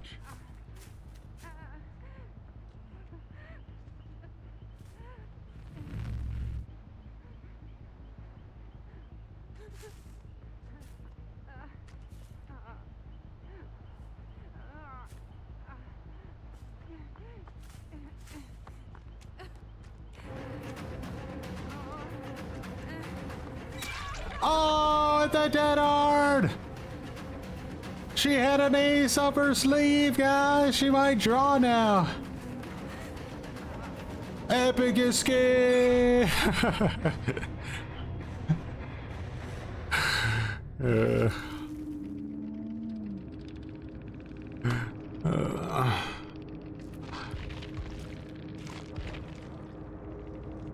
Damn, Zarina wasn't playing around.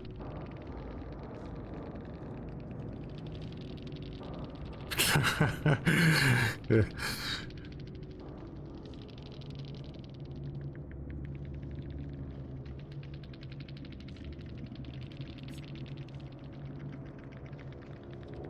I wonder what the hell happened to that Felix. Bro, like, just absolutely disappeared into the ether.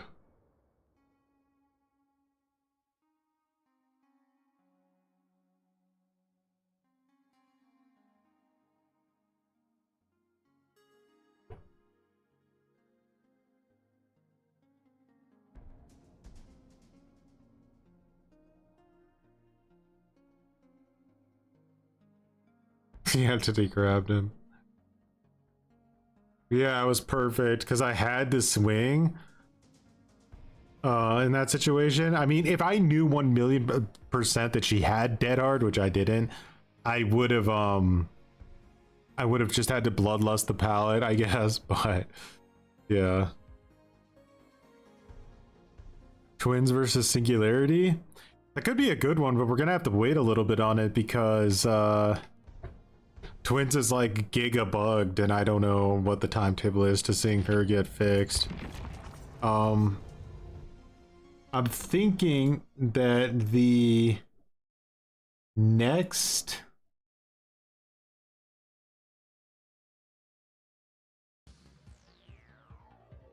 Demogorgon versus Hag, that's an interesting one.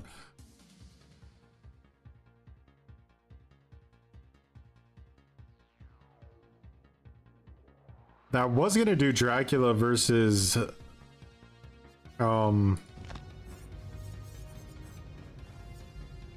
Vecna next, because I kind of feel like I'm not too good with either of these characters, but I do think that they have potential and they're kind of fun to play. This place. They're very similar in a lot of ways. A miserable little pile of secrets. Demo versus Xeno, more like. The problem is I hate playing Xeno so much that I know that like I would just crash out and burn playing Xeno.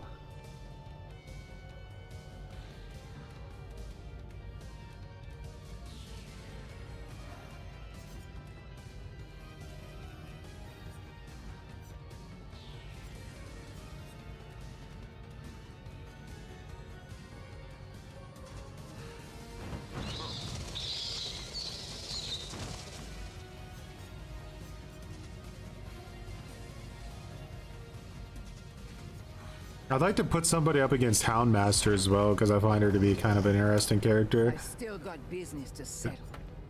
You smell him anywhere? Pinhead would make some sense, but it doesn't have to be like a perfect matchup or anything.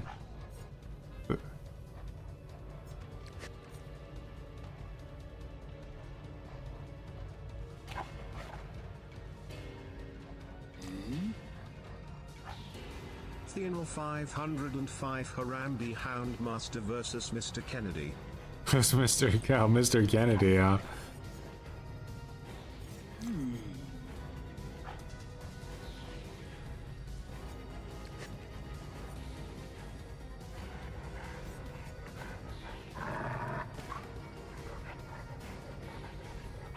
Who you calling Pinhead?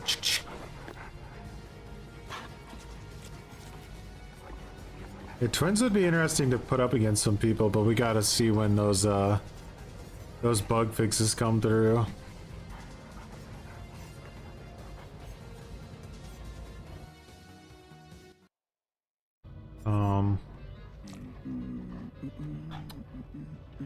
Yeah, I think we'll probably do the Dark Lord against the Lich, and then see how that goes.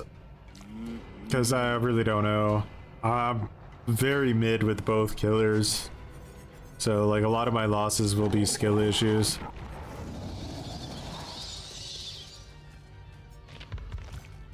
We got some builds here to try out already. I don't even know what's going on here.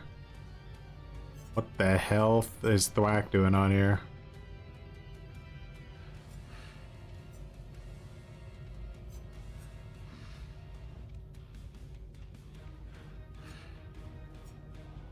No, Thwack's gotta go. That's unacceptable. We can't have that.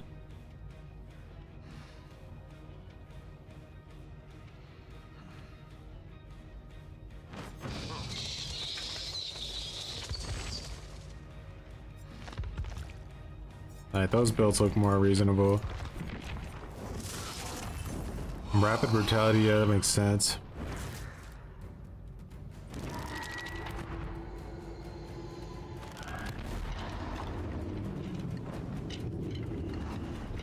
I don't know which one you'd root for. I think I have more confidence with Vecna than I do Dracula. But must be good at a good thing to do to get a little bit of extra experience with both characters. Just gotta kind of keep in mind what I'm doing with these add-ons, because they've changed how Vecna play quite a bit.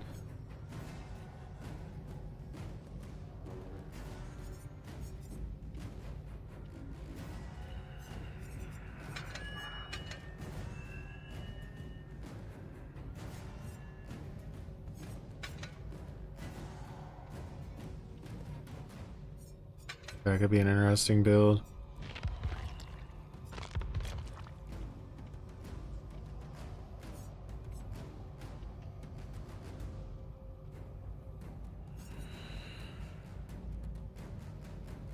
Sadako and Pig. Nice. Pig's slowdown is really nice.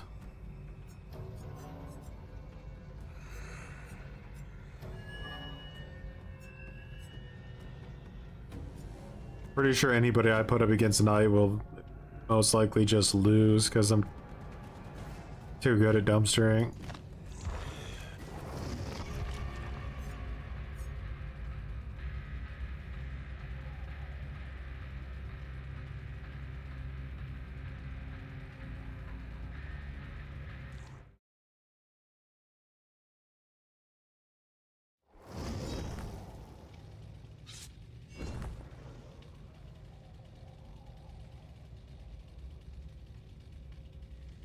The weird thing about Dracula is always that like he could be like close to the best killer in the entire game if you were able to find a way to actually completely master what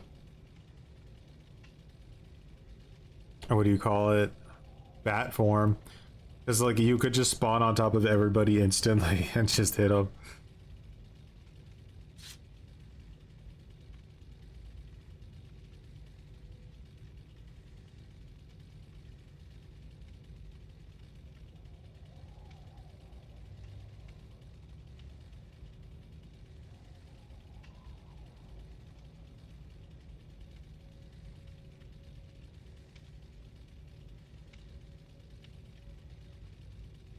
I definitely spoil myself with Vecna by using his iridescence so often.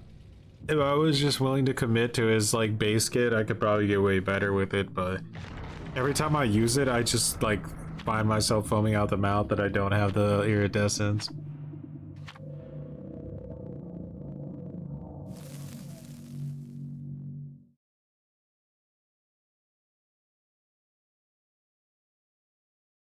It's like, I don't know, in order to win matches consistently nowadays, it feels like you have to be so incredibly overbearing.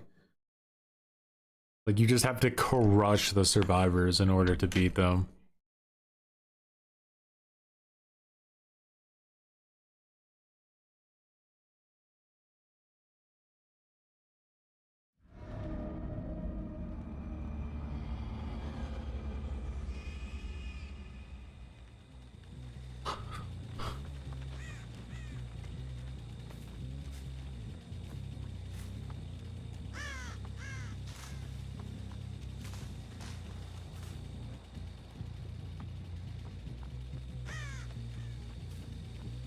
Yeah, Dracula is pretty difficult.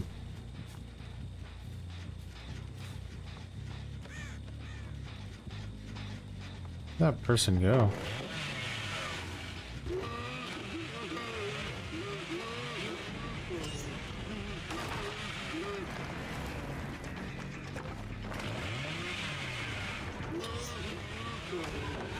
That was wild that they got that much value out of that play.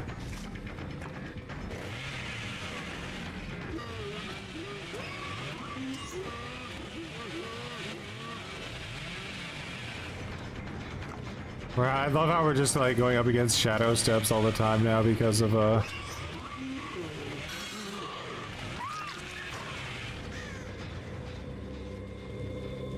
let's hope they don't have exponential. We won't actually be able to complete our Harambe edge.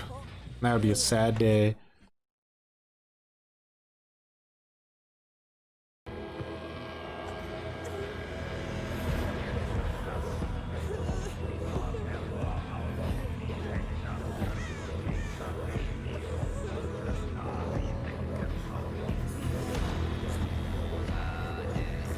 The hell?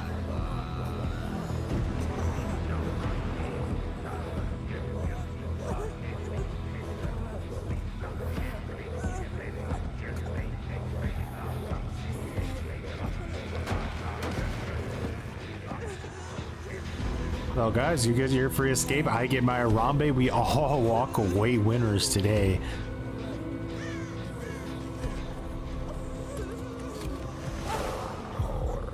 Not everybody's cut out for the Harambe. Some people just like to shoot gorillas instead of respecting them the way they should be respected, you know?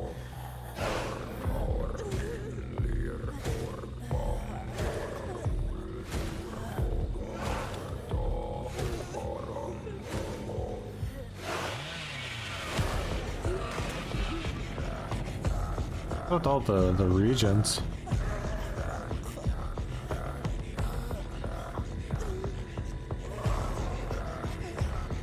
It's definitely really hard to see with all this random clouds of smoke pooping out of nothing.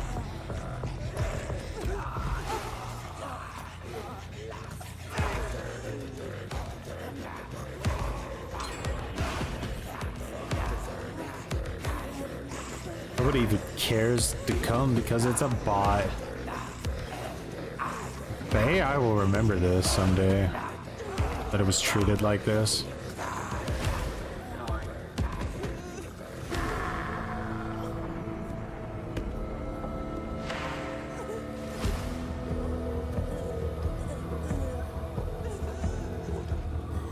V20, that would be funny as hell.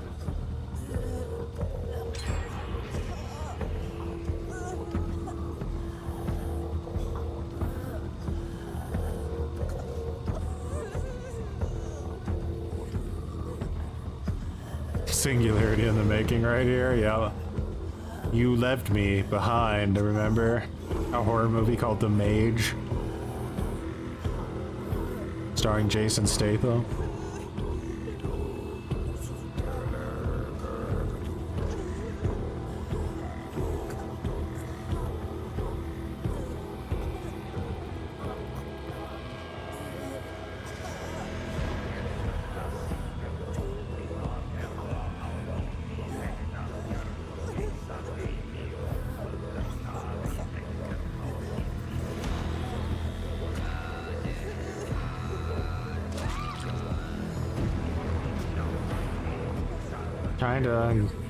You trying to break the law, man?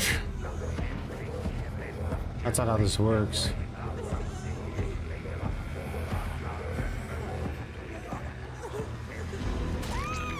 They have exponential. Now I'm gonna have to beat the absolute shit out of her. I hope you guys are proud of yourself.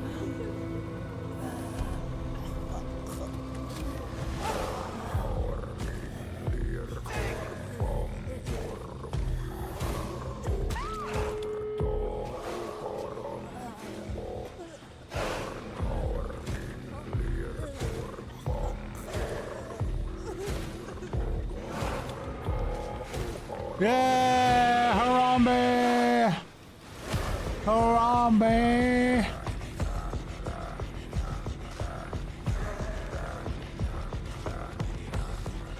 What's this, huh?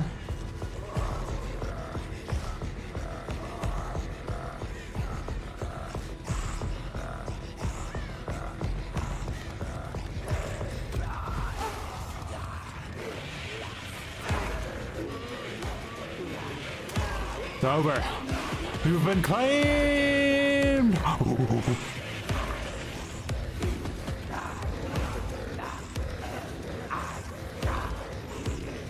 Look at him leaving you. You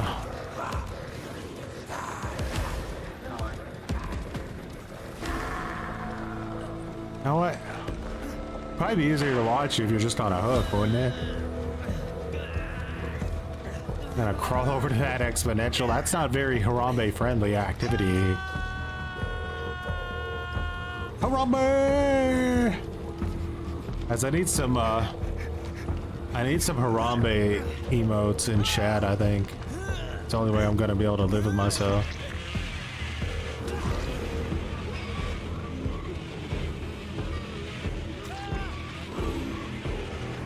Huh? Yeah? You wanted to watch, huh? I'll show you about watching, Nia.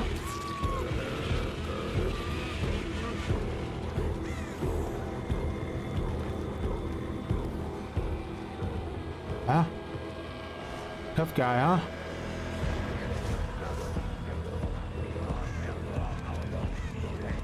We better get out of here. You better get out of here right now.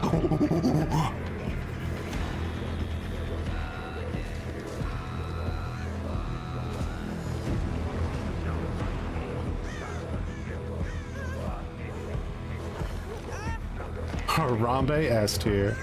That's right.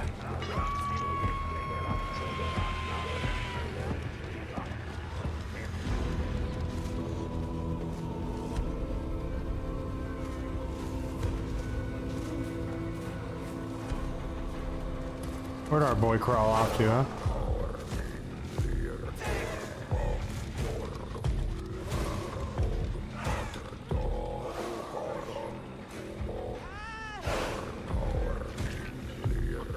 Monkey strong!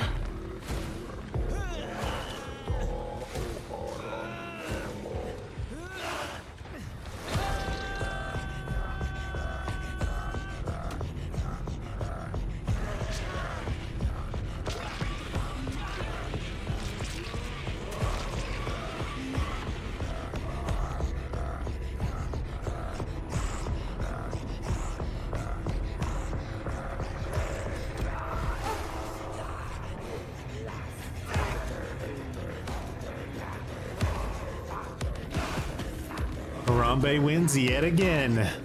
Not even Boone Exponential could slow him down. What a legend. So, you know, while we're here, let's give prop. Oh wait, wrong one. Oh wait, wrong one. Well, we tried. Unfortunately, that's just balls.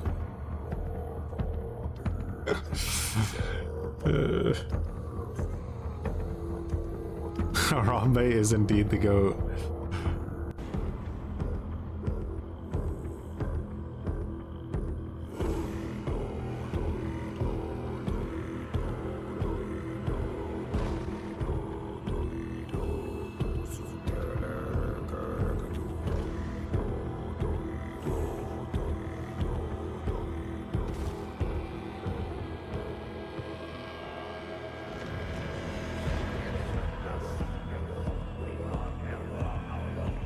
Kill rates are too high. Must nerf Harambe.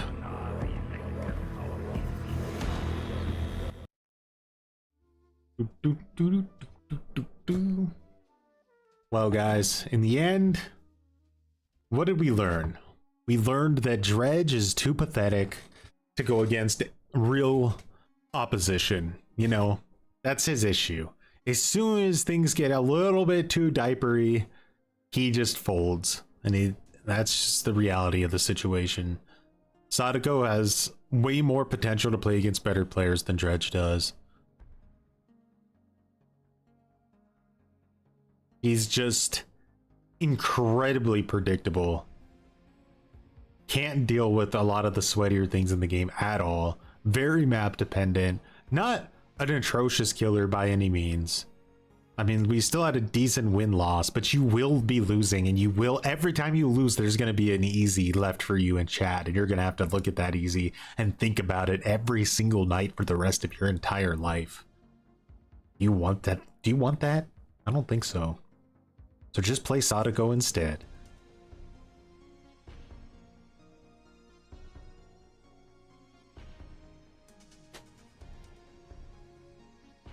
Painrest, Pop Bamboozle, Barbecue is okay. It's okay.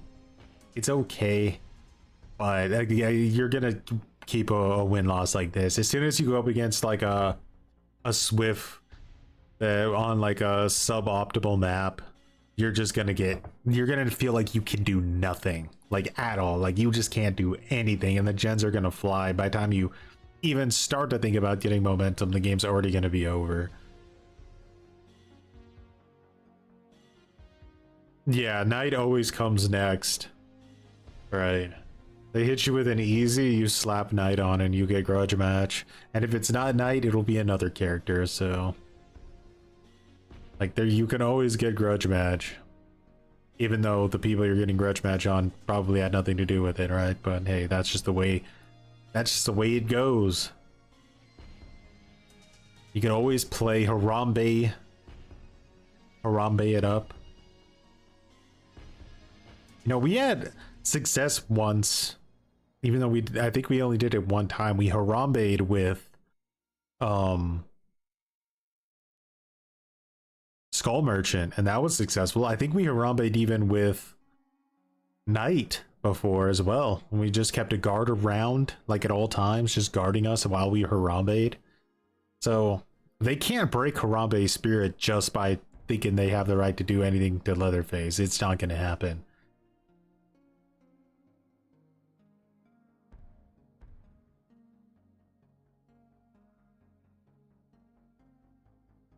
Yeah, even in Nightfall, he gets nothing. Nightfall should definitely remove his sound. Like, not only is he enormously loud, but if he breaks out of a locker, it's very easy to tell which locker he broke out of. I did Harambe with Skull Merchant. I just downed the person and then surrounded the entire area around them with the drones, so anybody trying to get close, if I even started to chase them and they ran away, they'd get scanned, so they started getting injured trying to get in. I just created a defensive perimeter around my Harambe edge.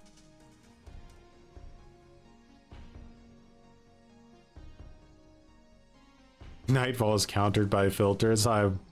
Doesn't surprise me at all. It's a console only player's dream to have something like Nightfall in the game.